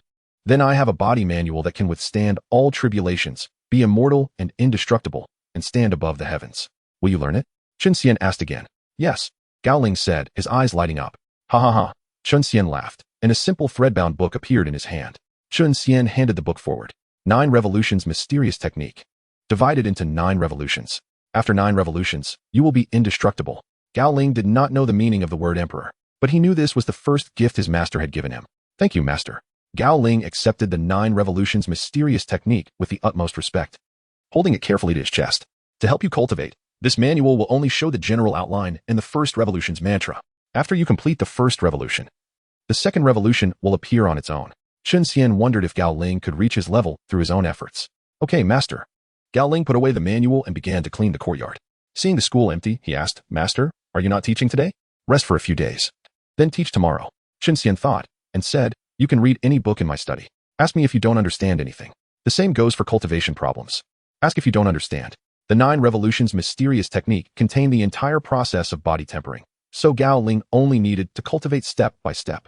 Of course, Chun Xian had already prepared the necessary resources. Gao Ling nodded and said softly, Thank you, master. Yuanji, Chun Xian said, as if remembering something. Leave the fish in the pond to you. The fish food is in the storage room. Okay, master. Gao Ling was happy, not afraid of having things to do, but afraid of having nothing to do. Chun Xian smiled as he watched the dark, thin boy busy in the courtyard, his thoughts drifting back thousands of years. At that time, the honest boy was the same, rushing to do everything. That era was a dark age of human race without cultivation, without transcendence, with strange things rampant. Chun Xian taught the boy in that era, eventually creating the path of cultivation in the name of eternity. Qi refining, foundation establishment, core formation. Chapter 30. The Lo Zhang Shaoshan sat on the doorstep, his hands propped up against it, gazing at the rain cascading from the eaves, his eyes slightly unfocused. Hu Tzuhua sat beside him on a small stool, deftly picking peas with remarkable speed, her tongue equally swift, in this wretched weather. Your deadbeat father still runs out to fish, claiming he wants to deliver to Chun Xian. Humph, it was his family's goose that devoured our ducks. This back and forth over money seems endless, doesn't it? Mother, can you refrain from speaking so much? It's already morning. Zhang Shaoshan rubbed his temples, feeling a dull ache. How long had it been since this incident? And yet they remained obstinate. His mother clutched the silver, while his father was incessantly preoccupied with compensating the gentleman, turning their home into a veritable chaos. Why shouldn't I speak? Suddenly, Hu Tzuhua's plump face contorted into a near tearful expression. You favor your father over your mother, don't you? Fine. I shall return to my family. I cannot stay in Qingxi village any longer. Zhang Shaoshan massaged his temples, realizing that the rain had indeed intensified, becoming unbearable. Perhaps I should seek out my father. The rain could lead to a flash flood, which would be perilous. Finally, he found an excuse. You can argue about the silver with him. It won't help to involve me. Hu Tzuhua glanced at the rain, her expression shifting slightly. A flicker of anxiety emerging. Quickly go find that deadbeat. Who goes fishing in such torrential rain? Zhang Shaoshan jumped off the doorstep, retrieved a miniature raincoat and hat from the wall, and dashed into the downpour. At this moment, Hu Tzuhua ceased her pea-picking, merely staring blankly in the direction where her son had vanished into the curtain of rain. After a while, Hu Tzuhua gritted her teeth, rushed inside, and rummaged through a hidden compartment at the bottom of a red-painted wooden box, carefully retrieving a small box the size of 2 palms. After tucking it into her bosom, she opened an umbrella and stepped into the rain. In the leisurely abode, as Chun Xian was enjoying his lunch, he heard a knock at the door. Without needing to be instructed, Gao Ling set down his bowl and sprinted to answer it. Second aunt, Gao Ling called out as he stepped aside. Hu Tsuehua nodded. Little Ling, what brings you here? I have become a disciple of my master and shall be here often to serve him, Gao Ling explained, puzzled. Second aunt, why are you here in such heavy rain? Hu Tsuehua laughed awkwardly. I have some matters to discuss with your master. Gao Ling acknowledged her and welcomed Hu Tsuehua inside before returning to the storeroom with his bowl. Chen Xian made no effort to stop her. He was aware of her purpose for visiting. Second sister-in-law, Chen Xian said, setting down his utensils and rising to greet her. Hu Tsuehua regarded the young man with a complex expression, sighed, and produced the small box from her bosom, placing it on the stone table. What does this mean? Chen Xian feigned ignorance, feigning surprise. I no longer want this silver. Hu Tsuehua pushed the box forward, exclaiming, because of this silver, my deadbeat husband argues with me daily. And what about your ducks? What of Xiaoshan's new clothes for the new year? What of the tuition after the new year? Chen Xian opened the box, finding the shards of silver he had previously lent still intact. Just work a bit harder. The harvest has improved significantly these past 2 years. You will surely earn more. Upon relinquishing the silver, Hu Tsuehua's demeanor softened considerably, her tone losing its previous sharpness. Just take it. A mistake is a mistake. This is compensation, nothing more. Chen Xian smiled. I will speak with your brother. Let it be. My attitude that day was poor. Hu Tsuehua waved her hand, turning to leave. But Chen Xian could not allow her to depart so easily. The silver was part of a task requirement. If Hu Tsuehua returned it, it could jeopardize his reward. Please take it, second sister-in-law. Chen Xian spoke, his words invoking compliance. Hu Tsuehua acquiesced, picking up the box and departing. After she left, Chen Xian lost his appetite for food, calling for Gao Ling before stepping outside with an umbrella. Zhang Xiaoshan carried his own aura amidst the myriad beings below. As long as he harbored no malice, he would face no danger. However, Zhang Er was not so fortunate, and he found himself in peril. The root of the trouble lay with those few taels of silver. Early in the morning, Zhang Er had quarreled with his wife before setting out. His spouse was unwilling to return the silver to Chen Xian, so he resolved to earn it himself. If he could catch a wild loach, those few taels would be his. Following the mountain stream that meanders through Qingxi village upstream, Zhang Er was uncertain whether the legendary delicacy, the wild loach, still existed. Yet, venturing deeper into the mountains could not be mistaken. Even if he failed to find the loach, returning with some stream crabs or frogs would still nourish Xiaoshan. As he stepped beyond the village, Zhang Er glanced back at Qingxi village, shrouded in mist. An inexplicable feeling washing over him, as if he would never return once he left. How strange. Zhang Er scratched his head and lowered his gaze to the stream. The wild loach, a mountain delicacy, had been caught by villagers over a decade ago, yet for unknown reasons, it had vanished these past years. The stream in the wilderness remained remarkably clear. The rain had not affected it, merely causing a slight rise in water levels. Zhang Er searched each pool, moving onward whenever he found no trace of the loach. As he continued, he distanced himself further from the village, the mist in the mountains thickening. The fog was dense. He had to follow the stream. Standing on the riverbank in the forest, he could no longer see the water's surface, let alone the elusive loach. After hesitating for a moment, Zhang Er took out a pancake wrapped in cowhide paper from his pocket. Looking at the paper, a smile spread across his face. This was a treat Xiaoshan had brought back from outside, still containing some dried fruit he had never tasted before. The flavor was delightful. Unwrapping the cowhide paper, Zhang Er carefully stored it away after retrieving the pancake. The pancake was firm, filled with a bit of meat sauce and a generous helping of chives. Biting into the pancake, Zhang Er crouched down, drawing lines in the dirt as he calculated his distance from the village, pondering when would be the best time to return. After all, spending the night in the mountains was not advisable, and moreover, he had not informed his wife about his absence, lest they worry for him and their child. Chapter 31. Delusions of nightmare among the mountains and rivers. In addition to wild beasts and venomous insects, miasma also serves as a lethal force, striking without warning. Since the birth of his son, Zhang Xiaoshan, Zhang Er had seldom ventured into the mountains, for the dangers that lurked within the deep woods were far too many. After meticulously finishing his flatbread, Zhang Er resolved to follow the previously charted path, promising to return after venturing no more than 3 miles into the forest. Father. Just as Zhang Er prepared to depart, he suddenly heard a voice emanating from downstream. He swiftly unsheathed the machete tucked at his waist, his expression tense. In the vicinity of Qingxi village, legends of mountain spirits and malevolent ghosts had perpetuated, among which the terrifying entity known as the delusion of nightmare was considered the most sinister. The records of our ancestors narrates, the delusion of nightmare clings to the shadows of ancient trees, mimicking the whispers of the forest winds, human voices, and the roars of beasts, creating a cacophony that induces a sense of being watched, gradually ensnaring the listener in a web of delusional fantasies. Its form is semi-transparent, resembling a gathering mist, adorned with flowing black patterns. Its head lacks fixed features, possessing only a mouth that splits to the roots of the ears, concealing spiral-shaped teeth within. The records of our ancestors is a collection of folklore, and there was once an old scholar in Qingxi village who thrived on the tales within it, trading stories for food and drink. These accounts have been passed down through generations, as the villagers, who relied on the mountains for sustenance, maintained a profound reverence for the land. The origins of the delusion of nightmare were also expounded by that old scholar in the northwestern regions of Zikinzu. Before the Great Unification, countless ancestors roamed the Changyang mountain range in search of rare mountain treasures, only to turn upon each other in a bloody struggle, discarding the bodies in the valleys. The mingling of resentment and miasma birthed the delusion of nightmare, a spectral being, also known as the Shadow Lord. For the victims' bones vanished, leaving only their shadows imprinted upon the trees or the earth, a truly chilling sight. Thus, upon hearing his son's voice, Zhang Er instinctively thought of this ominous legend. As raindrops fell upon the broad leaves, producing a crisp sound, the water coursing down Zhang Er's arm to his clenched fist caused him to reconsider his earlier bravado. "Who was there?" he demanded, his grip tightening around the machete as he feigned a slash, his voice rising in anger. "Father, it's me, Xiaoshan." The voice of Zhang Xiaoshan emerged from the thicket downstream, its clarity somewhat muffled by the rushing stream and falling rain. Zhang Er's heart raced. "Xiaoshan, what are you doing in the mountains? Did I not say I would find something and return by evening?" He tightened his grip on the machete, raising his left hand to wipe the rain from his face, preparing himself for a confrontation. "Mother is worried about you, so she sent me to find you." Zhang Xiaoshan's voice rang out again, growing nearer and clearer. It seems she has come to a realization. "What realization?" Zhang Er asked, perplexed. "Mother wants me to return the silver to the teacher. She has concern for you." Zhang Xiaoshan's voice was now quite close.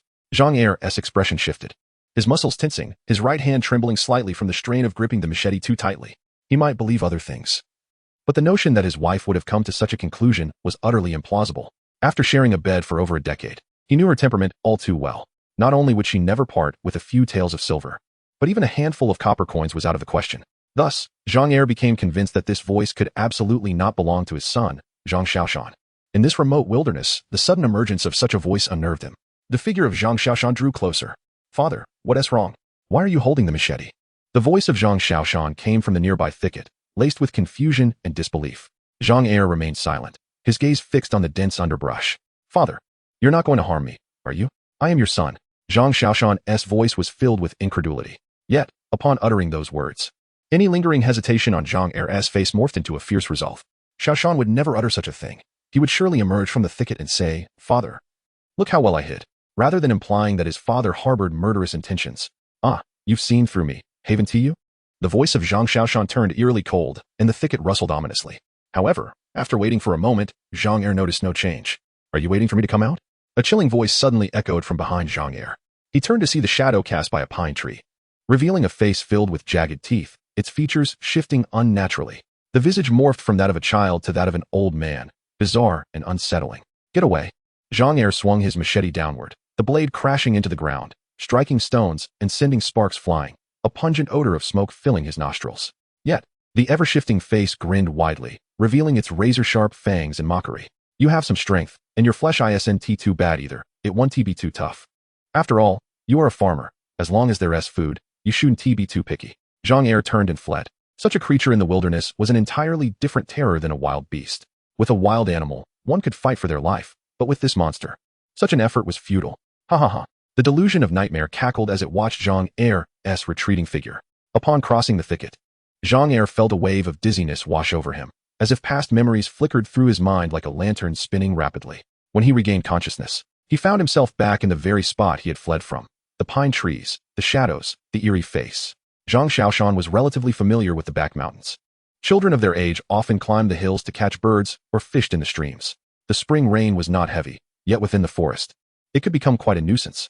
The slender Zhang Xiaoshan had fashioned a straight stick before ascending, which could serve as a walking aid and a means to probe the path ahead, preventing falls. Why is father moving so quickly?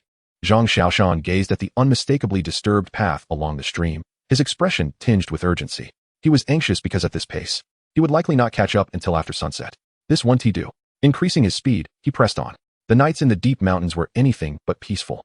Before long, Zhang Xiaoshan followed the trail to the thicket, and through the underbrush, he vaguely spotted his father standing dazed beneath a pine tree, rainwater dripping from his cloak to the ground.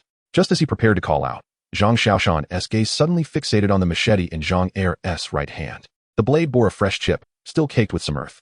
Chapter 32. In the mountains, why was father standing with his back to the stream beneath that pine tree? Wasn't he here to seek the wild loach? What had transpired? How could the hatchet have suffered such a significant break? Thoughts surged through Zhang Xiaoshan and Appo's mind.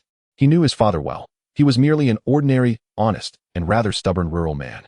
Not only would he complain if the hatchet showed even a hint of rust, but now, with the hatchet broken, father stood there like a wooden post, utterly silent. Is that your son? A voice suddenly pierced the air as Zhang Xiaoshan pondered. Oddly, from his vantage point, there appeared to be no one in front of his father, just the pine tree. Yet, Zhang Er's body began to tremble at the moment the voice echoed. Hesitating for a moment, Zhang Xiaoshan called out, "Father, is there anyone in front of you?" "Of course, there is someone," the cold voice replied mockingly. "Why don't you come and take a look?" Sweat suddenly poured from Zhang Xiaoshan's brow. There was no one, absolutely no one. What then was the source of this voice? His mind conjured images of various monsters, monkeys with human faces and specters floating in midair. Yet none of these aligned with the current circumstances. "Child, if you do not come over, I shall take your father with me," the chilling voice taunted.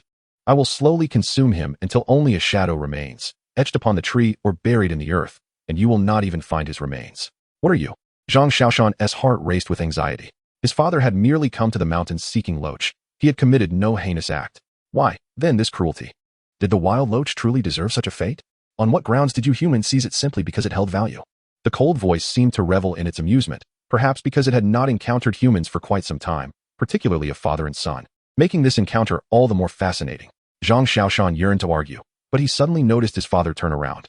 Rain cascaded down his pale face. His right hand clutching the hatchet shook incessantly, and his lips were ghastly white, trembling yet unable to utter a word. "Father!" Zhang Xiaoshan pushed through the underbrush. His palm pierced by thorns, blood trickling down. Though this 8-year-old child felt a pang of panic, he did not act recklessly. Zhang Er gazed at his son, his lips quivering, bones in his arms cracking, yet he remained frozen. The creature known as Wang Yin had cast some sinister enchantment, rendering him as if burdened by a great mountain. Aside from seeing and hearing, he could not move a single muscle. "Are you not coming over? I might just devour your father's ears." The voice of Wang Yin dripped with malice and seduction, eager to see if this child would approach for his father's sake. Though Wang Yin could easily lure the boy with its magic, where would the thrill be in that? How would a father and son choose between life and death? Wasn't he that far more intriguing? "You may consume me. Just spare my father," Zhang Xiaoshan implored, tearing open his shirt to reveal his tender chest, softly asking, "Will you?" Wang Yin regarded the child in silence for a long while before asking, "Do you not comprehend what death is?" "I do," Zhang Xiaoshan replied. "It means I will no longer see or hear anything, and my parents will be heartbroken." Perhaps my teacher would wonder where Zhang Xiaoshan has gone. "Why hasn't he come to school? A scholar, are you?" Wang Yin sneered. "If you know this, why do you not flee? If you ran, you would survive." "But if I run, my father will perish," Zhang Xiaoshan countered, confusion evident in his voice. Wang Yin fell silent for an extended period, to the point where Zhang Xiaoshan questioned, "Are you still there? Are you truly willing to exchange your life for your father's?" Wang Yin's voice turned icy once more. "But I shall not grant your wish. Why do you pretend to be such a devoted son before me? I merely wish to watch a show, yet now I find it repugnant. I shall turn away. What can you do about it? My teacher has said, those who break their word do not know what they may lose." Anger finally flashed across Zhang Xiaoshan's face as he crouched down to pick up a stone, the most formidable weapon within his reach. "I am not human. Why should I be schooled by human words?" Wang Yin chuckled. This child was either incredibly stubborn or rather dim-witted, certainly not a typical child. Frustration surged within Zhang Xiaoshan as he hurled the stone behind his father. Employing the most violent means at his disposal, the stone struck the ground with a resounding thud, and the cold, brutal voice abruptly ceased. Zhang Xiaoshan's face brightened. He believed that his thrown stone had driven off the creature. Just as he prepared to rush towards his father, he found that father remained motionless, drenched in sweat and despair. The boy halted, picking up another stone from the ground. Such a young age, yet so much thought. In this humble mountain village, it is remarkable to birth a soul like you. Wang Yin's tone lost its mockery. It no longer wished to play. This human boy was increasingly peculiar. It had observed the village of Qingxi below for many years. Due to the fortunes of the celestial dynasty, this mountain spirit could not enter the village to hunt. So it had spent years gazing at the fragrant vitality of the people below. Yet, no matter how it perceived, this village could never give rise to a true dragon. Not to mention a true dragon, there were no signs of cultivators at all. But this boy, who ought to have lived a mundane life, laboring to pay taxes and struggling for a meal, exhibited an aura it could not comprehend. "Come here. I shall consume you before your father." Wang Yin's voice was flat, and the more emotionless it sounded, the more brutal and ferocious the upcoming events would become. After Wang Yin uttered those words, Zhang Xiaoshan fell into a daze, walking towards Zhang Er. Meanwhile, Wang Yin's form emerged from the shadow of the pine tree, draping itself over Zhang Er's shoulder, creating a ghastly tableau of a terrifying mountain tale. Chapter 33. A New Path in a State of Confusion. Zhang Xiaoshan was blissfully unaware of the impending danger that loomed over him. As he struggled to dispel the fog of his imagination, he caught sight of a figure clad in green, facing away from him. Sir? Zhang Xiaoshan bowed respectfully. What brings you to the mountains? How do you know this is a mountain? Qin Xian turned around, smiling at the boy. Zhang Xiaoshan's eyes widened in confusion. Indeed, there are no mountains here. Why did I mention a mountain? Have you ever pondered what a mountain truly is? Qin Xian raised his hand, and the character for mountain appeared in small seal script, shimmering with an ethereal glow. What is a mountain? Zhang Xiaoshan scratched his head. Isn't a mountain just a mountain? I recall giving you a book that spoke of a mountain is not a mountain, yet a mountain remains a mountain. A mountain can be both a mountain and not a mountain. Qin Xian gently urged him to reflect. Zhang Xiaoshan fell silent. What significance could a mountain hold? His name, which included the character for mountain, was merely a wish from his parents for him to remain grounded like Changyang Mountain. Yet, that was but one interpretation of a mountain. For practitioners, there exists the concept of energy centers. For martial artists, the imagery of tigers and leopards, and blood as vast as the ocean comes to mind. Ultimately, these concepts could be distilled into two simple words. Qin Xian held up 2 fingers, smiling. Do you know what those 2 words are? Zhang Xiaoshan pondered for a moment, tentatively suggesting, climbing a mountain? Correct, Qin Xian affirmed. But is this mountain Changyang Mountain, Chui Mountain, or Long Mountain? The Chui and Long Mountains were well known from the geographical records of the Western continent. Zhang Xiaoshan might not recognize other mountains, but he certainly knew these. No. It can't be, Zhang Xiaoshan shook his head. It should represent a goal. Then why did you say the Sir was also in the mountains? Qin Xian chuckled, affectionately ruffling Zhang Xiaoshan's hair. Zhang Xiaoshan replied, words carry the essence of truth. A single breath of righteous spirit can summon winds across vast distances. Sir, this is all you can teach me. Qin Xian placed his palm on Zhang Xiaoshan's forehead, softly declaring, by the decree of the primordial purple extreme. The limitless realms of the heavens and earth, I command you to awaken, unaware of the profound transformation occurring within him. Zhang Xiaoshan's heart began to radiate with vibrant colors. Soon, these colors coalesced into a 7-linked wonder stone, standing proudly in the lake of his heart. Within this heart lake, the 7-linked wonder stone continuously emitted words, transforming them into principles and phrases. These were then transmuted into a liquid essence, dripping into the parched heart lake. As the lake filled, the essence of literature solidified. At that moment, the first practitioner to attain enlightenment through the power of words emerged in this world. Observing the successful casting of his spell, the wraith, filled with insatiable hunger, licked its lips as drool seeped from its jagged teeth. For all creatures, the act of consuming is paramount, and the wraith was no exception. Just as it prepared to devour the human boy, disbelief washed over its features. The boy had opened his eyes. Words cascaded from his gaze like a waterfall. How is this possible? The wraith stared, momentarily stunned by the child's sudden liberation from its spell. Ah, I see. Zhang Xiaoshan blinked, and the torrent of words in his eyes vanished. Yet, a radiant aura surged from him, dispersing the clouds above, allowing sunlight to pour through the opening and illuminate Zhang Xiaoshan, as though he were divine. When I met the Sir, he told me that the power of words is boundless. Zhang Xiaoshan extended his hand, and characters began to materialize, swirling and intertwining until they formed a stark black and white brush. Thanks to the Sir's guidance, I have read many books and grasped numerous principles. Zhang Xiaoshan waved the brush, and a character representing mountain slowly took shape, before gently descending. Principles are heavy, while words are light. Yet these principles are composed of the very words themselves. Zhang Xiaoshan gazed upon the character he had created, and then turned his gaze to the wraith, trembling atop his father's shoulder. Can you withstand the weight of a single character that embodies a mountain? The wraith, perched on Zhang Er's shoulder, trembled uncontrollably, unable to comprehend how this boy, merely a villager and not a practitioner, had suddenly transformed into a formidable cultivator. Are you joking? Are you using cheats? I am but a mere spirit of the refining cheese stage. Can you truly expect me to endure the weight of a mountain character? I cannot bear it, senior. The wraith admitted timidly, its voice losing its previous chill and becoming exceptionally meek. Then why remain on my father and Appo's shoulder? Zhang Xiaoshan beckoned, and a chain of ink emerged from the character, binding the wraith and drawing it towards him. Their eyes met, and Zhang Xiaoshan dispelled the mountain character, allowing the wraith to hover in his palm. You mentioned you are not human and do not heed teachings. That statement is erroneous. The wraith recoiled slightly but remained silent. You are strong, and you are justified. What argument do I have against you? I know you're likely dissatisfied, so I shall spare your life. You may accompany me. And if you find my actions unjust, voice your concerns, and I will release you. What say you? Zhang Xiaoshan understood that the spirit would not easily submit. But it mattered not. Principles are principles, but the way lies beyond principles. In the heavens, Qin Xian lounged on a cloud, basking in sunlight, while a woman gently massaged his shoulders. Xian, do you believe my actions in this world will alter the course of fate? Qin Xian squinted, enjoying the woman and Appo's ministrations as he spoke. Xian shook her head. Your actions are undoubtedly grounded in reason. You see, this time, there truly is no reasoning behind it. I merely wish to uncover certain memories that have lain dormant for millennia. Can this and Apos, literary path and Apos, lead to the ascension of an immortal emperor? Xianxei inquired softly, glancing at the world below. Certainly, Qinxian nodded. It simply requires more time for exploration, as this path is one he must tread alone. Will the heavenly Tao's righteous sect target this child? Xianxei hesitated before asking. A new path will undoubtedly be fraught with thorns and obstacles. A smooth path cannot be a new path. Qinxian waved his hand dismissively. Such trials are both calamity and fortune. Xianxei acknowledged with a soft Her gaze fixed upon Qinxian.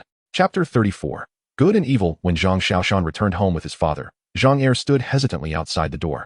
While Hu Tsuehua had already prepared dinner, Zhang Xiaoshan, taking the initiative, helped remove the raincoat and hat from Zhang Er and hung them on the wall before darting inside. Mother, father and I are back, he exclaimed, cheerfully approaching the woman who was carrying a bowl of rice, and took it from her hands. Neatly placing it on the table, Hu Tsuehua cast a sidelong glance at the door and coldly remarked, "What brings you back? Wasn't it better to spend the night in the mountains?" Zhang Xiaoshan, realizing his mother was not truly angry, playfully tugged at Zhang Er's sleeve, urging him inside. Zhang Er hesitated, but unable to resist his son's insistence and fearing the tearing of his coarse clothing, he allowed Zhang Xiaoshan to pull him into the house. Hu Tsuehua sat at the table, watching Zhang Er enter with a cold gaze, and scoffed. "Didn't you claim you would catch the wild fish from the mountains? What happened to that? This morning, you were so confident about returning Mr. Chan's silver, and now?"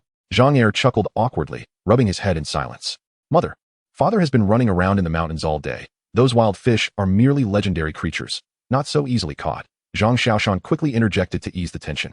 "Let us eat first, and then we can talk." Hu Tsuehua huffed and lifted her bowl. Zhang Er, with a smile, picked up his chopsticks and served her some peas, prompting another eye roll from Hu Tsuehua. Meanwhile, Zhang Xiaoshan devoured his food, a smile brightening his face. Xiao Shiyun was furious.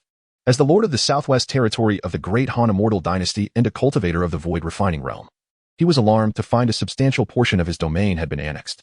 The Sun Palace had directly held him accountable, nearly terrifying him to death. Securing a position within the immortal dynasty had taken him considerable effort, and he was unwilling to relinquish it. Upon returning to the city of the southwest territory, he immediately summoned the Dragon-Slaying Guard. The Dragon-Slaying Guard was a group dedicated to exterminating evil deities and demonic sections. Among them was Bai Nishang, a core disciple who also held a position as an inspector within the patrol division. "Disciples above the nascent soul realm, accompany me to Changyang Mountain," Xiao Shiyin commanded. His expression cold. "A vast expanse of Changyang Mountain and its surrounding waterways has suddenly vanished from our great Han immortal dynasty's territory. Either an evil deity has occupied the mountains and rivers, declaring themselves a righteous god, or someone from the demonic path has muddled the heavenly secrets. Regardless of the cause, we must investigate, for Changyang Mountain is intimately connected to the demon suppression Great Wall, bound by blood and flesh." Bai Nishang bowed respectfully. "Lord, could it be the remnants of the blood demon sect at work?"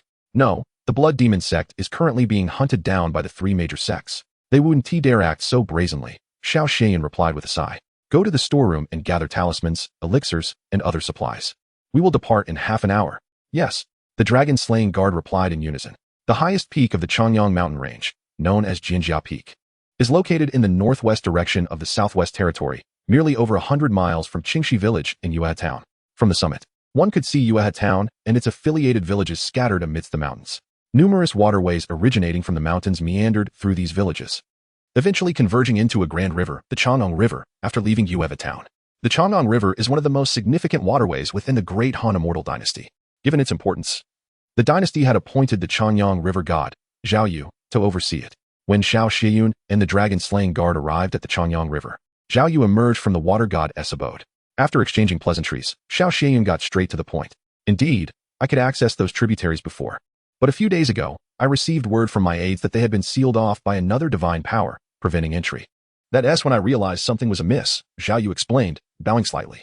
Originally a mere official in the Ministry of Revenue, Zhao Yu had dedicated himself to the great Han immortal dynasty and, at the behest of the populace, was appointed as the Changyang River god, becoming a legitimate deity under the protection of the dynasty's fortune. Who could be so audacious as to seize the fortune of Changyang Mountain? Xiao Shiyun exclaimed in frustration. Seizing the fortune of mountains and rivers was a significant matter, depending greatly on how swiftly it could be resolved. Delays could allow the evil deity to generate numerous incidents based on the seized fortune, potentially selling it to other sects or dynasties, complicating matters further. Xiao Shiyun was not overly concerned about the strength of this so-called evil deity. In the mortal realm, evil deities always acted in the shadows, never daring to confront openly. "I was just about to investigate the origins of this evil deity when you arrived, my lord," Zhao Yu said, bowing again. Let us go together. I too wish to see what audacity this evil deity possesses, Xiao Xianyun nodded. In terms of status, though the position of the Lord of the Southwest Territory was equivalent to that of the Changyang River god, the latter could only govern the waters surrounding the river.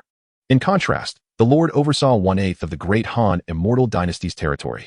Additionally, Zhao Yu was a water deity appointed after serving in the Ministry of Revenue, and thus could not be compared to Xiao Xianyun, a true high-ranking sect member who had fought to establish the entire dynasty. Consequently, while their realms were equal, Zhao Yu still held a hint of deference towards Xiao Xianyun. The artifact Xiao Xianyun wielded was known as the Seven Luminaries Celestial Shuttle, a renowned instrument of warfare within the sect. With over 30 disciples in the nascent soul and transformation realms, alongside 2 from the void refining realm, such a formidable assembly could only be easily assembled by the Seven Luminaries Immortal sect in the Southwest Territory. As the imposing Seven Luminaries Celestial Shuttle traversed the sky, the lesser sects below were rife with uncertainty, pondering whether they had offended the Immortal Dynasty, inviting calamity upon themselves. Only after the shuttle had vanished did they breathe a sigh of relief, though curiosity lingered. Qishan's sect was one such minor sect. Chang Li and Li Xiao had just returned from the Blood Demon Town and had no time to rest before witnessing their excited sect leader summoning them aboard their only transport artifact. Exclaiming, "Let us go, I'll show you the world." Chapter 35. The true deity Chang Li scratched his head, gazing at the beaming sect leader, feeling somewhat bewildered. "What are you thinking, senior brother?" Li Xiao inquired, giving Chang Li a gentle nudge. "If I am not mistaken, the vessel that just soared by in the sky was the 7 stars celestial vessel of the 7 stars immortal sect," Chang Li remarked, swallowing nervously. "Indeed. With such a prominent emblem of the 7 stars, it would be difficult to mistake it," Li Xiao replied, shading her eyes as she looked at the grand magical ship weaving through the clouds, her expression filled with envy.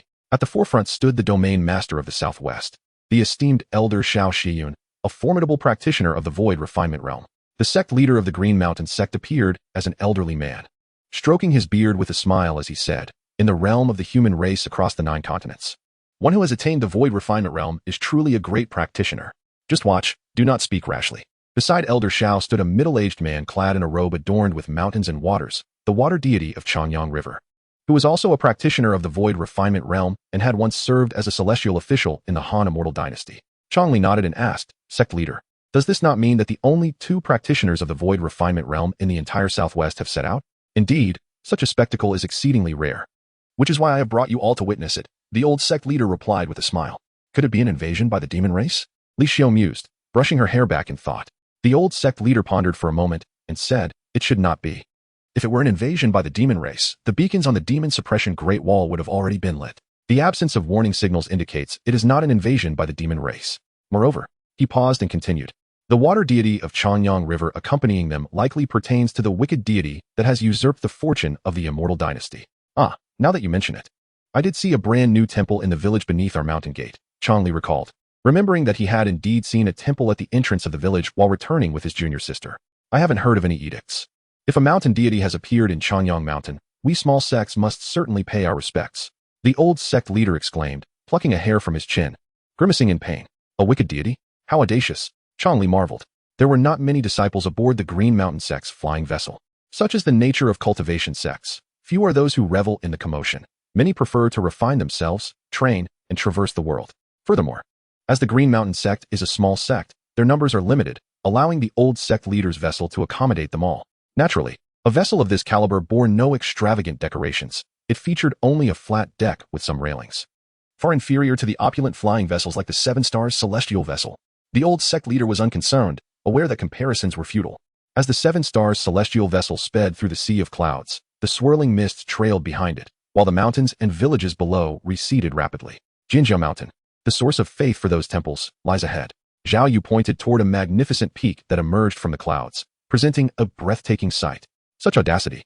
Elder Xiao Xianyun's fingers extended, and he bellowed, 6 harmonies, sword formation, swiftly. A personal flying sword and 5 nurtured swords shot forth from his energy sea, instantly transforming into 6 colossal swords that hovered around Jinjiao Mountain, undulating with power. Destroying wicked deities was Elder Xiao's forte. Not only that, Zhao Yu also took action. The water deity seal, representing the qualifications of a righteous deity, ascended from his head, hovering amidst the 6 giant swords. Water ripples expanded outward, forming a colossal net that enveloped the mountain, severing its fortune and cutting off its connection to the land and water, then refining it. This process was familiar to Zhao Yu. "Come out," Elder Xiao Xianyun commanded as Jinjiao Mountain remained still. He pressed his fingers downward, causing the 6 monumental swords to descend, and layers of ripples spread out, revealing a peculiar folding phenomenon at the mountain's peak. This was a result of the fluctuations of vital energy. Suddenly, the summit of Jianjia mountain trembled, and a grand palace manifested from within, as if concealed within the peak. Yet, the cultivators present understood that the deities of mountains and waters were shadowy spirits. Even if they had usurped the fortunes of the immortal dynasty, they remained shadowy beings. This was an immutable truth. Unless they successfully overcame their tribulation in their shadowy forms and transformed into true immortals, thus reshaping their existence and roaming freely through the cosmos. What a grand spectacle! Elder Xiaoxian scoffed. What harm could it do to have a look? A sigh echoed as the palace doors creaked open. Subsequently, a woman garbed in a mountain water deity robe emerged before Elder Xiaoxian, Zhao Yu, and the other cultivators, bowing respectfully. I greet the domain master and the water deity of Chanyang River. Elder Xiaoxian paused, as a shadowy spirit of the void refinement realm. Do you not comprehend the consequences of usurping the fortune of Chanyang Mountain? Gao Zhangshi sighed once more. Just 3 days ago, I was but a humble farmer.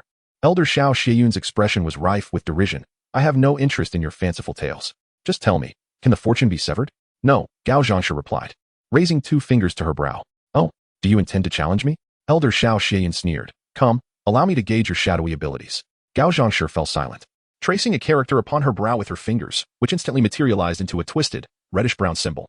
Immediately, the 6 flying swords surrounding Jianjia Mountain let out mournful cries, their vital energy dissipating as they shrank and flew back askew. Connected to them, Elder Xiaoxian spat a mouthful of blood as turbulent waves surged within his energy sea, creating utter chaos.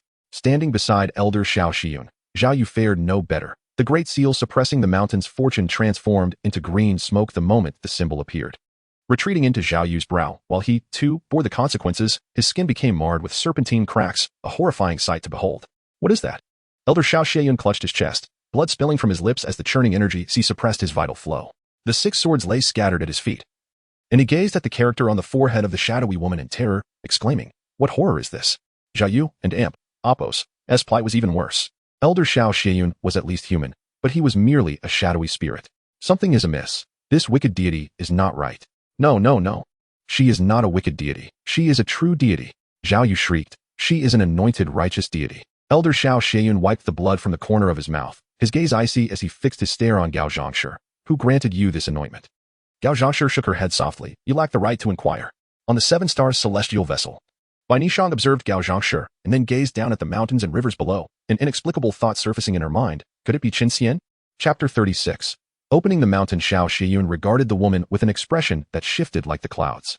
You should retreat now. You cannot harm me. Gao Zhangshi held an unwavering belief in Qin Xian and Appos' abilities. Just days prior, she had been an ordinary peasant woman, tormented by illness. Yet now, she stood as a formidable cultivator in the void refinement realm, the divine spirit of the entire Chanyang mountain range. The mountains and waters belonged to her, and this was merely a tribute from Qin Xian. Do you truly believe it possible? This vast territory of Chanyang Mountain cannot simply be relinquished due to a mere whim. Xiaoxian scoffed. While you may possess some level of cultivation, you lack any substantial spells. You appear to be nothing more than a figure-granted authority out of thin air. He continued with a sharp tone, but do not forget.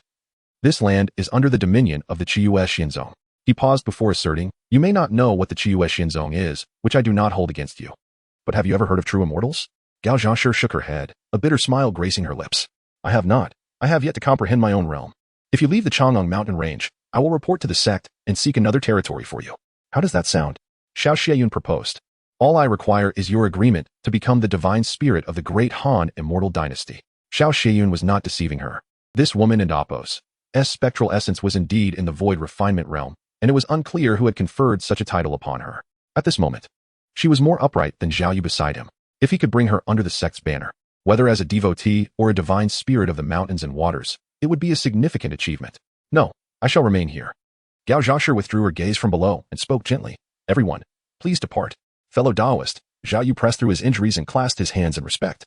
Why does your enthronement not reveal any fluctuations? Gao Zhangshi shook her head again, genuinely puzzled. I do not know. Very well, just wait. Xiaoxian waved his sleeve and turned as he commanded the Qiyue Tensua to depart. If the void refinement realm cannot suffice, then we shall resort to the combined body realm. If that fails, we will call upon the great ascension realm. And if that too is inadequate, we shall invoke the true immortal realm. He scoffed internally. Surely this mountain woman cannot withstand such consequences. How could she unjustly occupy such a vast expanse of mountains and rivers?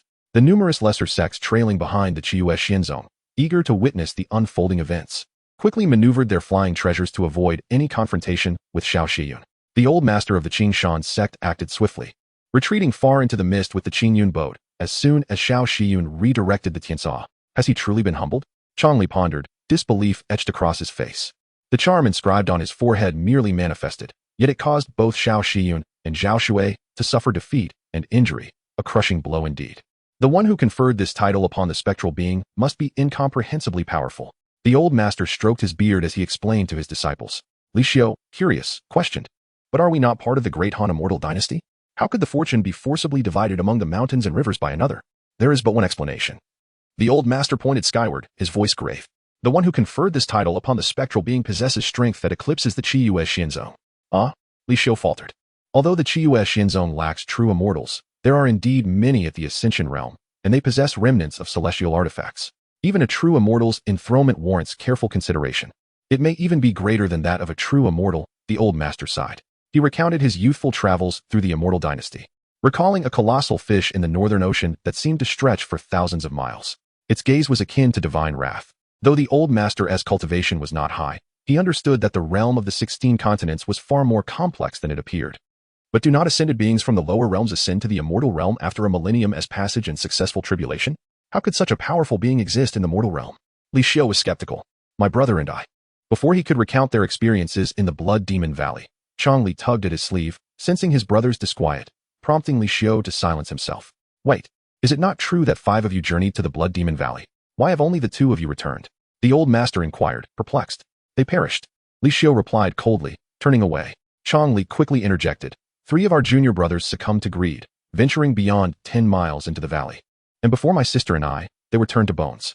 The old master waved his hand, a lonely expression crossing his face. Alas, let us return home. In the tranquil little abode, Gao Ling withdrew his fist stance, a flicker of gold and crimson dancing in his eyes. Utilizing mundane martial arts to probe the secrets of the 9 turns profound art, Gao Ling, you are truly a genius. Chen Xian sat in the courtyard, sipping tea with great satisfaction. After sending Xian Sei to procure some mundane martial arts texts for Gao Ling, he was astonished to find Gao Ling employing these ordinary techniques as a foundation for his cultivation of the 9 turns profound art. Mundane martial arts cannot lead to the heavenly path, he mused, reflecting on how they were unable to achieve enlightenment or ascend to immortality. Chen Xian possessed little interest in martial arts, primarily because the system had never provided any texts on the subject, and he felt that the path of martial arts was not particularly suited to him. However, should Gao Ling choose to pursue this path, Chen Xian would not hinder him. It is due to the excellent teachings of my master, Gao Ling smiled. What shall we have for lunch today? I shall prepare it for you. Some greens and a bit of braised meat. I crave that savory taste, Chen Xian replied, setting his teacup down. But do not rush to cook just yet. Come over and enjoy some tea and conversation. Gao Ling nodded and sat upright at the tea table. He was unfamiliar with brewing tea, having had no prior experience. So he endeavored to learn. Do not rush your cultivation of the 9 turns profound art. Your choice of path has indeed caught me by surprise, Chen Xian said, gently handing him a teacup filled with tea. In the 9 continents of the mortal realm, even if mundane martial arts are cultivated to their limits, they merely equate to the refinement Qi realm. Be prepared for this reality. Gao Ling accepted the teacup with both hands and nodded. I understand, master. I enjoy the martial arts of the mundane world. I can feel the changes in my physique, which is profoundly genuine. Chen Xian nodded approvingly. Since the time the ancient immortal emperor established the 14 realms of cultivation, the focus of cultivation has been on the primordial spirit. The mysteries of the primordial spirit are unparalleled, capable of merging with primordial energy to unleash various spells and manifest magnificent phenomena. As for the physical body, it cannot mobilize primordial energy. It relies solely on the breath within and the vitality coursing through. When the ancient immortal emperor first opened the path to cultivation, he too considered making the physical body the foundation, but ultimately abandoned that notion. The world is a sea of suffering, the body is the vessel, and the primordial spirit is the helm, each serving its purpose. Chen Xian smiled. If you can enter the Tao through martial arts and create another peak in this world, then your journey here will not be in vain. Though he had not practiced mundane martial arts himself, his physical body, enhanced by the 99 levels of the 9 turns profound art, was indeed quite resilient. You speak wisely, master. Gao Ling's expression remained composed. This slender, dark youth had always been remarkably steady, and it was precisely this quality that endeared him to Chen Xian. Training your stances, practicing your punches, and refining your physique are essential. The medicinal herbs for replenishing your vitality are in the storeroom. Do not neglect them. Chen Xian had no particular plans for Gao Ling. Keeping up with resources was sufficient. As for when he would reach the refinement Qi realm, Chen Xian was willing to wait. Gao Ling rose to bow, yet found himself unable to do so.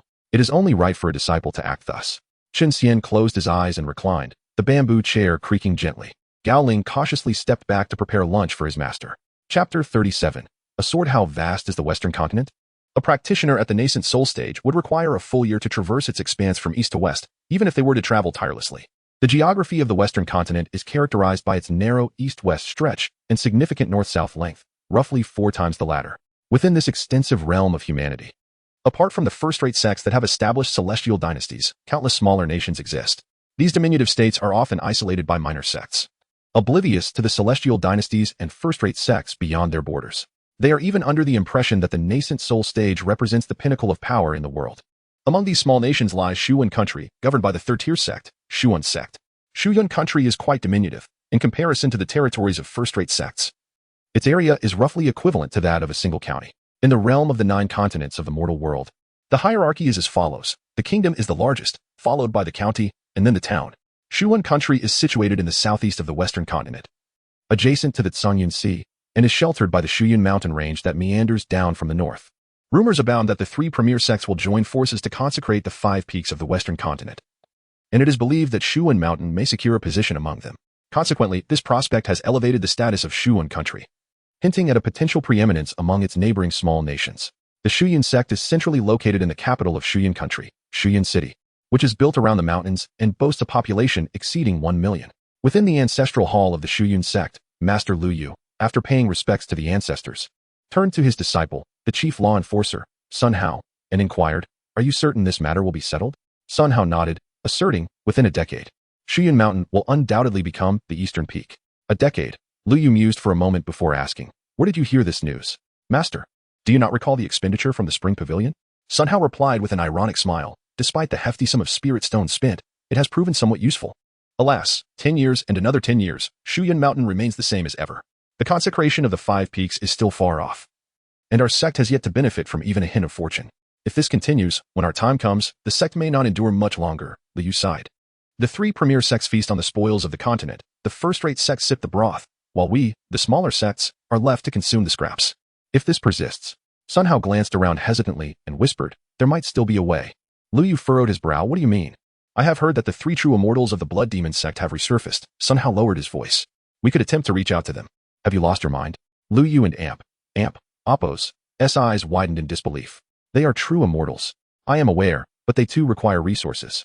Sun Hao and Appo's gaze darkened momentarily, a fleeting glimmer of crimson flashing in his eyes, unnoticed by either of them. "No, it is too perilous." Lu Yu shook his head. "The 3 major sects have already fixed their sights on them. We could easily become entangled, and a single misstep could lead to our utter ruin, burying the foundation laid by our ancestors." "Master, our lifespans are limited." Sun Hao pondered, a bitter smile crossing his face. "At most, we have 30 years left. If we cannot break through, we will succumb to the 5 declines of heaven and humanity, turning to dust. In that case, our sect will inevitably be devoured by others." Lu Yu waved his hand dismissively. "Brother, such thoughts are dangerous. If we become tainted by the demonic path, even in death, our souls will struggle to find rest." "Ha ha ha. Sect leader, I have long asserted that the Western continent has been thoroughly brainwashed by those 3 sections. Even a mere nascent soul and now looks down upon our blood demon sect." Sun Hao crossed his arms, his once starkly contrasting eyes now transformed to a deep crimson, a palpable scent of blood permeating the ancestral hall. In the midst of Lu Yu's shock, the portrait of the sect's founder, originally standing with a sword, stepped forth from the canvas, blood staining everything. "It matters not." The middle-aged man, sword in hand, smiled slightly. "By rights, we perished 1,500 years ago, though I know not why we have returned. Since the opportunity presents itself, we must seize it. What shall we do with this ant?" Sun Hao glanced at Lu Yu, who was immobilized in the blood-red haze, and chuckled. "We can control him with the blood demon goo. As for the Haoran, Shichen, and Yuhua sects, we are not yet equipped to confront them." The middle-aged man's gaze turned cold. "What perplexes me is, who was the one that severed us? Along with our mountain gate and the town and Appo's celestial artifact, into nothingness with a single sword? I too find it unfathomable. We never provoked such a being," Sun Hao mused, as a blood-clad youth materialized beside him, while he stood like a marionette, oblivious to his surroundings. "Immortal official, it is time to act." Zhao Dingyi lifted his sword, effortlessly shattering it. The founder of Shuyun sect possesses mediocre cultivation, leaving behind a relic equivalent to the composite body stage. Yet, what use is such a thing? I merely sought refuge for a moment, and it nearly shattered. Chu Nye nodded, extending his hand to seize both Lu Yu and Sun Hao. Sect leader. You must be cautious. Fear not. I have yet to locate the individual who destroyed our sect. At the very least, I must uncover some traces. Even if he has ascended, we shall have our chance for vengeance, Zhao Dingyi reassured, patting Chunye's shoulder. Our blood demon sect is not without reputation in the celestial realm. Chunye smiled, leading the two from Shuyun sect's ancestral hall. Once they departed, Zhao Dingyi waved his hand, restoring the once empty portrait of the Shuyun sect's founder, now tinged with a blood-red hue. He then conjured for command flags, his hands weaving intricate seals, proclaiming, "Reverse the four symbols flag, seal." The four flags vanished into the void, and a subtle ripple spread across the sky above Shuyun country, enveloping it in a shroud that extended in all directions. Small nations may proclaim their territories to assert neutrality. Now, the blood demon immortal Zhao Dingyi seeks to utilize the geographical fortune of Shuyun country to seal off this land. The justifications for such territorial claims are numerous and can easily be delegated to the two puppets. The artifacts are heavily damaged. That sword truly was a calamity. 1,500 years later, this seemingly refined middle-aged man could not help but curse. He had witnessed that sword and had attempted to intercept it. Yet, it was of no avail. Neither the celestial artifacts left by the founder nor those forged by himself and his fellow disciples, combined with the sect and Oppos, great formation and tens of thousands of disciples, could withstand that single sword. Chapter 38. The capture of the Seven Stars Immortal sect swiftly received news regarding the mysterious bestowal of the Chang'an mountain range. The sect master, alongside the chief law elder, the master of the Spring Pavilion, the transmission elder, and the lord of the Seven Stars Hall, gathered in the ancestor hall to convene a council. Logically, such a phenomenon should be implausible. After listening to the report on the situation at Chang'an Mountain, sect master Dantai pondered for a long while before stating, even a true immortal must consider the pressure of the heavenly Tao. How much more so for an existence beyond true immortality? Such reckless bestowal would deplete one's lifespan and foundational Tao, rendering it a fruitless endeavor. Chief Law Elder Zhou Jin interjected, furthermore, that soul was once an ordinary person. To elevate an ordinary person and Oppos' soul to the realm of the void refinement is highly suspect. I even suspect that individual is more than just a golden immortal. I truly cannot fathom what connection could exist between a practitioner and a peasant woman. Jiang Qing, the Lord of the Sun Hall, spoke gravely. A mortal's lifespan is merely a few decades. If there were a connection, it would either be through a close relative, such as a son or daughter, or a husband. Yet, how could such a being cultivate to such heights within mere decades? It defies reason. Have we uncovered the roots of that soul? Dantai refrained from discussing this question, deeming it unnecessary. Instead, he proposed to deduce from its origins. The steward responsible for the southwestern territory, Xiao Xiaoyan, along with the river god Zhao Yu of Chang'an, stood at the entrance, ready to elaborate. Upon receiving Dantai's approval, the severely injured Xiao Xian and Zhao Yu entered the ancestor hall after greeting the sect's senior members. Xiao Xian spoke first. I conducted a demographic analysis of the day the fortunes of the Chang'an mountain range were usurped. There were 376 peasant women who died that day. Given that the appearance of a soul may differ from their life, all 376 must be accounted for. I have no interest in that. Did you ascertain the relationships among them? Dantai waved his hand, his expression weary. The recent resurrection of the Blood Demon sect had left him mentally drained. Although the Blood Demon Valley lies at the intersection of the Seven Stars Immortal sect and Kunping Cliff, the Seven Stars had taken over much of the Blood Demon sect and Oppos' territory back in the day. With the resurgence of the Blood Demon sect, the two most anxious sects are the Seven Stars Immortal sect and Kunping Cliff. As for the Howran sect, the West Chan Temple, and the Rainflower sect, they merely adhere to the principle of eradicating evil. To truly enlist their aid would demand a price yet to be negotiated. Upon investigation, I found that none of the 376 deceased peasant women had any connection to cultivation. They were all ordinary people. Xiao Xian paused, then added, however, there was one peasant woman rather peculiar. Dantai raised an eyebrow, prompting him to continue. Her son was training in mundane martial arts under a teacher. Xiao Xian recognized that this information was somewhat outlandish, yet it was the only connection to cultivation among the 376. Bring her in, Dantai coldly commanded. Master. Zhao Yu, who had remained silent until now, clasped his hands in respect. Dantai nodded.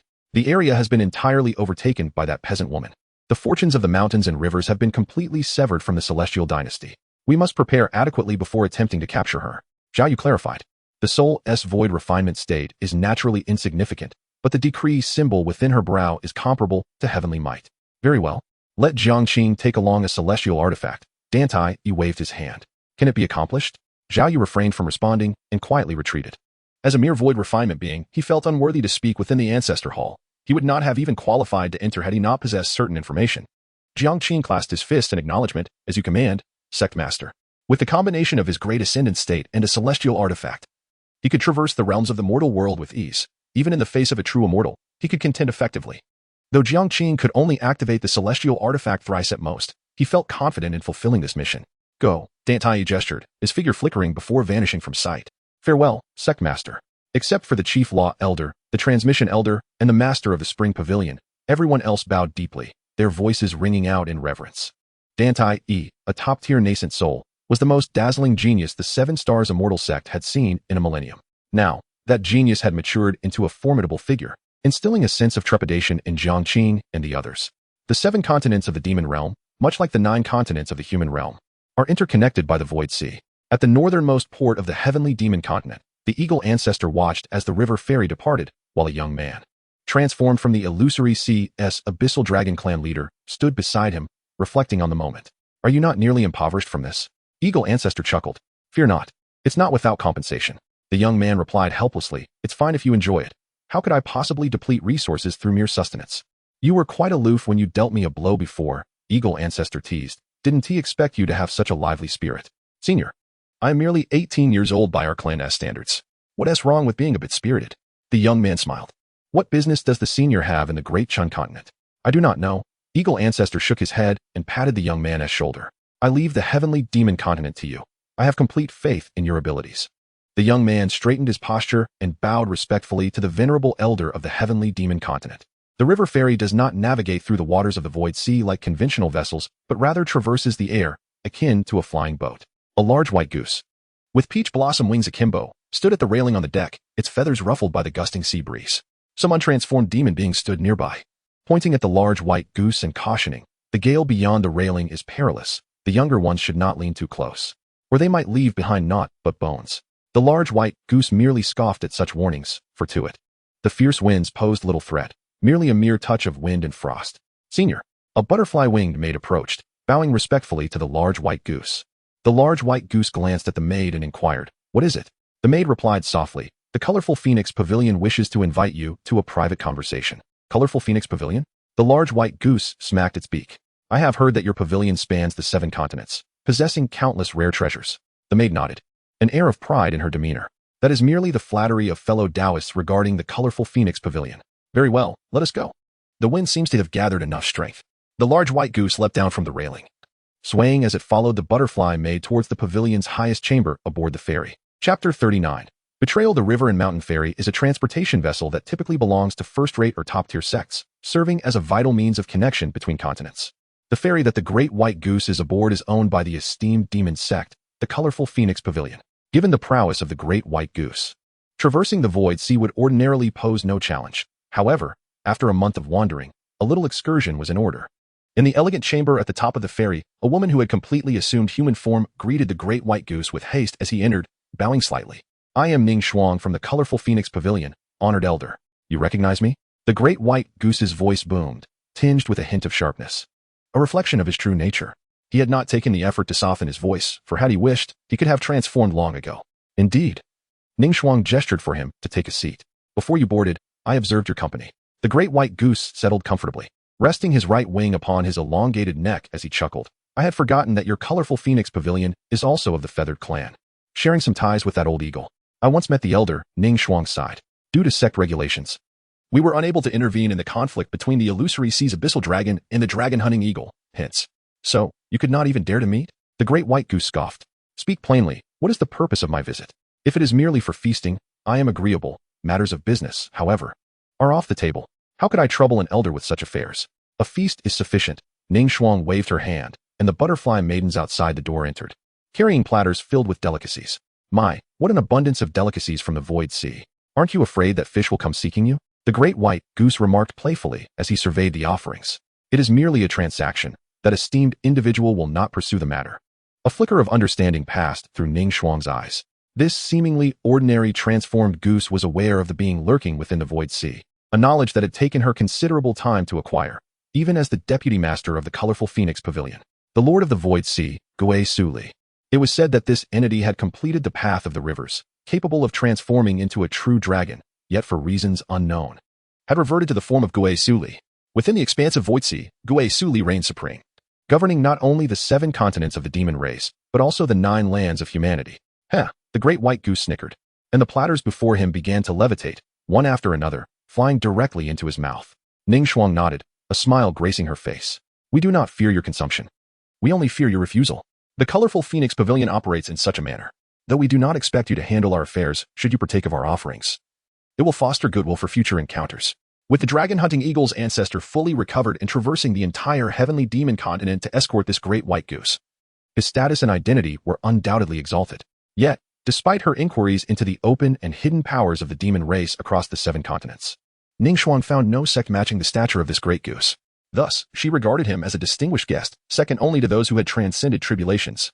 Master, do you not fancy this stir-fried pork with green peppers? Gao Ling hesitantly set down his chopsticks, observing the frown on Chun Xian's face.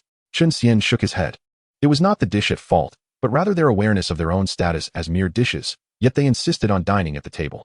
Gao Ling's mother, Gao Zhang, had ascended to the position of the mountain and water deity not through a mere decree, but through a command. It was a divine edict issued under Chun Xian's true name. The 7 Sons' immortal sect's grandiose efforts had yielded little, and their return for vengeance was understandable. After all, in this mortal realm, the 7 Sons' immortal sect held a respectable reputation. Naturally, they would seek to reclaim their honor after being humiliated. Whether they could achieve this, however, was another matter. Perhaps they should send their ancestral figure, the 7 Sons' immortal emperor, to kneel before Chun Xian and plead for reconciliation. A sect left behind by a waste who dared not approach the falling star emperor's gate was hardly impressive. The celestial realm remained disconnected from the mortal realm. Thus, the 7 Sons' immortal sect remained oblivious to the fact that their founder was confined within the imperial prison, providing boundless vitality to the expansive celestial realm. Chun Xian was no naive believer. The falling star emperor's gate was built upon the corpses of countless celestial demons. Were it not for the presence of Bai Nishang, the task NPC, he would have little inclination to concern himself with such insignificant beings. Gao Ling paused, bewildered. Is there really so much reasoning behind stir-fried pork with green peppers? Chun Xian chuckled, tapping the dish with his chopsticks. Why is this blood ginseng used so sparingly? One cannot train without replenishing one's vital energy. That will suffice, master. If I were to consume more, I fear my body might not withstand it, Gao Ling replied. A mixture of laughter and exasperation. Take it easy, take it easy. If you cannot refine your vital energy, then practice your stances and boxing forms more frequently. Chun Xian observed the sky before adding, hurry and eat. I have matters to attend to after our meal.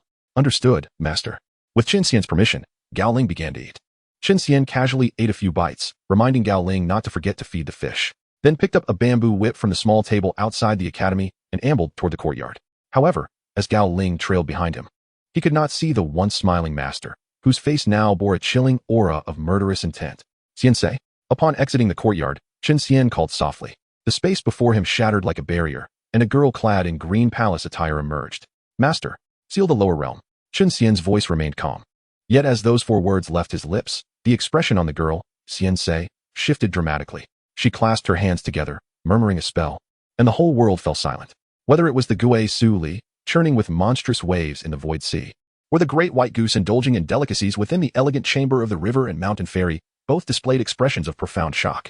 Meanwhile, countless lower beings, far beneath their realms, remained blissfully unaware of the unfolding drama. Xiansei, have I been too lenient over these past 100,000 years? Chun Xian gazed skyward, speaking softly. The girl, Xiansei, shook her head. Master's temperament has always been exceedingly good. Chun Xian smiled. I thought they were merely speaking in jest. Yet they genuinely intend to take action.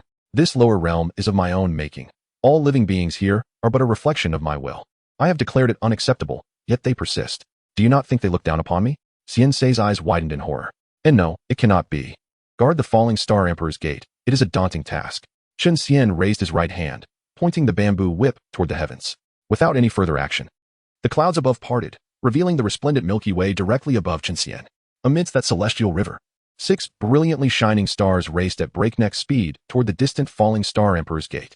Chapter 40. The 6 emperors. The vast cosmos trembled as the 6 celestial bodies, Haoyu, Laihai, Nuqiang, Jixian, Fujin, and Fazhui, were summoned. With a flick of Chun Xian's bamboo whip, the starry river recoiled, and the 6 great stars that had been frantically fleeing returned at an unimaginable speed, now positioned before him.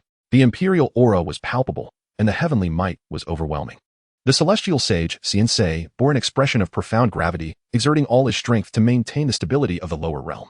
6 celestial emperors had gathered, and they were the 6 emperors from the fallen star imperial pass. Haoyu, the first to kneel, remained silent. The trio of celestial emperors, Haoyu, Laihai, and Nuqiang, had once suppressed 3 eras of the celestial world. The Laihai emperor, appearing as an elderly figure, broke into a cold sweat upon seeing Chen Xian. As a supremely powerful celestial emperor, he had not felt such an immediate sense of oppression in ages. Even the pressure from the heavenly Tao during the Battle of the Heavens paled in comparison to the presence of this master. It was worth noting that this master had once stood by his side. Yet now, this master had become his adversary. Nuqiong, a youth with sharp eyebrows and bright eyes, glanced at Chen Xian and then at the celestial sage beside him. He opened his mouth but could only utter a sigh. Meanwhile, the three demon emperors, Zhixian, Fujin, and Fazhui exchanged glances before kneeling in unison, exclaiming, "Master, please punish us." 4 of the 6 celestial emperors had knelt upon their first meeting. Chen Xian had previously thought that despite their arduous battles at the Fallen Star Imperial Pass, they had utilized the essence of the heavenly demons to accrue their immortal strength. He cast a sidelong glance at the standing Lihai and Nuqiong, speaking nonchalantly, "Without immortal strength, how do you survive? Answer me." Lihai Emperor moved his lips slightly before kneeling as well, leaving only Nuqiong standing defiantly. Unyielding, Chen Xian chuckled. "Come, Nuqiong, speak your mind." Nuqiong, with a stiff neck, retorted, "It was you, master, who proposed this idea, to annihilate all living beings and sever the birth of heavenly demons." This notion had indeed been put forth by Chen Xian long ago. However, after charging into the northern reaches of the Starry River and witnessing the emergence of heavenly demons from the boundless darkness, Chen Xian realized that the heart demon could transform into a heavenly demon. But the heavenly demon is not merely a heart demon. After we vanquished the demon ancestor, do we not discuss this matter? Chen Xian shot a glance at Nuqiong, sneering, "I recall you were quite indignant back then, eager to charge into the northern border of the Starry River alone." After a moment of silence, Nuqiong replied, "The resources at the Fallen Star Imperial Pass are dwindling. If we do not reclaim the lower realms to generate more minor worlds, we shall not endure. I possess greater foresight than you," Chen Xian remarked, twirling his bamboo whip. "I have plans far beyond yours." Nuqiong fell silent, hesitating before stating, "Many comrades believe you will abandon the Fallen Star Imperial Pass, leaving us to defend it while we deplete the essence of the great Tao. You're a celestial emperor, not a weed by the roadside. Where's your intellect? After all these years of battle, has your mind vanished?" Chen Xian was both amused and exasperated. Were it not for the fact that this young man had once followed him, the bamboo whip would have struck long ago. Celestial emperors? Were it not for my guidance, the glory of your Xianyuan clan and Appo's S3 emperors would have long since withered. Nuqiong scratched his head, helplessly saying, "Why do you resort to insults? I not only intend to insult, but also to strike." Chen Xian swung his bamboo whip, delivering a strike to each of the 5 kneeling celestial emperors, their faces turning pale as if drained of life. "This whip has erased 100,000 years of cultivation. Xiansei, confine Haoyu, Lihai, Zhixian, Fujin, and Fazhui in the imperial prison for 1,000 years. Chen Xian did not even glance at the kneeling celestial emperors as he commanded the young girl beside him. Xiansei nodded, extending her hand to summon chains of the great Tao that bound the 5 celestial emperors tightly. With a gentle call, she said, "Sister." A colossal bronze door materialized in the sky, creaking open slightly, revealing the cold voice of the Wanyu Emperor from within. "Oh, are these not the 5 esteemed elders? Consuming our resources while contemplating world annihilation?" Haoyu and Lihai remained silent, focusing inward. The 3 demon emperors, however, felt discomfort. Among them, the Fujin Emperor, who had attained enlightenment and opened the Imperial Pass, sneered, "Youngster, were it not for the Master's presence, I could defeat 10 of your kind." "Oh." Chen Xian waved his hand, releasing Fujin, encouraging him to engage in battle with Wanyu. "I too wish to witness the prowess of this venerable celestial emperor." "Sir, do you truly mean it?" The voice of the Wanyu Emperor brimmed with excitement from within the bronze door. "Very well, let me assess this elder's Tao prowess. After attaining the title of Celestial Emperor, when you had guarded the celestial realm for 100,000 years without the opportunity for combat. Now, the moment had arrived. As the chains of the great Tao dissipated from Fujin, he rose, first bowing respectfully to Chen Xian before stepping forth into the bronze door. Battles between celestial emperors could not unfold in the lower realm. Xiansei waved her hand, conjuring a seat of white clouds behind Chen Xian, while a water mirror appeared before him, reflecting the confrontation between Wanyu and Fujin. "Sir, what shall we have to eat today?" Xiansei approached Chen Xian, beginning to knead his shoulders. "I have lost my appetite, feeling quite vexed," Chen Xian replied, casting a glance at the 5 celestial emperors beside him, snorting in disdain. "Oh, they were merely momentarily confused. Your whip has stripped them of 100,000 years of cultivation and confined them for 1,000 years. They have already recognized their mistakes." Xiansei sighed, observing the expressions of the 5 celestial emperors before offering her counsel. "I spared Nuqiong from punishment and did not confine him. Do you know why?" Chen Xian spoke casually. Nuqiong smacked his lips, tentatively asking, "It must be because I possess the sharpest intellect, right?" Haoyu and Lihai exchanged incredulous glances at Nuqiong, their lips twitching. Zhixian and Fazhui shared a glance, nearly bursting into laughter. 100,000 years of cultivation and 1,000 years of confinement were not insurmountable. Indeed, the group had contemplated the eradication of both humans and demons, merging the lower and celestial realms. Yet Nuqiang had merely responded to Haoyu and Liahai's summons. Although he was stubborn, he had no intention of being a pawn in Chen Xian's strategies. Chen Xian gazed at Nuqiang for a long while. Nuqiang met Chen Xian's gaze with a beaming smile. Perhaps you should spend 1,000 years in the imperial prison, Chen Xian suggested, feeling a headache coming on. No, I would rather perish at the Fallen Star Imperial Pass than endure that fate. Nuqiang adamantly shook his head. With a sigh, Chen Xian regarded the naive youth. His desire for vengeance stemmed from the fact that this young man had been manipulated by others. It was impossible to slay the 6 celestial emperors, thus imposing upon them 1,000 years of providing energy for both realms in the imperial prison before recalling them to the Fallen Star Imperial Pass would suffice. Unlike the 7 Sons Emperor, they were not afraid of death. The 7 Sons Emperor, on the other hand, feared death yet still sought to incite chaos, which led to his eternal confinement in the imperial prison until his immortal essence dissipated entirely, leaving only dust behind. Chapter 41. The arrival of the immortal for the beings of the lower realm, the passage of time and confinement, is imperceptible. At the pinnacle of a swiftly moving 7 luminaries celestial vessel, Jiangqing toyed with a small cauldron in his hands, his expression brimming with pride.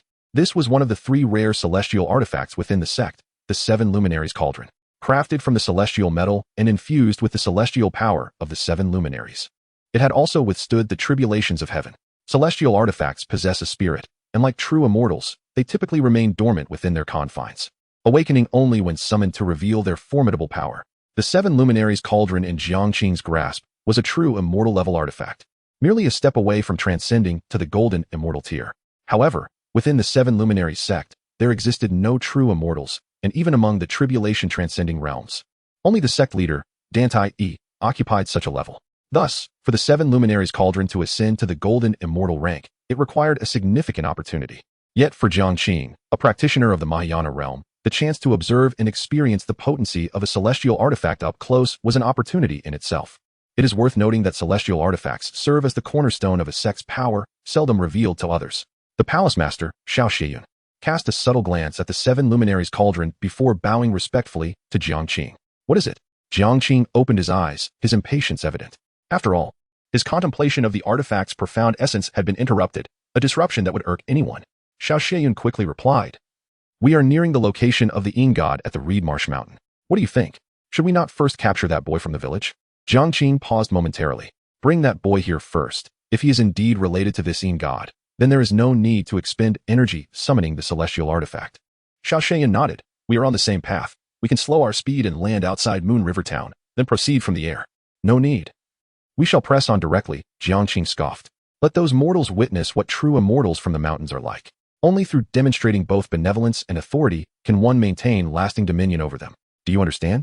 Xiao Shiyun nodded earnestly, for Jiangqing, in both status and realm, towered above him. "You have been in the void refinement realm for many years, consuming ample resources, yet you still cannot break through to the integration realm. The sect has begun to harbor some concerns regarding you." Jiangqing rotated the 7 luminaries cauldron in his hand, admonishing Xiao Shiyun. With a smile plastered on his face, Xiao Shiyun produced a small item from his sleeve and handed it over. "These are some local specialties. I hope the palace master will accept them and speak a few kind words during discussions at the ancestor hall." Jiangqing glanced at the bamboo slip, accepted it, and used his divine sense to scan its contents, smiling as he tucked it away. "Of course, we must ensure this matter is handled well, as it will provide us with the opportunity to speak at the ancestor hall," Jiangqing said earnestly. "Cultivation is paramount. One must prioritize their realm. Indulgence can lead to stagnation." Xiao Shiyun respectfully acknowledged, "Yes, palace master. We are almost at the village. Will you be stepping out?" Such public displays of divine presence are rare, for they occur but once or countless times. The thrill of such a moment is exhilarating. "Certainly, I shall never refuse an opportunity to showcase the sect's authority." With a flick of his hand, the 7 luminaries cauldron vanished, and the Mahayana practitioner, temporarily presiding over the great Han celestial dynasty, rolled up his sleeves, descended from the soft couch, and strode toward the door. In Qingxi village, the village chief, Zhang Sanshi, leaned on his hoe, having just removed his smoking pipe from his waist, when he noticed his shadow had vanished. He looked up, dropping the pipe to the ground in astonishment. Hua Tsuehua, having just finished feeding 6 newly bought ducklings and shooing away the only old hen in her home, grumbled, "Eat, eat, eat, you big-headed ghost." Just as she finished her sentence, her peripheral vision caught a large shadow suddenly halting in the distance. "Is it going to rain again?" she muttered, preparing to gauge the size of the ominous cloud and estimate the arrival of rain, only to behold a colossal ship suspended in the sky. With a clatter, the feeding bowl fell to the ground, tumbling over. All villagers, whether laboring or resting, emerged from their homes. Gazing in horror at the gigantic vessel in the heavens, Zhang Sanshi, after initial shock, rushed home to ring the bronze gong. The immortal has descended. All villagers, gather at the village square. The immortal has descended. All villagers, gather at the village square. The immortal has descended. All villagers, gather at the village square. As Zhang Sanshi rang the gong while running, he quickly summoned all the villagers, save for the Zhang family in the west and the leisurely retreat, who remained silent. Zhang Sanshi did not press the issue. The arrival of an immortal signified but one thing: selecting disciples, testing their potential, and offering those who might have toiled ineffectively in the dust of the earth a chance for redemption. Zhang Sanshi's excitement stemmed precisely from this. He had witnessed how, a few years ago, a cultivator had emerged from the neighboring Qinghe village, elevating their status significantly within Moon River Town, with tax reductions by 90%, a most tangible benefit, and a key reason for Zhang Sanshi's fervor. Tax reductions would improve the villagers' lives, enhancing infrastructure and welfare for the elderly. Although there were few with cultivation potential among the many villages in Moon River Town, what if a true immortal emerged from Qingxi village? Zhang Er, hearing his wife's call, hurriedly dashed out from the backyard, crashing through a section of the bamboo fence. Meanwhile, Zhang Xiaoshan emerged from the house, tossing a translucent crystal ball. Asking, "Mother, what is it?" Huan Hua gaped and pointed skyward, her body trembling with fear. Zhang Xiaoshan looked up in wonder, exclaiming, "Oh, a flying ship?" Zhang Er fell silent for a moment, glancing at his son with a complex expression. It must be the immortal here to recruit disciples. Should we go take a look? Zhang Xiaoshan nodded eagerly. Yes, I want to see. Huan Hua hesitated. What if the immortal chose her son? A knot of anxiety formed within her, torn between the desire for her son to cultivate and the fear of losing him.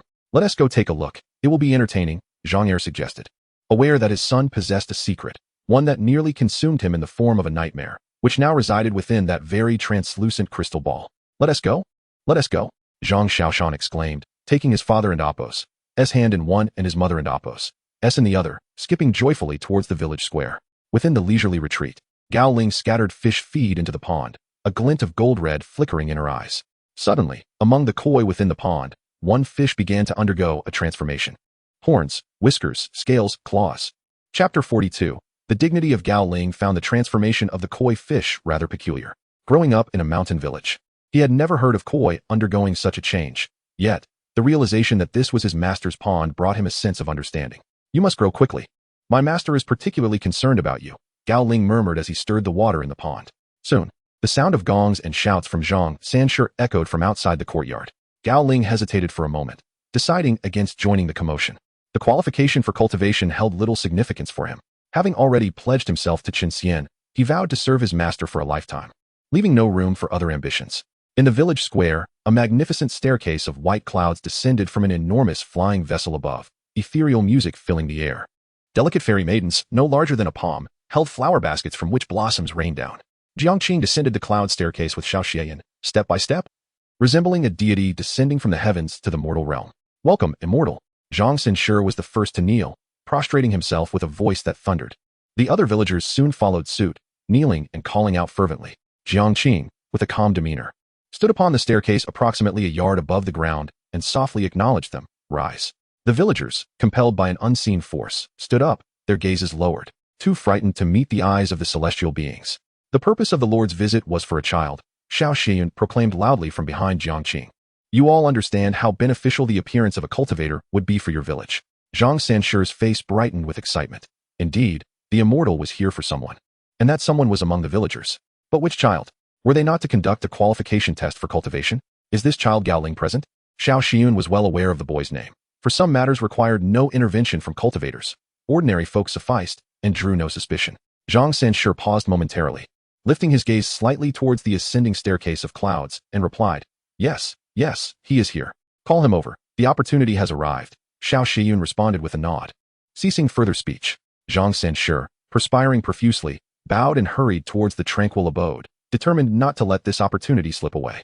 Although Qin Xian possessed some ability to enhance seeds and increase food production, what was the use? No matter how much one increased, taxes rose year after year, leaving nothing to save. However, the presence of a cultivator would undoubtedly bring monumental changes to the village. Not far away, Zhang Xiaoshan stood with his family beneath an ancient locust tree, the translucent crystal ball in his hand now turned pitch black. The delusions of the void refinement realm. Sensing the overwhelming pressure, feigned death, unwilling to resist Zhang Xiaoshan any longer. Wow, is that the immortal from the mountains? Zhang Xiaoshan exclaimed with envy. But isn't this a bit extravagant? Xiaoshan, what nonsense are you spouting? Hu Tsuehua scolded, slapping the back of Zhang Xiaoshan's head. That is an immortal. Are they not human anymore? Look at their extravagant vessel. Did they earn that through their own labor? Zhang Xiaoshan retorted indignantly. Zhang Er quickly covered his son's mouth. His expression one of sheer panic, for he noticed the immortal's gaze had turned toward them. Oh, an 8-year-old core formation? Jiang Qing felt a tumultuous wave surge within. His energy seemed unsteady, as faint ripples of vital energy stirred the wind, causing the villagers below to sway. At that moment, Xiao Xian also took note of Zhang Xiaoshan. How is this possible? An 8-year-old in the core formation realm? Xiao Xian's eyes widened as he gazed at the boy, flanked by 2 rustic villagers. A chill surged from his feet to the crown of his head. It was inconceivable. Talent alone could not allow one to reach such heights without resources. Even the offspring of the upper echelons within the Seven Sons Immortal sect had not attained core formation by the age of 8. What was the story of this boy? After the initial surprise, Jiang Qing regained his composure. An 8-year-old in core formation was not inherently fearsome. What was truly alarming was the enigma that lay behind this core formation. Jiang Qing took a step forward, the 7 sun stars resembling a lotus, bringing him swiftly before Zhang Xiaoshan. The 2 simple mountain villagers were one thing, but this 8-year-old core formation realm boy left Jiang Qing perplexed. There was an energy sea. There was vital energy, yet there was no foundation. What on earth? What is your name? Jiang Qing inquired, smiling at Zhang Xiaoshan.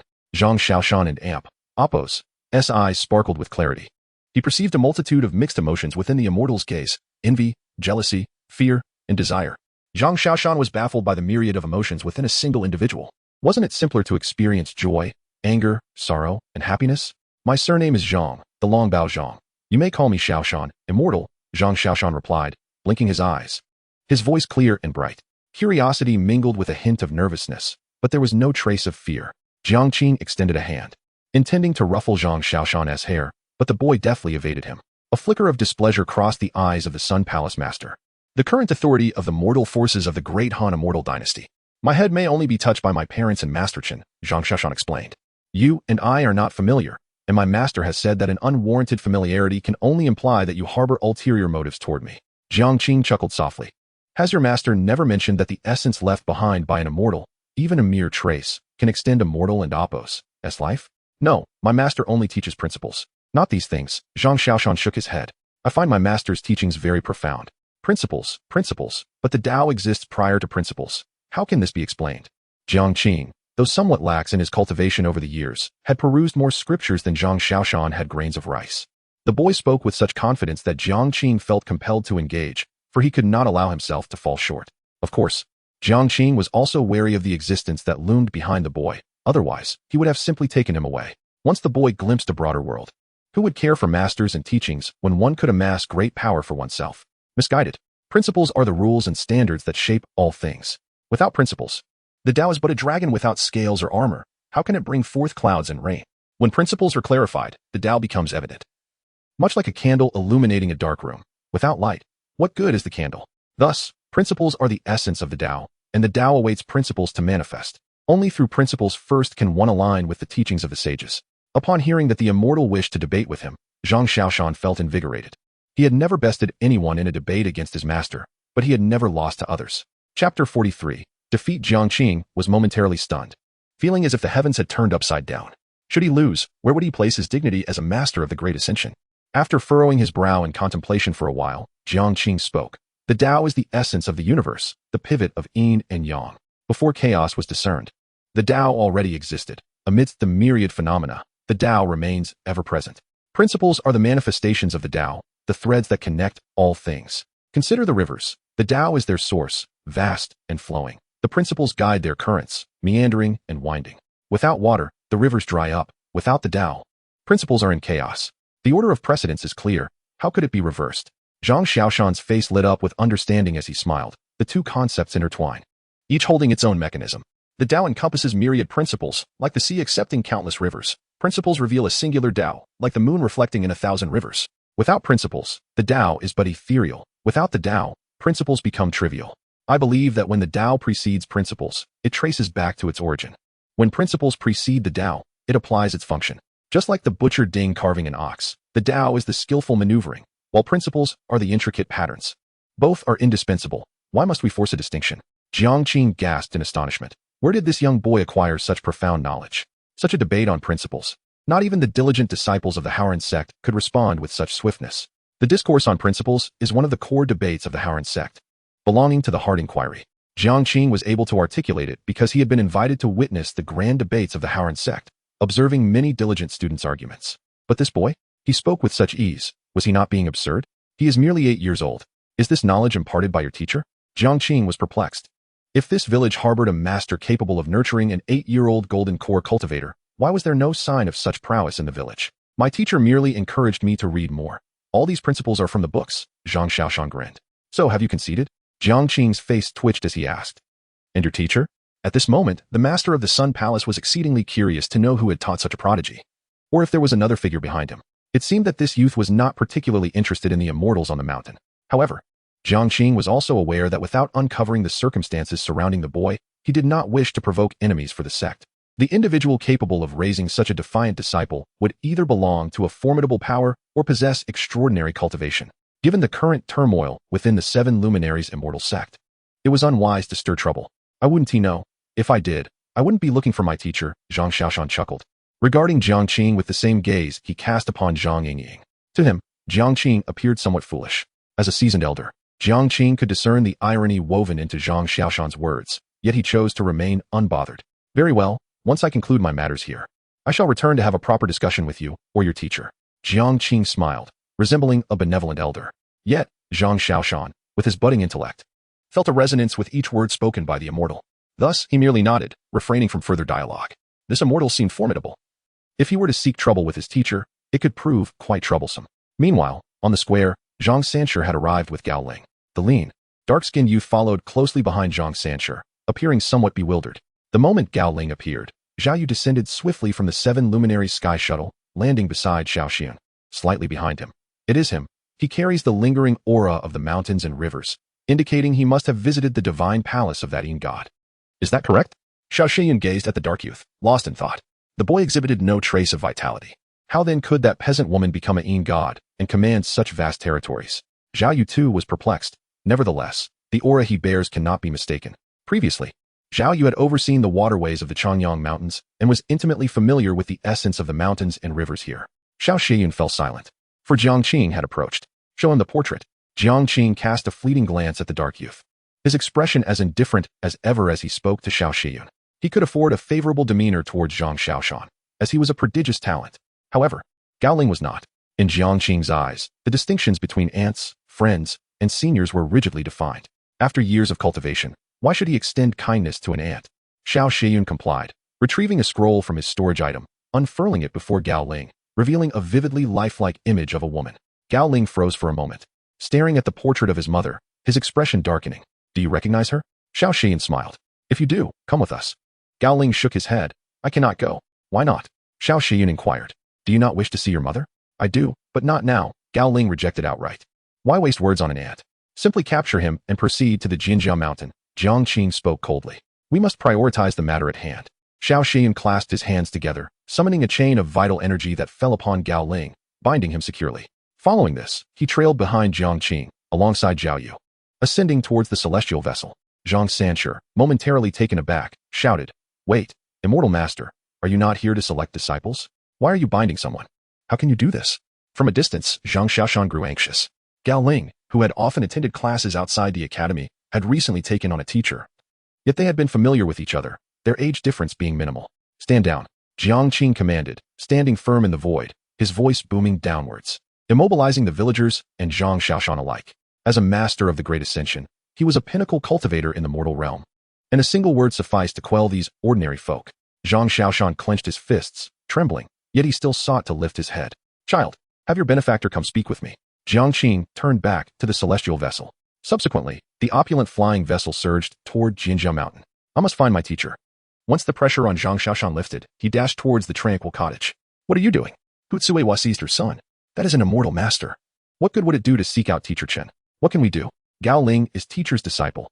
Zhang Xiaoshan struggled free from Hutsuehua's grasp and swiftly vanished from her sight. Oh dear.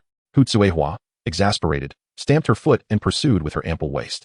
Zhang Er, with no choice, followed suit. Village Chief Zhang Sanshi first dispersed the villagers before hastening towards the small courtyard. Although he had not seen Chen Xian when he called Gao Ling over, what if he had returned? As for Chen Xian's ability to resolve this matter, Zhang Sanshi dared not contemplate it. Chapter 44. The Edict. As time unfurled, the Celestial Sword Emperor gazed upon his shattered talismans with a sigh. Standing helplessly as the chains of destiny ensnared him. Beneath his feet, a black void emerged, consuming him entirely. Similarly vanished were the Celestial Emperor of the vast universe, the Celestial Emperor of cracked seas, the Celestial Emperor of the claw, and the Celestial Emperor of punishment. The Celestial Emperor of anger, however, resembled a student caught in misdeed, lingering beside Chen Xian with a sheepish expression. It turned out, the master did not require his intellect, despite its evident acuity. To absolve oneself, one must accomplish a task. Chen Xian tilted his head, addressing the Na'vi youth. Master, I shall certainly see it through. The Celestial Emperor of anger grinned, eager to please. Return to the Imperial Gate, and keep an eye on those exuberant Celestial Emperors, Chen Xian instructed, gesturing towards the heavens. Some matters need not be elaborated upon, correct? The Celestial Emperor of anger stood resolutely, akin to a warrior, assuring, rest assured, Master, I will fulfill the task. What is your approach? Chen Xian inquired, a hint of concern in his tone. After contemplation, the Celestial Emperor of anger tentatively proposed, I could follow them daily and document all their actions? Chen Xian rubbed his nose, exhaling deeply. He truly wondered how this simpleton had achieved the rank of Celestial Emperor. Is that not correct? The Celestial Emperor of anger, perceiving the Master's expression, realized his suggestion was amiss and sought assistance from the Celestial Sage standing behind Chen Xian. The Celestial Sage, somewhat exasperated, nodded slightly, advising, merely trailing them one tea suffice. However, you could integrate with them. But what if they ask why I am not being punished? What should I say? The Celestial Emperor of anger scratched his head. The Celestial Sage sighed, just tell them the Master has shown you mercy, granting you a chance for redemption by slaying 6 Emperor-level demons along the northern banks of the Star River to absolve your transgressions. Very well. I shall converse with the Celestial Sage. I have other matters to attend to, Chen Xian stated, uninterested in further explanations, as it felt like a waste of time. Understood. The Celestial Emperor of anger quickly bowed. Wasn't he agreed that the Master would not descend to the lower realms? Yet here we are, caught in the act before we even arrived. Atop Jianjia Mountain, the colossal 7 luminary celestial vessel floated in the high heavens, overlooking the mountain peaks concealed within the clouds below. Xiao Xiyun, holding the subdued Jailing, emerged from the vessel, suspended in midair, declaring, come forth. Your son is in our grasp. A sigh echoed, and the divine palace materialized from within the mountain, a woman clad in a robe of mountain and water, adorned with a reddish-brown edict symbol upon her brow, emerged, gazing at Xiao Xiyun above. The 7 luminaries celestial sect is a reputable lineage. Why do you resort to such nefarious tactics? Is it not treachery for you to usurp the mountains and waters of my celestial dynasty? Xiao Xiyun retorted with a cold smile. Can you not relinquish your claim? How can I yield? Gao Zhangshi replied with a bitter smile. This divine position was bestowed upon me by others. This expanse of land is intricately connected to me. How could I abandon it? Enough of your nonsense. Zhao Yu interjected as he stepped from the airship, pointing an accusatory finger at the woman's shadowy form. The status of a shadow deity cannot be so easily claimed. You are lying. Indeed, the ordinary status of mountains and waters is not so straightforward. Yet, Zhao Water Deity, have you forgotten there exists a rightful position beyond that? Gao Zhangshi spread her arms wide, as if embracing the mountains and rivers. Zhao Yu murmured, quickly turning to the woman's shadowy form, exclaiming in disbelief. You are the mountain god of a continent. You have bypassed the great celestial rites and directly ascended as the rightful deity of the 5 peaks? Gao Zhangshi nodded slightly, affirming the truth, even though she had yet to formally pray to the heavens. Zhao Yu trembled, speechless. How could a mere peasant woman ascend to the status of a continent's divine being? By what right? I, in my lifetime, had collected over 10 national umbrellas. And even within the 7 luminaries pavilion of the celestial dynasty, my likeness was depicted. Yet what has become of this? Zhao Yu's composure shattered, his shadowy form fracturing with numerous cracks, while the water deity temples along the Chanyang River also experienced similar fissures, dark mists seeping forth. Guard your heart. 7 luminaries. Quell the demons. Jiang Qing commanded, extending his hand as a spectrum of colors cascaded down, enveloping Zhao Yu. The radiant light within Zhao Yu erupted, suppressing and obliterating the nascent turmoil within his heart. Enough with the trivialities. Will you surrender your divine seal of the mountains and waters? Jiang Qing was exasperated by the folly of the two. In just a few exchanges, one had succumbed to despair, manifesting inner demons, and seeking their own demise. I have not. Gao Zhangshi shook her head. Not yet. Who conferred this upon you? Jiang Qing's eyes twitched in irritation. Forget it. You have 2 choices. Either you perish, or your son faces death. To strip a mountain and water deity of their divine status, 3 methods exist. First, annihilate the deity's sanctum and temple, severing ties with the mountains and waters. Second, surrender the divine seal, which signifies relinquishing that status. Third, simply kill them. Among these methods, the second is the least violent, although it would undermine the deity and Apos' foundation without leading to their demise. However, for the deity, each option is an unbearable burden. When you last visited, I conveyed that I too was conferred by another and Apos' edict. Gao Zhangshi pressed her fingers against the reddish-brown symbol upon her brow. Be cautious, Hall Master. Xiao Xiyun exclaimed, alarmed. That symbol is formidable. Jiang Qing scoffed. How formidable could it be? Is it more powerful than the 7 luminaries cauldron? In this mortal realm, shadow deities are merely instruments for our governance.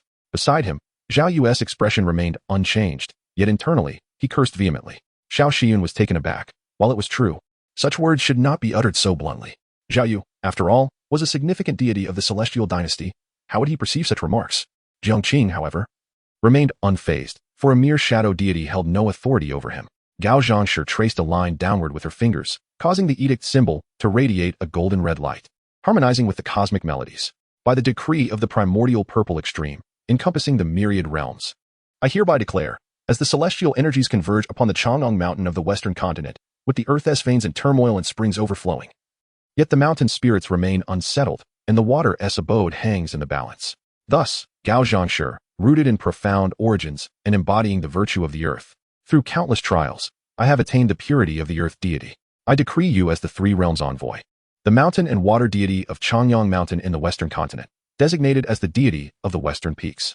Your responsibilities include overseeing the earth's veins, regulating the springs, commanding the rise and fall of clouds and rains, and harmonizing the frost and snow of the 8 seasons, safeguarding the beings of this realm, averting calamities of plagues and warfare, monitoring the mountain spirits and water sprites, purging malevolent disturbances.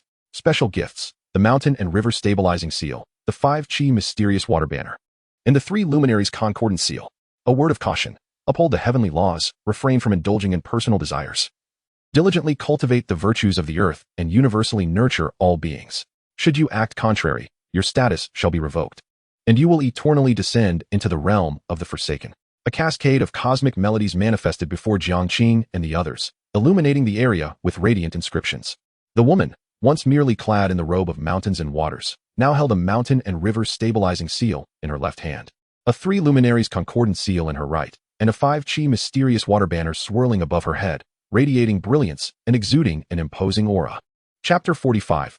Up and down. Gao Zhang and Apos' demeanor was one of indifference. She understood that from this moment forth, a certain connection had been severed from her being. Even her gaze directed at Gao Ling no longer bore the warmth of maternal love. The deities of mountains and rivers were destined to sever ties with kin in the mortal realm. Taichu Ziji, the Tao Lord of the boundless 3 realms, the myriad transformations, and the calamities of the heavens?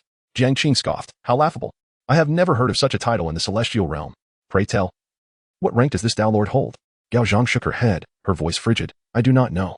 Jiang Qing's last vestige of patience was finally worn away by this peasant woman, her ignorance infuriating him. What nonsense about the Tao Lord? What commands? The legacy of the 7 Stars Immortal sect is ancient, with countless ancestors who ascended to the celestial realm. Yet, the term and Apos, Tao Lord and Apos, has never been mentioned in any of the messages passed down from above. In the celestial realm, the immortal emperor stood as the pinnacle. For 100,000 years, none had assisted the immortal emperor in ruling the celestial realm as a Tao Lord. Thus, it was easy to deduce what this grandiose title truly represented: mere trickery. The celestial artifact, the 7 Stars Cauldron, erupted from his being, releasing a boundless, radiant aura akin to the moon's reflection upon a vast river, various phenomena blossoming forth. An ancient, bronze cauldron, shimmering with the brilliance of the 7 stars, hovered above Jiang Qing's head, surrounded by the corporeal forms of the 7 stars, whirling incessantly. He wasted no time in striking, directly unleashing his celestial weapon. Are you not a master of illusions? Let me see your true capabilities. All this talk of divine beings and sacred mountains was utterly bewildering. From the rotating celestial bodies, beams of sword light shot forth, aiming directly at Gao Zhang, who stood before the divine palace. She remained motionless, her brow adorned with a deep red talisman that grew increasingly vibrant. A faint yet distinctly audible voice echoed, impudent. Then, before Gao Zhang, a woman clad in green palace attire emerged. With a mere gesture, she obliterated the sword light emanating from the 7 Stars Cauldron. How could this be? Jiang Qing was taken aback, witnessing the woman, devoid of any aura, effortlessly shatter the sword light released by his celestial artifact. The Tao Lord's command is absolute. This woman is undoubtedly the West Mountain divine being of the Western continent. You must retreat at once or face dire consequences. After her decisive strike, the palace-clad woman stood still, yet the chilling intent and indifference in her voice sent a shiver down Jiang Qing's spine. Senior, Jiang Qing clasped his hands, about to speak, but was interrupted by her sharp retort. You need not concern yourself with lineage. Summon your 7 stars immortal sect and Appos, ancestors. Jiang Qing was momentarily dumbfounded. Ah, indeed. The 7 stars are unable to emerge. The palace-clad woman smiled. Depart now. You are not qualified to meddle in this matter. The Tao Lord and Appos' decree is akin to divine mandate. Do you comprehend? Senior, your actions are rather tyrannical. Is that truly wise? Our ancestor has long since ascended to the celestial realm. Since you are a being of the celestial domain, why not seek out our ancestor directly? Jiang Qing's temper flared. In this mortal realm, one can attain no higher than the true immortal rank, and even they are bound by the forces of heaven and earth. Though you may shatter the sword light of the 7 stars cauldron, do you dare breach your own limits and wield powers beyond the true immortal? The forces of heaven and earth are no mere trifles. They are a cage woven from the lives of countless beings, immeasurable in weight, might, and height. I have sought him out. He can endure in the imperial prison for several 100,000 years, the palace-clad woman replied, though it is indeed rather tragic. Jiang Qing sneered. Could you refrain from such absurdity? What prison could possibly confine the ancestor of the 7 stars immortal sect?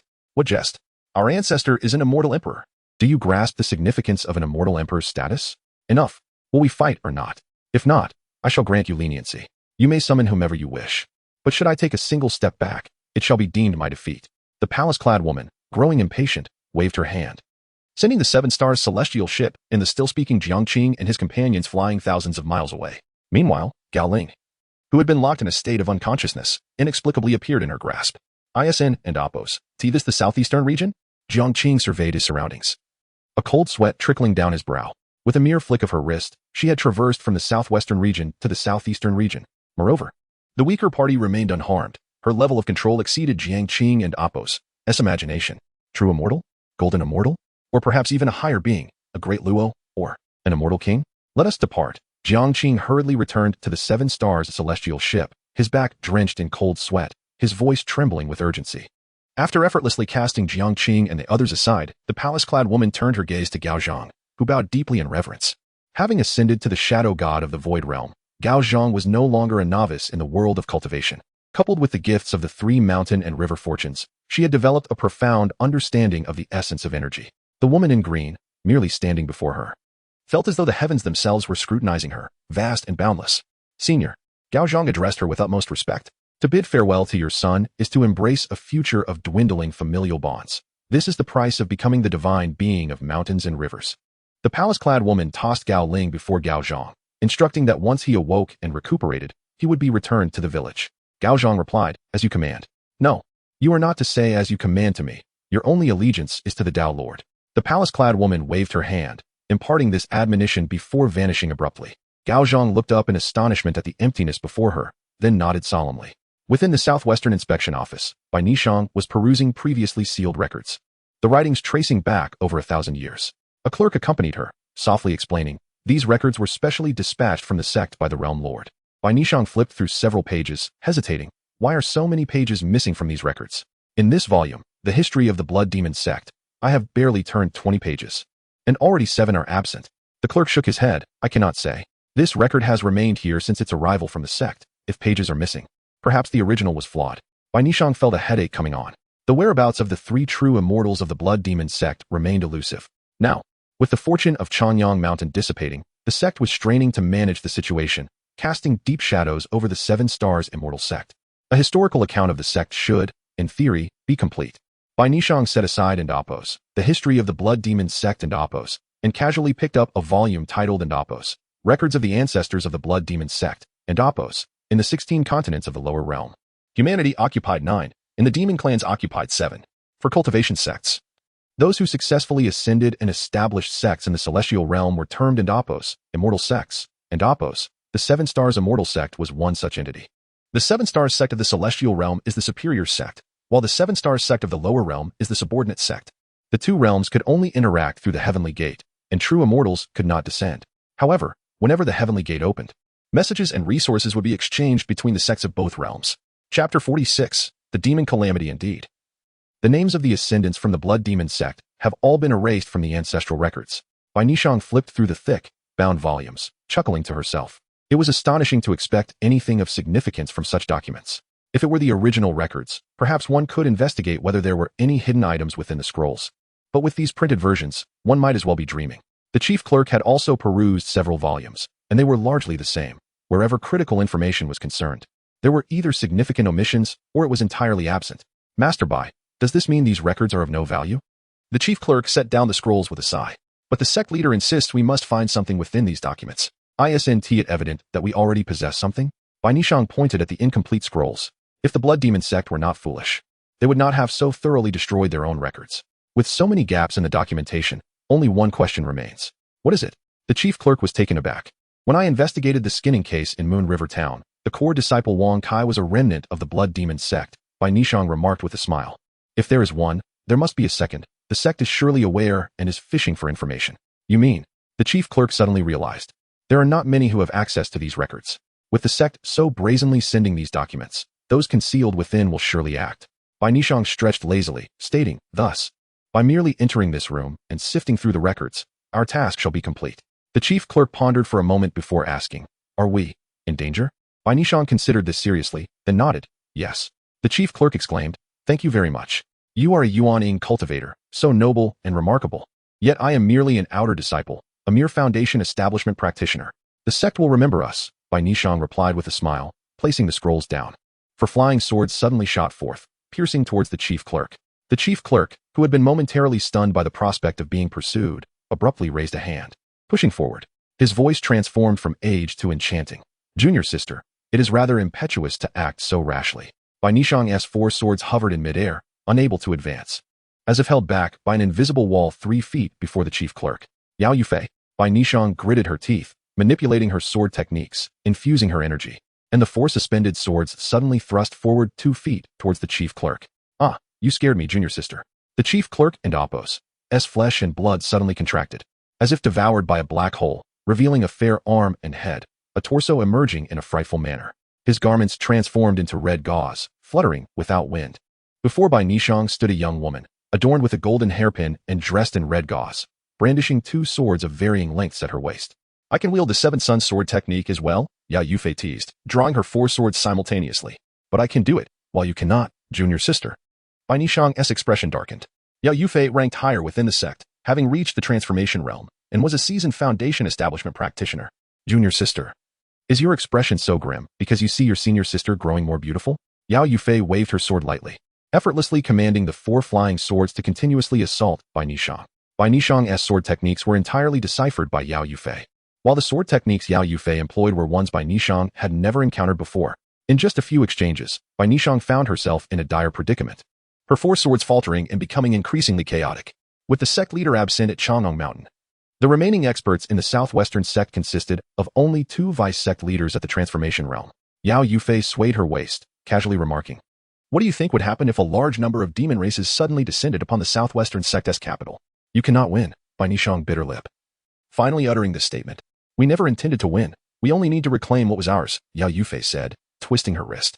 With a downward thrust of her sword. Her life-bound sword, the red one, transformed into a formidable 3-meter length, crashing down. Without hesitation, Bai Nishang raised her 4 swords in defense, while she herself shattered the wall of the scroll room, tumbling outside. Boom! The entire scroll house erupted into a shower of fragments, and Bai Nishang's 4 swords scattered like shooting stars. The sudden strain on her spirit caused Bai Nishang to spit out a mouthful of blood.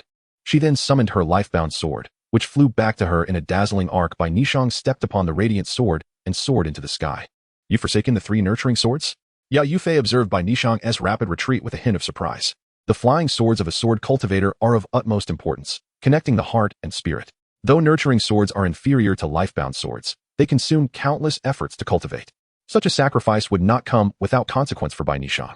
Yao Yufei had not anticipated her junior sister to be so resolute. However, it was too late. The formation was complete, and the demon races of Tianyao continent would continuously flow into the fertile lands of the human race. As Bai Nishang fled, blood gushed forth, droplets rolling from her skin beneath the patrol attire, staining her body. After severing the connection with her 3 nurturing swords, the Yuan-ing within her sea of energy had dwindled to its lowest point. Before she could leave the southwestern sect capital, she sensed overwhelming demonic energy surging from all 4 directions of the city. It's over. Bai Nishang clenched her fists and flew resolutely towards the distant mountains. Yao Yufei behind her would undoubtedly not allow her to escape. Haoran Sect, Yuhua Gate, and Shichuan Temple are the three foremost sects of the Western Descent continent. These three sects jointly established a council hall at the heart of the continent to wield collective authority. Within the council hall, a middle-aged man holding a jade tablet occupied the left side, while a female Taoist donned in a lotus crown sat in the center, and a monk silently recited sutras on the right. On the fourth seat to the left, the sect leader of Chiuesian sect, Dantai Yi, had just taken his place. According to sect leader Dantai, it seems the Chongyang Mountain, which relates to the demon suppression Great Wall, is no longer under our control. The middle-aged man on the left stroked his beard, astonished. Indeed, although that Yin God has not imposed excessive restraints on the demon suppression Great Wall, this still poses a significant risk, Dantai Yi replied, cupping his hands. Though these three-seated cultivators shared the same realm as him, their standing within the Western Descent continent differed greatly. How peculiar. The title Taichu Ziji Sanjia Wuliang Jiutian Shidi Wanhua Yujidushu Mingda, Hanyuan Daojuan has never been mentioned in the messages relayed from our sect, the female Taoist in the center remarked, flicking her sleeve in curiosity. Logically, anyone capable of forcibly enshrining positions among the five sacred mountains would at least be at the Deluo realm. Apart from the returning Su Li, there should be no other cultivators of that level in the mortal realm. The title of Daojun carries immense weight. The monk, who had been chanting sutras, finally spoke, heavier than the heavens. Chapter 47. The Tao Monarch. The title of the Supreme Tao Monarch of the Primordial Purple Extreme, encompassing the vast realms of the three worlds and the myriad transformations of heaven and earth, carries profound significance. The monk sighed, pondering. ISN and Oppos, see the Celestial Emperor the highest in the upper realm? The female Taoist nodded in agreement, explaining, the title of Celestial Emperor typically consists of only two characters, followed by and amp. Oppos, Celestial Emperor, and amp. Oppos, rather than and amp. Oppos, Tao Monarch, and amp. Oppos. Could it be that this primordial Tao Monarch is merely a celestial office within the celestial court? The middle-aged man holding the jade tablet hesitated for a long moment before inquiring. Isn't it impossible? How could a celestial position beneath the Celestial Emperor possess such an elaborate title? The monk, spinning his prayer beads, voiced his skepticism. It seems rather implausible. Could it possibly be a trap? Someone capable of effortlessly countering the attacks of my sect's celestial artifacts and orchestrating such a scheme. Why would they covet merely a mountain like Chongyang? They could easily command a far greater territory. Dantai Yi finally articulated his thoughts. If this were a proper deity conferred directly by the heavens, then that individual would at least be at the Deluo level. Only at that level could one withstand the backlash from countless beings of the lower realms. Yet, if one has attained the Deluo, why would they still seek a mere mountain in the lower realms? The entire Western Qin continent could be at your disposal. Or if that seems too small, the 9 continents of humanity could be offered. Is it possible that the heavenly secrets are obscured? The female Taoist from the Feather Transformation sect pondered deeply before suggesting, shall we attempt again? This time, utilizing a golden celestial artifact. The middle-aged man from the Haoran sect raised an eyebrow. What do you think? Sectmaster Dantai. Dantai silently cursed the old fox. Realizing the implication behind the question, he simply wanted the 7 luminaries celestial sect to provide resources to activate the golden celestial artifact, a considerable request. Of course, Dantai acquiesced, albeit reluctantly, knowing it was essential to clarify the nature of the Yin spirit, the palace-dressed woman, and the so-called Tao Monarch identity. Otherwise, having such a thorn embedded in the southwestern region of the Great Han Celestial Dynasty would be exceedingly uncomfortable. Very well. I shall report to the sect and mobilize the golden celestial artifact and personnel to gather in the southwestern territory of your region. The middle-aged man stood and began to walk away. The female Taoist from the Feather Transformation sect cleared her throat, saying, if stability is a concern, my sect can also provide assistance. The monk nodded, chanting a Buddhist sutra. Dantai Yi clasped his hands in gratitude. There is no need for your assistance. With the Haoran sect's involvement, we should be able to glean some insights. The 3 top-tier sects, each more avaricious than the last, posed a considerable cost for their involvement. Although Dantai could afford it, he deemed it unnecessary. If a golden celestial artifact could not resolve the issue, then there was no distinction between 1 and 3. Within the hall of the mountain spirit at the Jianjia mountain, Gao Ling finally awoke. His face, reminiscent of a yellow-skinned fox, lit up with surprise as he dashed toward the exit, exclaiming, Mother's Divine Palace? Am I dreaming again? Gao Ling rubbed his brow, memories flooding back from before his slumber. No, I was captured by that immortal, wasn't I? So where's this place? With hands propped on the bed, he lifted his upper body, only to be overwhelmed by dizziness. The confinement of vital energy had rendered Gao Ling's martial prowess and 9-turn mystic skill ineffective, leaving him vulnerable to the encroaching energy. Lingo, a soft feminine voice called from outside the room. The well-dressed Gao Zhang entered, walking to the bedside and gently pressing Gao Ling back down. Rest a while longer. Your vital energy has not fully dissipated. Forcing yourself to move will harm your body. Gao Ling lay in bed, gazing at the woman before him, much younger than what he had seen in his dreams. His lips moved for a moment before he spoke. Mother. Oh. Gao Zhang replied with a beaming smile. Yet, Gao Ling's eyes dimmed for a brief moment. The warmth in his mother's voice had faded, replaced by a sense of distance. Perhaps even indifference. As her son, he was acutely aware of Gao Zhang's emotional fluctuations, especially during her years of illness. Torn between sorrow for her child's suffering and resentment towards her own frail body, Gao Zhang often oscillated between tears and furious outbursts. Now, however, the sensation she imparted to Gao Ling was one of estrangement, even in her presence. It's all right, rest here for a couple of days. Gao Zhang attempted to touch Gao Ling's cheek, but hesitated, fearing her Yin spirit might harm his physical form. Gao Ling followed the movement of her hand, and upon realizing that she refrained from caressing his face, he murmured in acknowledgement and closed his eyes. Gao Zhang sighed softly, watching her son before stepping outside. Outside the room, the palace-clad woman leaned against the railing, gazing down at the sea of clouds below. After Gao Zhang exited, she bowed respectfully to the woman. Thank you for your assistance, esteemed elder. Assistance? The palace-clad woman chuckled lightly. That hardly qualifies as aid. I was merely bored. Gao Zhang dared not speak further, sensing the boundless celestial might emanating from the woman. Do you know how the upper realm, lower realm, and even Fengdu came to be? The palace-clad woman appeared somewhat bored and began conversing with the West Qin continent's deity. Gao Zhang smiled wryly. I have only been in touch with cultivation for a mere 10 days, so I am unfamiliar with such matters.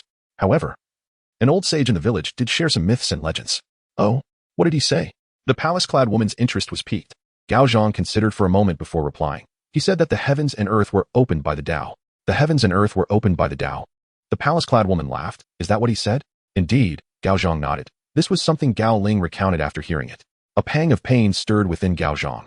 But the ensuing divine essence dissipated such human emotions. Humans do not transcend the divine. There are 14 realms of cultivation, and the Tao monarch stands above them all. The palace-clad woman twirled her finger, conjuring a water mirror technique that revealed a vessel adorned with inscriptions racing toward them. Gao Zhang felt a headache coming on. Is this never-ending?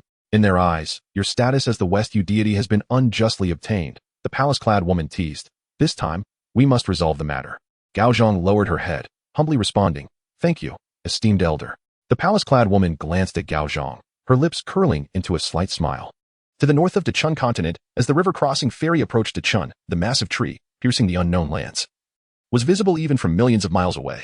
Its drooping branches resembled the ancient giant tree of legend, which had flourished for 8,000 years in spring and another 8,000 in autumn, marking a cycle of 16,000 years. Ningxuang sighed. It is said that the ancient tree on the Chun continent has lived for millions of years. The great white goose patted its plump belly, leaping from the table to the windowsill, its right wing forming a shade as it gazed at the colossal tree stretching to the horizon, chuckling. You may call it the ancient tree in my presence, as we are separated by millions of miles. But what will you call it in its presence? Ning Shuang covered her mouth, laughing softly, ancestral venerable. Exactly, the great white goose replied, in this lower realm. It only reveres two individuals and one spirit, Qinxian and Xiansei. The spirit is that ancient tree. While the elusive Gui Su Li in the Void Sea has yet to be defeated, and thus, it does not yield. Chapter 48, Pursuit. You refer to him as the ancestor, which is not without merit. The great white goose leapt down from the railing, its expression tinged with solitude. Ah, ancient catalpa tree. Did you ever foresee that you would become the foundation of a realm when you were once enlightened? In the vast Chunqiao continent, any demon clan that gazes upon him must address him as ancestor. Ning Shuang's demeanor grew grave, despite not having seen that venerable ancestor for many years. The 7 continents of demons serve as the stabilizing force in times of chaos. Your journey across the mountains and rivers has yielded significant gains, the great white goose remarked, casting its gaze towards an approaching island in the distance. All of it is hard-earned money, yet the various factions of the Void Sea must share in the spoils. And the major sects along the way expect their due respect. Thus, a round trip merely nets a modest wage. Ning Shuang sighed. There is no recourse. The current situation is as such, unless war erupts. You are certainly privy to some information. The great white goose chuckled. Is the West Sun continent on the brink of conflict with the heavenly demon continent? Ning Shuang fell silent. The Kaifeng Pavilion refrains from engaging in the wars between humans and demons. They are solely focused on profit. Though this great white goose is a demon, certain information must not leak from the Kaifeng Pavilion. Otherwise, their status of permanent neutrality would be jeopardized, leaving them vulnerable to being consumed by the major factions. This is the awkwardness of neutrality. One must carefully manage relations with every faction. As the vice master of the Kaifeng Pavilion, Ning Shuang is acutely aware that war has ignited in the West Sun continent.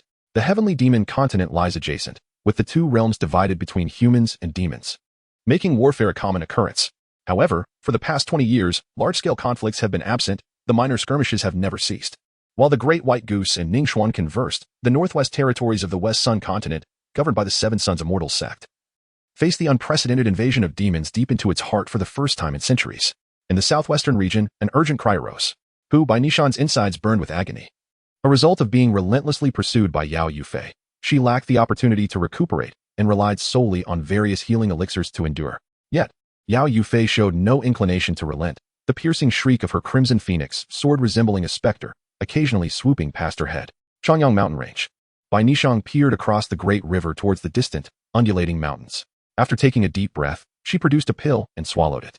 Once the azure phoenix overhead departed, Bai Nishang soared through the forest on her sword. She dared not fly high, for Yao Yufei possessed a secret technique from the Blood Demon sect that would make her exceedingly easy to detect. Instead, the densely populated forest would obscure the effectiveness of such a technique. In the distance, Yao Yufei twirled her fingers, her innate flying sword, the crimson phoenix, floating around her. A trickle of crimson energy transmitting from the sword into her hand. I didn't expect my junior sister to possess a hidden art of concealment. Perhaps she has been pursued too often, gaining experience? Yao Yufei chuckled softly, suddenly addressing her. Senior, has the situation within the city been controlled?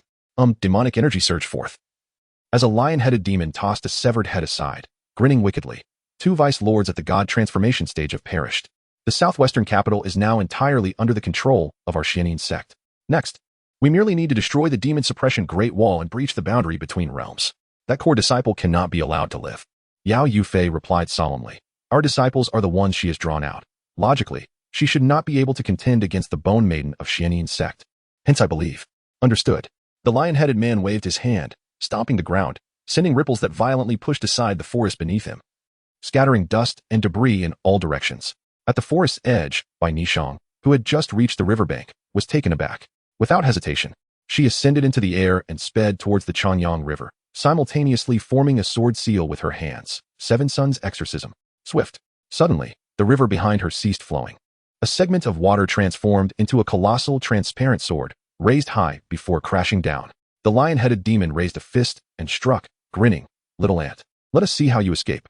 Boom. The massive sword composed of half a river exploded beneath the force of the demon's punch, droplets of water scattering like miniature flying swords, creating a cacophony of sizzling sounds as they pierced the surroundings. Bai Nishang's left shoulder and right hand were directly pierced by the droplets. Yet this core disciple of the Seven Sons Immortal sect was resolute. With a muffled groan, she harnessed the momentum to dash towards the Changyang Mountains. The demon, showing no hesitation, crossed the Changyang River and advanced into the mountain range. Upon entering the territory of the Changyang Mountains, the demon's expression shifted slightly. She was being suppressed. Did this group of demons, deeply entrenched within, never consider that the Blood Demon sect intends to utilize your slaughter for some ulterior motive? Unbeknownst to Bai Nishang, the reason for the demon and Appo's sudden pause, she understood that she could not afford to remain silent. The lion-headed demon had little interest in her. Turning to Yao Yufei, who followed closely behind, inquiring, is there a deity of mountains and rivers here in the Changyang Mountains? Yao Yufei hesitated, contemplating for a moment. Finally, she spoke slowly. No, this area has not been consecrated due to its connection with the demon suppression Great Wall. If a deity were to be appointed, it would affect other sects' transport of goods or passage through this area, hence it has remained unsealed. The demon hesitated, then extended his hand, drawing forth a mass of pure energy from the mountains. Within this energy, countless thoughts emerged. Prayers from humans, the innocent pleas of animals, and even the praises of flora and fauna echoed throughout. All these beings spoke of one name, the great deity of Xia. The great deity of Xia? The demon's expression changed dramatically, retreating several steps beyond the confines of the Changyang Mountains, whereupon the oppressive force dissipated. Impossible. If the Changyang Mountains were to be consecrated as one of the 5 sacred peaks, it would surely be proclaimed to the world. How could there be no news at all? Yao Yufei was equally bewildered. The prayers and faith of living beings cannot be fabricated. The burly demon turned and departed. Do not venture further. For a nation of the size of the great Han immortal dynasty, the deities of the 5 sacred peaks must be at least at the void refinement stage, and with the advantage of home ground. They would undoubtedly be among the most formidable of that realm. I cannot proceed. Send someone else. Yao Yufei bit her lip, hesitating before stating, then I shall continue the pursuit and leave a signal. After all, the Changyang Mountains are connected to the demon suppression Great Wall, making it a critical battleground for you. The burly demon grunted in acknowledgement and soared towards the southwestern capital. Yao Yufei gazed upon the sprawling Changyang mountain range. Finally understanding why Xiao Xiaoyan and the others sought to venture into these mountains, the divine office of the 5 sacred peaks. Chapter 49. Carefree Chen Xian reclined in a rocking chair in the courtyard, holding a scroll, with a teapot resting on a small table beside him. Zhang Sanshi and Zhang Xiaoshan had visited, and after receiving Chun Xian's assurances, they chose to trust him despite lingering concerns for the safety of jailing. The pages of the book fluttered, revealing not mere words, but vivid scenes, a battlefield of celestial emperors, the shadowy confines of the imperial prison, and bustling mortal cities filled with the fragrance of life. As Chun Xian turned the pages and sipped his tea, a particular image caught his eye, prompting a chuckle. If the peach blossom were to have any shame, it would cease to be a peach blossom. Just then, a small head peeked through the door, inquiring, "Sir, are you talking about peach blossoms? Where are they? I haven't seen them for a long time." "Xiaoshan, come in," Chun Xian beckoned, closing the book against his chest. Zhang Xiaoshan skipped into the room and squatted beside Chun Xian, asking, "Has Brother Jailing returned?" "Not yet. He seems to be enjoying himself and has forgotten about home." Chun Xian replied with a smile. Zhang Xiaoshan continued, "Is Brother Jailing still not back? He'll return tomorrow. Do you not trust your teacher?" Chun Xian ruffled the boy's hair, feeling a sense of nostalgia. The innate scholarly talent within him was beginning to take shape, nearly approaching the Yuaning realm. Though his path diverged from orthodox cultivation, the essence remained unchanged. The literary talent was akin to forming a golden core, and Chun Xian was curious about what it would ultimately evolve into. "I certainly believe you," Zhang Xiaoshan said cheerfully. "I thought since Brother Jailing hasn't returned, I would come help you with some chores, like feeding the fish." "Go ahead," Chun Xian nodded. "You can take the opportunity to observe those koi." Zhang Xiaoshan agreed and dashed into the storeroom. It had been several days since he last fed the fish. He was eager to see how much they had grown. Chun Xian stood, brushed off his clothing, and strolled into his somewhat neglected vegetable garden. "Yes, I should loosen the soil for these greens. By the time I finish, Jailing should be back soon." The flying vessel of Howran sect, named Wenxin Shuttle, was a rare artifact of the tribulation level, primarily used for transporting supplies to disciples stationed at the demon suppression Great Wall. In addition to assisting Qi Yaoxian sect with the matter of Chanyang Mountain, Dantai sat in a refined chamber atop the ship, while a middle-aged man with graying temples poured him a cup of tea, commenting, "Dantai Dao brother, you seem a bit under the weather lately." Dantai lightly tapped the table and sighed. "To be candid, if I weren't burdened with the position of sect master, I would have likely succeeded in transcending by now and become a true immortal. Managing the trivial affairs of the sect has become quite overwhelming." Han Jiyu chuckled. "With gains come losses. Without your role as sect master, how would you have access to such abundant resources?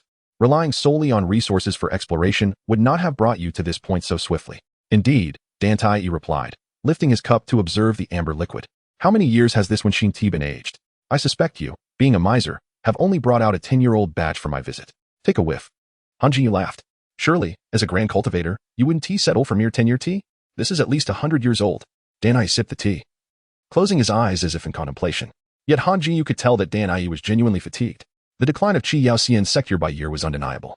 A millennium ago, when the heavenly gate opened, the sect had received no news or resources, leaving their understanding of the celestial realm stagnant for 2 millennia.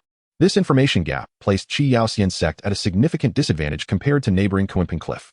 Moreover, the lack of resources transmitted down from the higher celestial sects was even more critical. Yet in this past millennium, Qi Yao had received nothing.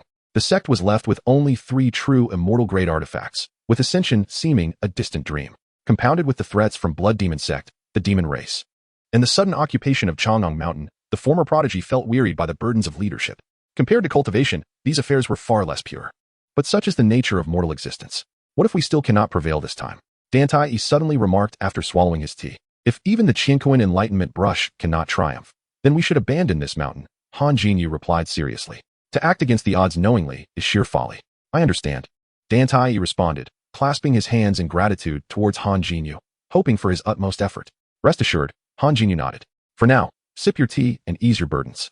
Before the heavenly gate opens again, strive for your ascension. Once you transcend to the celestial realm, the matters of this lower world shall no longer weigh upon you." "That is all I can hope for." Dantai exhaled deeply. With greater power comes greater responsibility. This was not mere rhetoric. Dantai, with his supreme Tao foundation, had become the most radiant talent of Qi Yaoxian's sect in millennia, yet with the growth of such talent came an abundance of troubles. The Wenxin shuttle journeyed from the east, speeding across the northern plains of the southwestern domain, unaware that the entire southwestern stronghold had fallen into demonic hands. Xiao Shiyan, accompanied by several dragon-slaying guards from the southwestern region and the water deity Zhao Yu of Chanyang River, bid farewell to the sect master in the plains. The 2 cultivators at the void refinement stage offered no assistance regarding Chang'an Mountain, so Danai did not insist on their stay. Furthermore, Zhao Yu's golden body and Yin's spirit had suffered severe damage, rendering him ineffective in the matter. Once Xiao Shiyan landed, he waited for the Wenxin shuttle to depart before preparing to mount his flying sword. only to see Zhao Yu's face pale as a ghost. Has your injury worsened? Xiao Sheyun inquired. I still have some elixirs to hold me over. I will be fine upon returning to the water palace, Zhao Yu replied weakly. Not that. Zhao Yu shook his head, his voice trembling. I sense that the water veins extending from Chang'an River to the southwestern stronghold have been tainted. What? Xiao Shiyun was taken aback. What has been tainted? The water veins have been tainted, and Zhao Yu finally stated with conviction, it appears someone is specifically targeting me. What has happened? Xiao Shiyun gasped. We must return and investigate. I have only been away for a few days. How could such a significant calamity occur? Xiao Shiyun felt anxious. After all the effort to send gifts to Jiangqing, he returned only to find his superior confined for ineffectiveness. With indications that the sect would soon undergo a comprehensive reshuffle, the century-long rotation system was likely to change. Most critically, it was highly probable that, aside from the enforcement agencies, the officials within the Celestial Court would be predominantly ordinary people. Time to profit was running out. Even if other sects sought to create chaos, they would not contaminate the water veins, as it would jeopardize their own fortune. Zhao Yu struggled to wield his water deity seal, barely keeping pace with Xiao Sheyun as he explained, now that the water veins have been tainted. I cannot think of any other race capable of such an act apart from the demons. Chapter 50. The dual pupils. Xiao Sheyun exclaimed in astonishment. How could this be possible? Although the main city is adjacent to Chang'an Mountain, it is still thousands of miles away from the demon-suppressing Great Wall. How could the demon race possibly reach the main city? Zhao Yu shook his head. I cannot say for certain, but at present, this is the only plausible explanation. Could it be that the shadow deity occupying Chang'an Mountain is involved? As soon as Xiao Sheyun posed this question, he realized he had spoken too hastily. The deities of mountains and rivers could not possibly corrupt the fateful fortunes tied to their very lives, could they? Zhao Yu did not mock Xiao Sheyun, but rather replied solemnly. If one were to consider it, it might indeed be a possibility. The two cultivators of the void refinement realm sped southward, while the dragon slayers of the nascent soul realm lagged far behind. What, indeed, was transpiring in the southwest? In the main city of the southwest, Tianke City, thick demonic energy enveloped the entire metropolis. In each of the four cardinal directions, towering altars of bones reached toward the heavens, while countless vengeful spirits wailed and cursed within. Xianli, the head of the Xianyin sect, hovered above the city center, continuously forming hand seals. Behind Xianli stood several massive Xianyin bone maidens. The souls and flesh are still insufficient. Xianli paused, his voice chillingly cold. Eliminate 1/5 more. Understood. The Xianyin bone maidens scattered, descending toward the beleaguered city below. As they departed, a figure clad in black robes, emanating a strong scent of blood, emerged before Xianli. After surveying the devastation below, he clicked his tongue in disapproval. Is there a problem? Xianli coldly inquired. What could I possibly regret? The black-robed man replied nonchalantly. Mortals are like chives. They can be harvested time and again, yet they will continue to sprout anew, with the only cost being their sustenance. It was agreed beforehand that if the Jie Yao sect's Tribulation Realm cultivators arrive, you would need to intervene. Xianli extended his hand, as if intending to grasp Tianke City itself. Of course, you, as the head of the Xian sect, must reserve your strength to avoid being backstabbed. The black-robed man chuckled. Now that they are entangled, we can watch the drama unfold from a distance. Who? Xianli inquired, surprised. The black-robed man pointed toward the southwest direction of the city, where the Changyang mountain range stretched. There, the fortune of the mountains and rivers has been usurped, reportedly, by a peasant woman. Xianli's lips curled slightly. Has the Jie Yao sect become so weakened that a mere peasant woman can seize control over a territory? The black-robed man shrugged. I am unsure of the reasons. Just the day before yesterday, they dispatched the Seven Sons Cauldron, only to return in defeat. Jiangqing was even put under house arrest for this debacle. Now that is something worth watching. Xianli grinned, his gleaming white fangs reflecting a sinister light. What lies within the Changyang mountain range that warrants the support of a true immortal? Unclear. After the failure of the Seven Sons Cauldron, Dan Tai went to the Three Sects Council, presumably to seek assistance. The black-robed man conjured a blood-red glow in his hand, glancing at it before sighing in relief. They have departed from the western region and are heading straight for the Jiajia mountain in Chang'an, without passing through here. Why the hell did you not mention this sooner? Xianli's heart raced, and he felt a chill creeping up his spine. What was the scoundrel implying? Xianli was well aware of the Three Sects Council in the western continent, a meeting place established by the three top sects, Haoran sect, Yuhua sect, and Shichan temple, to discuss matters of great importance. If Dan Tai had indeed gone to the council, it meant reinforcements were on the way. If the Seven Sons Cauldron had failed, then what was arriving now would surely be a celestial artifact of golden fairy grade. Damn it. Xianli's eyes turned a shade of dark green as he glared fiercely at the black-robed man. This is serious. The black-robed man chuckled darkly. What? Are you afraid of those three sects after crossing the boundaries of the realms? Get lost. Xianli bared his teeth, vowing, I will remember this. You think I will let you treat us like fools? If it comes to it, I shall expose your identity and scatter your existence. You won't. The black-robed man's voice was devoid of emotion, as if stating an undeniable fact. in these past few centuries. You are the first demon to lead an incursion into the heart of the human realms.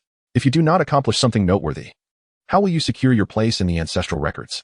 Thank you, but I have no desire for that. Xianli was no fool. While gaining recognition was indeed an honor, what significance did it hold if he were to perish? Let Fang Shuo ascend in your stead. Very well. Shall we go watch the spectacle? Fang Shuo was indifferent, knowing that one's face could only grow thicker with time, as his own could withstand even a flying sword. Although Xianli's ability to endure was not as refined as Fang Shuo's, he understood that it was wise to abstain from involvement in such affairs. A celestial artifact of golden fairy grade represented the pinnacle of power in the lower realms, save for the Great Chun continent and the Void Sea. He, as a cultivator of the Great Ascension realm, had no desire to throw himself into the jaws of death. Then I shall go take a look. Fang Shuo grinned and vanished into thin air. Within Tianke City, dozens of Xian Bone maidens were rampantly slaughtering. In one house, a 7-year-old girl clad in red, her hair styled into 2 towering buns, gazed up at the sky, her 4 pupils rotating within her expressionless eyes. Behind her, a woman hurriedly approached, her voice tinged with urgency. Come with mother to the hidden chamber. It is too dangerous outside. The little girl pointed skyward and remarked, there are people up there. Mother is aware, but they are not ordinary beings. The woman cradled her daughter, her expression filled with despair.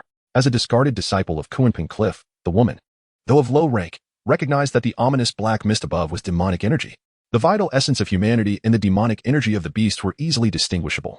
While the great Tao may converge, the physical forms of humans and demons differed, resulting in a clear manifestation of their respective energies.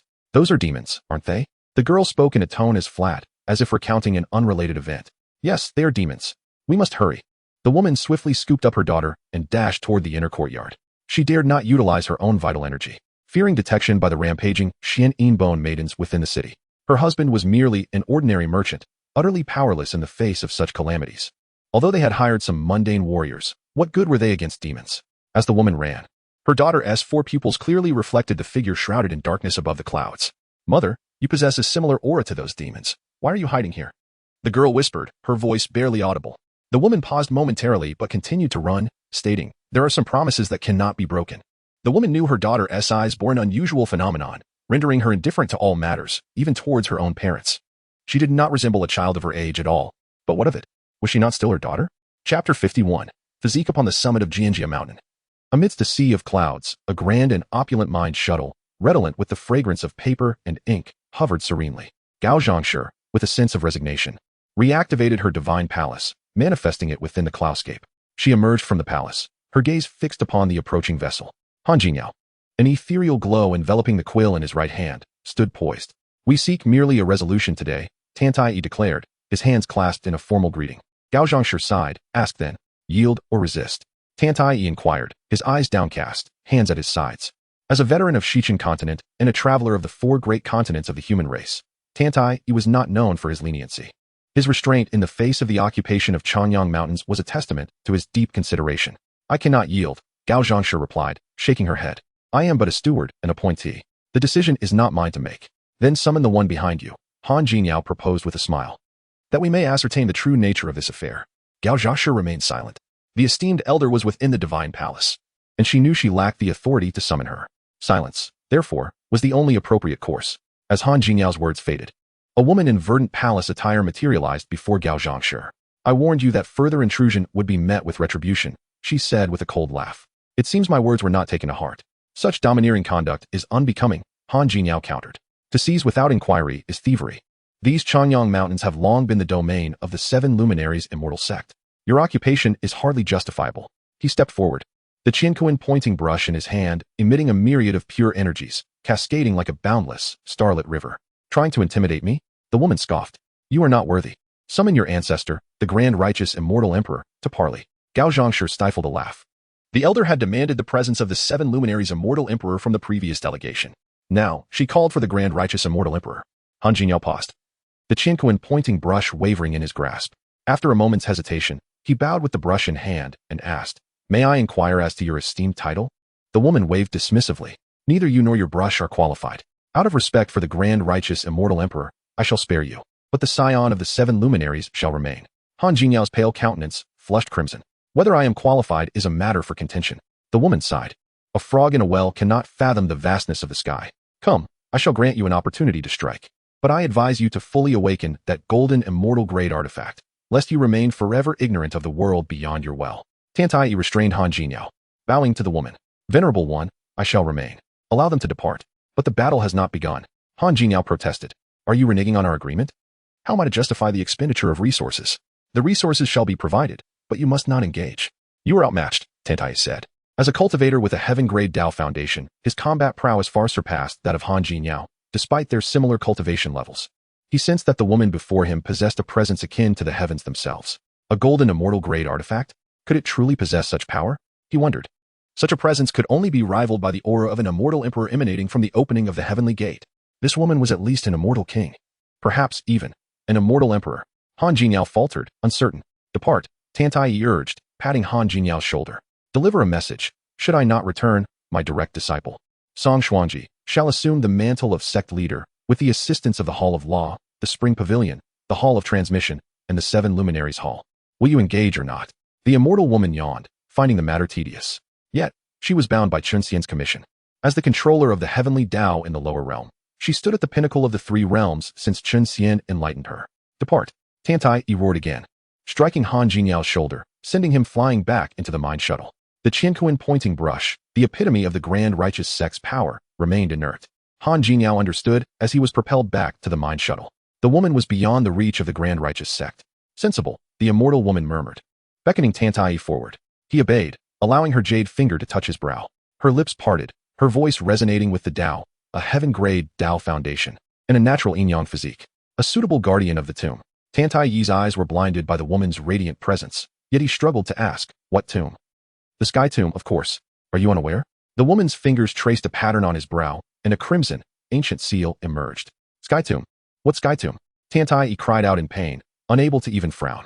Only his mind and voice remained under his control, a deliberate act of the woman. What else could the Sky Tomb be? The tomb where the heavens are buried, she replied with a smile, completing the seal with a final flourish. Suppress. Tiantai blurted out. He could not perceive the seal on his brow, but he knew its name, Suppress. Guard the Sky Tomb for a century, and you shall receive a great fortune, she said. She valued not Tiantai's heaven-grade Dao foundation, but his yin-yang physique. The transformations of human and demon physiques were unexpected even by Chun Xian, the creator who had personally enlightened them. Tiantai had not realized the potential of his yin-yang physique, believing his heaven-grade Dao foundation to be the result of his talent and resources. Throughout history, most of the 100 or so immortal emperors had possessed unique physiques. Thus, the woman had spared Tiantai's life. The Sky Tomb was the ideal training ground for the yin-yang physique. Whether Tiantai could unlock its full potential within a century remained to be seen. In truth, guarding the tomb was a form of cultivation. Tiantai nodded, realizing he had regained control of his body. He bowed to the woman, longing for the focus he had possessed in his early days of cultivation. Chapter 52. Xiao Shiyun found himself truly unfortunate as he and Zhao Yu gazed from a distance at the mist-laden Tiankai city, a mouthful of blood spewing forth. Where did these demons come from? Xiao Shiyun felt as though he might shatter his own teeth in frustration, pondering whether the heavens were conspiring against him. As nothing seemed to go smoothly of late. It must be related to the spatial formations, and the duration should not be too lengthy. Zhao Yu observed for a while before speaking gravely. Sect Master, have you sent a message to the sect? I sent it long ago and even dispatched the dragon-slaying guards to convey the news to the western region, Xiao Shiyun replied, casting a fleeting glance at the dense black clouds above Tiankai City before quickly averting his gaze and suppressing his aura and fluctuations to a minimum. That being up there seems to possess an unknown realm, capable of effortlessly crushing us. Zhao Yu had already buried his head. I shall return to the Water Palace to heal. I cannot be of assistance here. Why not take a trip to Jinjia Mountain? You can traverse through the water veins. Which would be swifter? Xiao Shiyun hesitated, aware that this suggestion might not be prudent, especially considering Zhao Yu's serious injuries. Very well. I will retrieve some water essence from the Water Palace. You stay here to investigate the situation. Zhao Yu did not refuse, as he had always been diligent for the sake of the immortal dynasty, and even in death, he had been granted the position of the great water deity. For whom else would he act if not for this nation? Xiao Shiyun cupped his hands in a formal gesture, saying earnestly, take care. Zhao Yu waved his hand and sped away, commanding the water deity seal. Within Tiankai City, a young girl in red widened her eyes, her 4 pupils glowing brilliantly in the pitch-black chamber. A woman held her close in silence. This calamity of demons had come all too suddenly. Her husband was occupied with business at the shop, leaving her unaware of the current situation. As a mere foundation establishment cultivator, she knew that any display of energy could attract those towering, armored demons. She had witnessed many disciples of the Seven Sons immortal sect fall to these creatures, blood spilling into the skies. Mother, you are trembling, the girl said, grasping her mother's arm, trying to comfort her. It's all right, they kill with purpose. And as long as we stay hidden, we will be safe. Yes, the woman said, gently ruffling her daughter's hair, hoping her husband would find a safe refuge. The girl lifted her head, her pupils swirling like yin and yang, but soon her body went limp, gasping for breath, her eyes sparkling like scattered stars. You've used your eyes again? The woman chided anxiously. Didn't I tell you not to? But I want to know where father is now. The girl's expression darkened momentarily, though she forced herself to remain spirited. Did you see him? The woman's grip tightened, filled with hope. I saw him. He is hiding, the girl nodded. He is safe. A glimmer of hope surged in the woman's eyes. Yet she failed to notice the hint of sorrow crossing her daughter's face. As long as he's safe, I hope the Seven Sons immortal sect can respond swiftly. Otherwise, everyone in Tianke City will perish. Despite her low cultivation, she understood that the sudden appearance of the demon race within human territory was not from the demon-suppressing Great Wall. Otherwise, the entire Western continent would have been in turmoil. Furthermore, their killings followed a pattern. They did not slaughter indiscriminately, but first eliminated the cultivators, piling them into sacrificial altars, perhaps due to insufficient blood and souls, leading to further slaughters. This was the third time now. Mother, be careful, something has entered our home. The girl squeezed her mother's arm, whispering a warning, then obediently closed her eyes. The woman fell silent, sitting against the wall of the chamber, daring not to move. Above them, the sound of heavy footsteps and the destruction of the dwelling mingled with cries of despair echoed down. The slaughter did not last long. Soon, the chaos above ceased, replaced by heavy breathing. The woman gritted her teeth, her hands forming seals. She was uncertain whether the concealment array she had set up could fool the demon above, but all she could do was pray for its effectiveness. Boom! A violent crash resounded above the chamber, as if something heavy had fallen upon it. Suddenly, light cascaded into the dark chamber, and a grotesque skull loomed over. Gazing down at the mother and daughter within, cackling ominously. Kuenping, arise. Without hesitation, the woman completed the hand seals and pressed them onto her daughter. The girl opened her eyes, astonished, but in the next moment, her form transformed into a stream of light, vanishing from sight. Oh, the Kuenping technique of Kuenping Cliff? The massive skull snorted dismissively. How curious that such a practitioner hides in the territory of the Seven Sons immortal sect. Why not? The woman dusted off her clothes, raising one hand in front of her, forming the standard seal of Kuenping Cliff with her thumb and middle finger. A mere foundation establishment cultivator, huh? The enormous skull of the Xian Yin Bone woman lifted, her jagged claws smashing through the ground, crashing toward the woman in the chamber. Knowing she could not withstand this attack, the woman cast a lingering glance toward the west. You must survive. Bang! The chamber collapsed, dust swirling.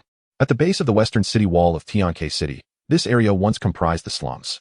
Perhaps the quality of the souls and flesh of the impoverished was inferior to those of the affluent within the city, so the casualties in this slum were relatively few. Yet, a Xian Yin Bone woman prowled through, guarding the wretched like livestock. As the Xian Yin Bone woman turned, a streak of light dashed into a dilapidated dwelling. The faint sound lost amidst the cries and wails of the slum. The girl rose from the ground, her pupils once again coalescing into 4 bright orbs. She calmly surveyed the city's center, her small hands clenched into fists, the sharp nails digging into her palms, yet the intense pain elicited no response from her. Damn the demon race. After uttering those words, the young girl scanned her surroundings. The shabby dwelling had no bed. A charred ceramic pot hung over a cooking pit, likely containing some cold, stale rice porridge. In the corner, splattered blood and remnants of flesh hinted at the horrors that had transpired there.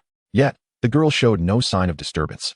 She merely cast a tranquil glance around before sitting down in the corner, hugging her knees and resting quietly. She knew that to escape this hell, she could only rely on her own eyes. Chapter 53, Destiny. After feeding the fish, Zhang Xiaoshan borrowed a few books from Chun Xian's study. Just before leaving, the young boy inquired, Sir, when can we resume our normal schooling? Chun Xian glanced at the sky, pondered for a moment, and replied, The day after tomorrow should suffice. Please inform the other children when you return home. Zhang Xiaoshan acknowledged with a sound of understanding, bid farewell to his teacher, and skipped out of the courtyard. Having been away from lessons for so long, he found himself missing the little girl with whom he often exchanged banter. Once Zhang Xiaoshan had departed, a smile finally graced Chun Xian's face. A notification chimed. The task of the destined ones had been issued. The 4th destined individual had emerged, imparting the destiny, which could be harnessed to acquire 2 LV-99 imperial level techniques. Within 1,000 miles of the destined one, their mark would automatically be inscribed. Currently, the destined individual was located in the east. Chun Xian surveyed the courtyard. Then with a flick of his hand, a stream of pure energy descended from the heavens, cleansing the courtyard in a single sweep. Subsequently, the figure of the teacher vanished without a trace. Glimmering like light on water, he strolled through the river of time. The significance of the destined individuals to Chun Xian was akin to the slaying of a demon lord. Each destined one would bestow upon him novel techniques. With each step he took, The mountains and waters transformed into vibrant rays of light, racing behind him. Destiny was ordained, and he was to bear it. He hoped for a favorable outcome from this generation of destined beings. In the slums of Tianke City, a little girl named Yi slowly rose to her feet, fixating her gaze on the boy at the door, whose expression was laced with mockery. "You smell delightful," the boy grinned, revealing a mouthful of jagged teeth, saliva dripping from his lips, embodying a gluttonous demeanor. "You reek," Yi retorted, her small hands clasped behind her back, gripping a sharp wooden stake tightly. The boy, unfazed, chuckled. "Thus, the blend of fragrance and stench is a match made in heaven." Yi looked earnestly at the boy and declared, "You are a dog." The boy paused, his smile fading as he questioned, "Can you see my true form?" The girl remained silent, clutching the wooden stake tighter. "A mere wooden stake cannot harm me," he asserted, stepping into the room, yet halting abruptly. The sunlight outside was partially obstructed by his figure, casting a deep shadow within, shrouding the boy's face in profound darkness. Yi pressed herself against the wall, her starry pupils transforming into four bright orbs. The boy's steps came to an abrupt halt, two fangs protruding from his lips as he stared intently into her eyes, before erupting into maniacal laughter. A special constitution? Ha! In this impoverished setting, where the inbone demoness had swept through, he had merely caught a whiff of the sweet scent of a human child, intending to indulge himself. Yet he stumbled upon such unexpected fortune. A special constitution cannot be stripped away. However, by consuming it, he could glean insights into its mysteries. That was more than enough to thrill him. "Child, close your eyes. I promise it won't hurt." The boy advanced again, the sunlight behind him blocked by an unseen force, casting no light into the room. "You cannot consume me." Yi suddenly laughed, resembling a porcelain doll. "Do you believe me?" "Why not?" The boy scoffed. "With that wooden stake? Come, try stabbing me and see whether my demon form or that stake prevails." "Really?" The girl's pupils swirled, black and white as yin and yang. Indeed, the boy's curiosity piqued. The uniqueness of a special constitution lies in its latent abilities and the bizarre techniques unknown to many. Though the girl's eyes appeared to possess a dual pupil trait, they were distinctly different from the documented variations among demonkind. Yi, emboldened, gripped the stake and approached the boy. "Do not be so cautious. Be bolder," he taunted, with the confidence of a late-stage demon of the nascent soul realm. Knowing a mere human could not inflict harm upon him, especially with just a wooden stake. Yi nodded, her arm extending as she thrust the stake toward the boy's eye. He grinned, a thin veil of demonic energy enveloping his form instinctively, a defense mechanism that, for the girl, was an insurmountable barrier. Yi's pupils spun 4 times, 2 streams of crimson trickling from the corners of her eyes. The sound of the demonic energy barrier shattering startled the boy, who then screamed, wait a moment." His astonishment stemmed not only from the barrier being breached, but also from his own body and demonic essence being suppressed. His once mighty energy dissipated, rendering him powerless as he watched the wooden stake pierce his eye, driving into his brain. After executing this strike, Yi's body went limp. Having opened her eyes twice in succession, she could no longer bear the strain. Yet, at that moment, a young man in green, adorned with a peachwood pin, suddenly appeared behind the girl, cradling the poor child. The boy grasped the stake lodged in his left eye, a grotesque expression twisting his face as he yanked it out. An eyeball, along with some connective tissue, was wrenched from its socket, blood gushing forth as a sickly smile began to emerge on his face. After removing the eyeball from the stake, he popped it into his mouth, chewing voraciously. He paid little heed to the newly arrived young man in green. This place was already under the control of the Yin sect, with the sect's leader, Xian Li, hovering above. Tianke City was a veritable snare. "Is it delicious?" The young man observed the boy's grotesque display and asked with a smile. "Why not try eating your own eyes and see how they taste?" The boy wiped the liquid trickling down the corner of his mouth, sneering, "Forget it, I'll take care of it myself." "The Yin hounds are not supposed to carry the prefix Yin," the young man remarked thoughtfully. "Your true name should be the Flame Mountain Hounds."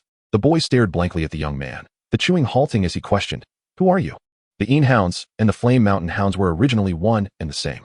However, after a defeat in battle thousands of years ago, the entire clan was scattered, becoming wanderers of the celestial demon continent. This boy's lineage had joined the Yin sect and adopted the name Yin Hound. "I am merely a chronicler." The young man waved his hand dismissively.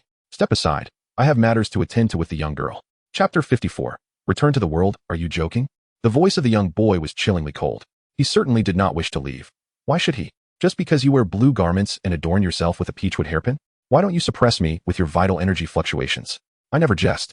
Chen Xian cast a glance at the boy, causing the fierce mountain dog of the nascent soul realm to instinctively lower its limbs and reveal its true form. It was a giant hound, over 10 feet long, its entire body of vivid crimson. The gaping hole and bloodstains where its left eye should have been lent an unsettling air, yet simultaneously imbued it with an aura of ferocity and bloodshed. A hint of bewilderment flickered across its face. Who am I? Where am I? What has happened? How did I manifest my true form? The boy's remaining eye widened in horror as he stared at Chen Xian, his voice transforming into a series of barks. Let us depart, Chen Xian uttered, extending his hand as if grasping at the void, drawing forth a golden red thread of destiny. Over the course of 1,000,000 years, he had acquired 1,000 threads of destiny, sending 3 away. This was the 4th. Destiny is not a tangible object, but rather an ethereal concept. Destiny's destination will reveal the path you are meant to traverse in this world. Chen Xian sighed, pressing the thread of destiny onto the head of the young girl cradled in his arms. Another new constitution. May you thrive in that world, with destiny accompanying you. It shall undoubtedly offer assistance, yet one must not overly rely on destiny. Though Chen Xian murmured these words in Yi's dream, he appeared as a kind and gentle older brother, speaking tenderly to her. What does destiny mean? Yi asked, gazing at the surrounding gray mist. Chen Xian beckoned her to sit beside him and gently ruffled her hair. I grant you destiny. You shall fulfill your destiny. That is the essence of destiny. But why bestow it upon me? My parents have just died, and I must seek vengeance. Yi protested, her anger palpable. The demon race deserves to perish. Yet, without bearing this destiny, how can you exact your revenge? Chen Xian smiled softly. Those are demons, and you are but a child who knows nothing of cultivation. Can't you teach me? Yi inquired, puzzled. Then why save me? The young girl was acutely aware that her wooden spike could not have harmed the foul-smelling boy, even with the use of her eye's abilities. And yet, it had pierced him. Because you are my destined one, Chen Xian replied with a smile. Will becoming a destined one enable me to take revenge? Yi bit her lip, a fierce expression crossing her delicate face. Indeed, Chen Xian flipped his palm, and a portal emerged from his hand, firmly embedding itself in the gray mist. The mist became agitated, tendrils that were vaguely slick and viscous lashed out at the portal, as if attempting to surge forth. However, Chen Xian merely flicked his fingers at the mist, unleashing a series of sonic booms that echoed through the grayness, followed by endless screeches and wails. Step inside. Once you do, a new life awaits. Chen Xian gestured towards the portal, speaking softly, where destiny leads. There is no need for fear. Yi pondered for a moment, then looked at Chen Xian and asked, Big brother, what is your name? Chen Xian smiled. My surname is Chun, as in Shin from the east, and Xian meaning idle person. You may call me Mr. Chun. Wow, I share the Chen surname as well. My name is Chun Yi. The girl beamed with joy, realizing that her big brother also bore the same name. It must be fate that has brought him to rescue her. Chen Xian nodded. The task of destiny is not time-bound, but the sooner the destined one is sent forth, the better. Each grand world linked to a destined one stands at the brink of annihilation. The arrival of a destined one signifies the sole glimmer of hope for that world.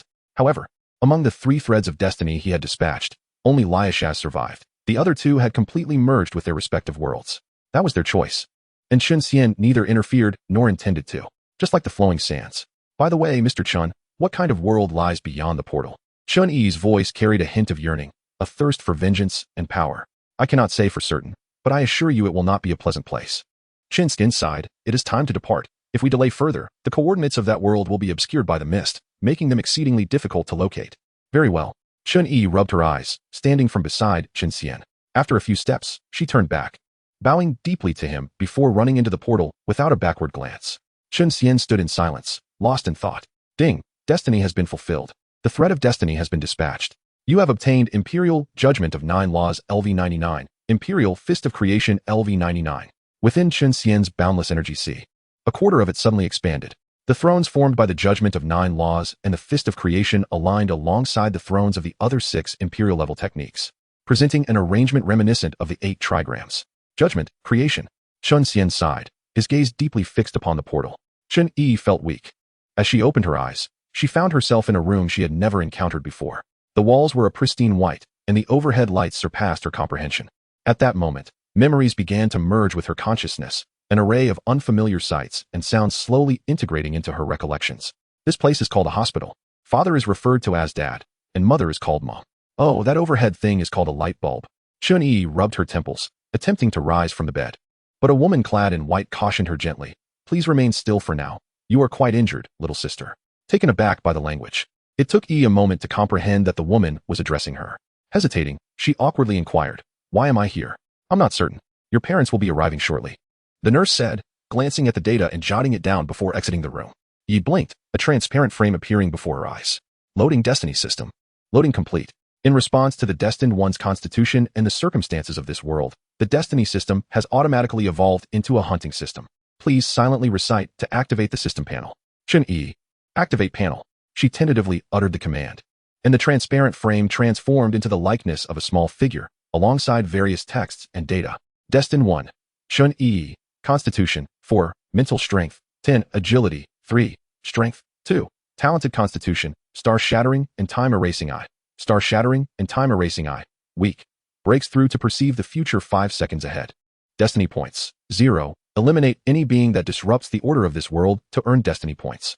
Destiny points can enhance your talented constitution and allow you to learn techniques and martial arts. Chapter 55. The 5 Turbidities, Chun Yi. After perusing the description within the Celestial Mandate System panel, finally regained her composure. She now understood why Mr. Chen had sent her here, to eradicate any entity disrupting the world's established order.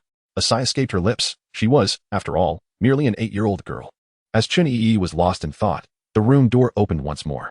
A middle-aged man, his temples flecked with gray, and a woman entered, their expressions a mixture of anxiousness and elation. "E," the woman exclaimed, rushing to the bedside, tears streaming down her face. "How are you feeling? Does anything still hurt?" The man, though equally delighted, possessed the restrained demeanor of a father. Or perhaps, the paternal role was simply one of subdued emotions. "It doesn't hurt anymore," Chun Yi replied, her expression complex. To her, her own parents had only recently passed away, yet in an instant, she had gained 2 new loved ones. The sheer bizarreness of the situation would have overwhelmed her had she not possessed such a resilient spirit. "This is outrageous. How could a gang fight involve Yi? It must have been deliberate," Chen's mother said, tucking the blanket around Chun Yi. She glared at Chen's father, resentment evident in her voice. "It's all your fault. Insisting on taking that bloodshed gang's business. Now look, the company is in trouble, and our child is hurt." Chen's father waved his hand dismissively, retorting, "Why bring that up in front of the child?" Chen's mother faltered, turning to her daughter. "We'll take you home in a few days. Mom will take you to see your grandfather. This place is too dangerous." Chun Shuangyu remained silent, implicitly agreeing. The two then began to discuss how to expedite their child's recovery and extricate themselves from that quagmire. However, Chun Yi sensed an unusual tension emanating from her parents. Tension? Yes, stark tension. Chun Yi knew her father's company was substantial, ranking at least among the top 10 in South Star City. If such a company was being affected by a gang to this extent, then either this world was inherently chaotic, or the so-called gangs were merely proxies. Frontmen for something else entirely. What lay hidden within the memories that the original owner of this body dared not confront? How had she been injured? Severe internal damage. Yet no external wounds. Chun Yi blinked, a sense of anticipation rising within her. In that other world, she had dared to face a nascent soul demon in mortal form, launching a fearless assault. This world, no matter how absurd, could be nothing more than the rampant presence of the extraordinary among the ordinary. Yao Yufei was in a state of agitation. Bai Nishang, that little harlot, had vanished into the depths of Mount Chanyang, proving impossible to locate. In desperation, Yao Yufei had relayed the information to Fang Shuwu. Upon receiving the message, Fang Shuwu replied with a single word, "Wait." Soon after, Yao Yufei met this sect protector. The suppression from the mountain's geomantic power is immense. "No wonder those beasts dare not enter," Fang Shuwu remarked, pulling back his hood to reveal a face marred by scars, a truly gruesome sight. "Protector, that little harlot by Nishang escaped. I can't find her, and I don't know where she's gone," Yao Yufei explained, acutely aware of the Bloodfiend sect protector's methods. She feared being inexplicably struck down and refined if she didn't offer an explanation. "It doesn't matter. The ritual within Sky Citadel is nearly complete anyway. The rest is up to Xian Li and the others to figure out how to leave," Fang Shuwu said, grinning to reveal a mouthful of sharp teeth. A wave of blood stench spreading.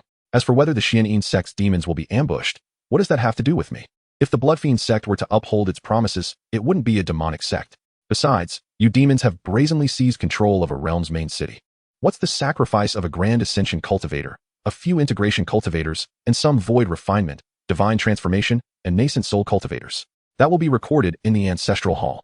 This honor, we bestow upon you. What do we do now?" Yao Yufei asked, relieved. "Go to Combing Cloud Nation," Fang Shuwu replied, his expression turning unpleasant. He had originally intended to visit Mount Jianjia to witness the power of the Righteous Sect's golden immortal artifact. However, he hadn't even reached Mount Jianjia before the Righteous Sect's airship simply flew away. No change. Not a single change. This was what Fang Shuwu found most perplexing. "Why? Aren't you 3 top sects supreme in the Western continent? You can produce golden immortal artifacts at will. So how did you fail on this tiny Mount Jianjia? Kill. Damn it. A bunch of good-for-nothings." He had initially thought the 3 sects would encounter a formidable opponent, which would greatly extend the Bloodfiend sect's revival. But now it seemed this Mount Chanyang's mountain deity was proving to be quite the thorn in their side. Gao Ling was sent straight back to the mountain behind Clear Stream Village by his mother, Gao Zhangshi. The boy watched his mother's departing figure, a hint of grievance on his face. She did not look back.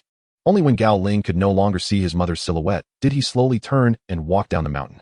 Far away, atop a distant mountain peak, Gao Zhangshi watched Gao Ling's retreating figure, tears streaming down her face. It's not that I don't want to, but I truly cannot. Upon returning to the village, Gao Ling encountered Zhang Sanshi. Ah, it's good you're all right, good you're all right. It's all my fault, Zhang Sanshi said, filled with remorse. Originally, Gao Ling hadn't intended to visit the square to meet those so-called immortal masters. It was he who had dragged the child along. Instead of finding good fortune, disaster had struck.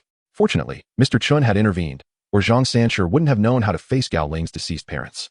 It's okay, third uncle, Gao Ling replied. His mother was also from Clear Stream Village and was related to Zhang Sanshi, albeit distantly. It was perfectly acceptable for him to call him uncle. You're such an understanding child, Zhang Sanshi sighed. I'll never trust those so-called immortal masters again. They're too overbearing and don't treat us like people at all. Gao Ling nodded, then shook his head. Third uncle, you're being too extreme. There are good people among immortals too. After saying those words, Gao Ling added silently in his heart. Master is a good person, mother is a good person, and the woman who helped mother overcome her difficulties is also a good person. Haha, you're right, Zhang Sanshi said, scratching his head. Our village now has a mountain deity temple. According to ancient lore, we have a mountain deity in this area now. You should visit it often. I will, Gao Ling replied with a smile. I'll go back now, so master won't worry. Go on, Zhang Sanshi said, pulling out his pipe and beginning to pack it with tobacco. As the village chief, he naturally knew what the appearance of the mountain deity temple signified. He had even made a trip to the courtyard to consult Qin Xian. Qin Xian's advice was to let things take their course. But someone would definitely need to take care of the mountain deity temple, offering incense, cleaning, and so on. Therefore, Zhang Sanshi was deliberating over who to choose. The village temple wouldn't offer much money, at most some grains and vegetables. But after seeing Gao Ling, Zhang Sanshi had made his decision. In the courtyard, Qin Xian was squatting by the pond, holding a handful of fish food, scattering it across the water's surface. The koi in the pond and that horned creature, whose nature was unknown, were vying for the food. Master, Gao Ling said, jogging over and squatting beside Qin Xian. Did you see your mother? Qin Xian asked after scattering all the fish food. Yes, she's doing well, Gao Ling replied, nodding. She looks younger too. She was already young, only in her 20s. Qin Xian said with a smile. It was just that the pain and illness made her look older. Gao Ling remained silent, simply staring at the pond. Chapter 56. The way of martial arts. Can you see that longhorn fish? Qin Xian suddenly inquired. Gao Ling nodded. I have never seen such a koi. Qin Xian chuckled. She was indeed a koi before, but after leaping over the dragon gate, she transformed into a dragon. Gao Ling seemed bewildered. Is it really a dragon? Indeed, a true dragon. Qin Xian gestured for Gao Ling to sit beside him and asked, how is your cultivation progressing?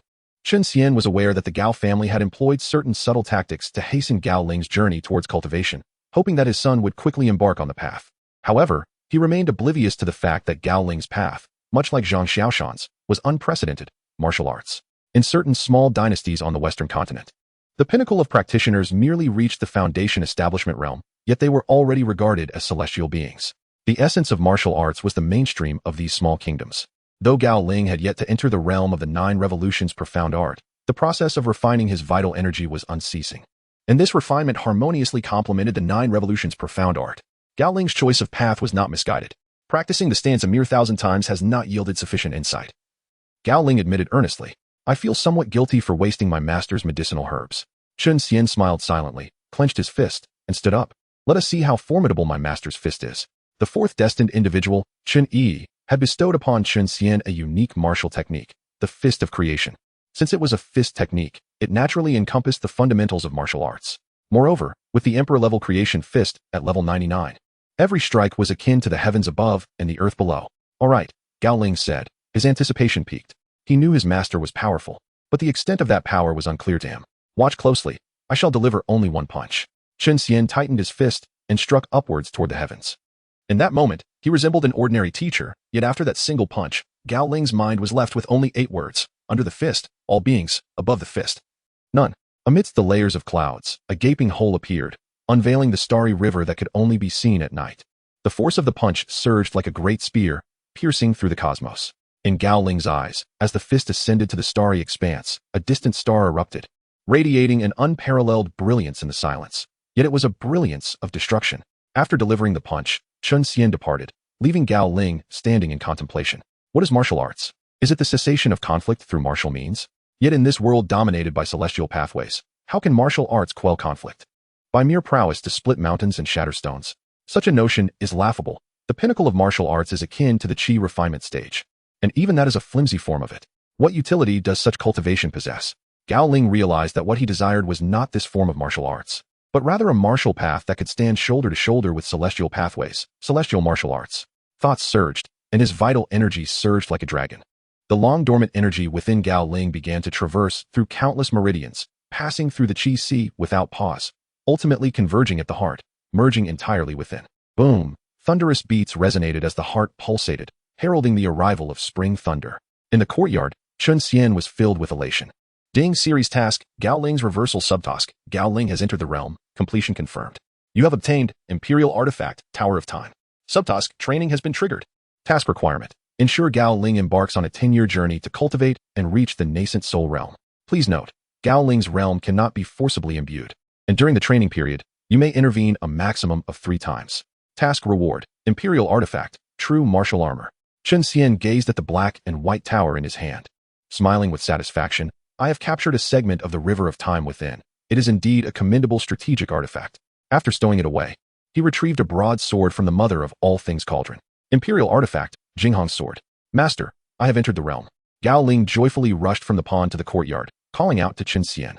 Upon seeing the sword, he exclaimed, "This sword. Do you like it? It's a gift for you." Chun Xian flipped the sword's hilt, tossing it towards Gao Ling. The Imperial Artifact performed a graceful flip, the hilt landing before Gao Ling. Its sound echoing like the spring thunder, leaving him momentarily stunned. "It likes you very much. Do not disappoint it," Chun Xian remarked with satisfaction at the Jinghong's response. Although Gao Ling was unable to unleash even a fraction of the sword's might, its presence beside him rendered the training journey a trivial concern. While he could only intervene 3 times, the Imperial Artifact imposed no such restrictions. However, as Gao Ling was his disciple, there would inevitably be entities that even Jinghong could not contend with. When the time came, they would be dealt with. Gao Ling genuinely adored this broadsword, which was half a foot wide and 4 feet long. It exuded a sense of grandeur. Yet, it was evident that it was not inexpensive, and he had not contributed anything to his master. "Accept it. This is your first gift from your master." Chun Xian clapped his hands. "Now, go prepare dinner. Tomorrow morning you shall begin your journey through the world." Gao Ling paused, hastily responding, "But I haven't cooked for master for a full month yet." "There's no rush. The years ahead are long." Chun Xian waved his hand, retreating into the room. In the southern part of the Great Han Celestial Dynasty lay a small kingdom. Just how small was this kingdom? It was roughly equivalent to a county in size. A tall youth, whose face still bore traces of youth, glanced back at the continuous range of mountains as he stepped into the Qishui kingdom, before turning and hastening away. Qishui kingdom comprised 6 cities, and the cities of such diminutive nations were similar to towns in larger realms. The northernmost city, Linxin, was one such settlement. Of course, even if it was a mere town, the population within its borders exceeded 1 million. When the travel-worn youth finally glimpsed the first village, he sighed in relief. His master's words rang true. Within the vast territories of larger nations, even amidst mountains and waters, mountain spirits and wild ghosts were a rarity. However, this was different. Upon entering Qishui Kingdom, he encountered a specter. Gao Ling nibbled on a flatbread, the large bundle on his back hanging down to his knees. Observing the mountainous terrain surrounding the small village, he finished the bread in a few bites, dusted his hands, and made his way toward the village. Above him, ominous clouds loomed, threatening to engulf the city.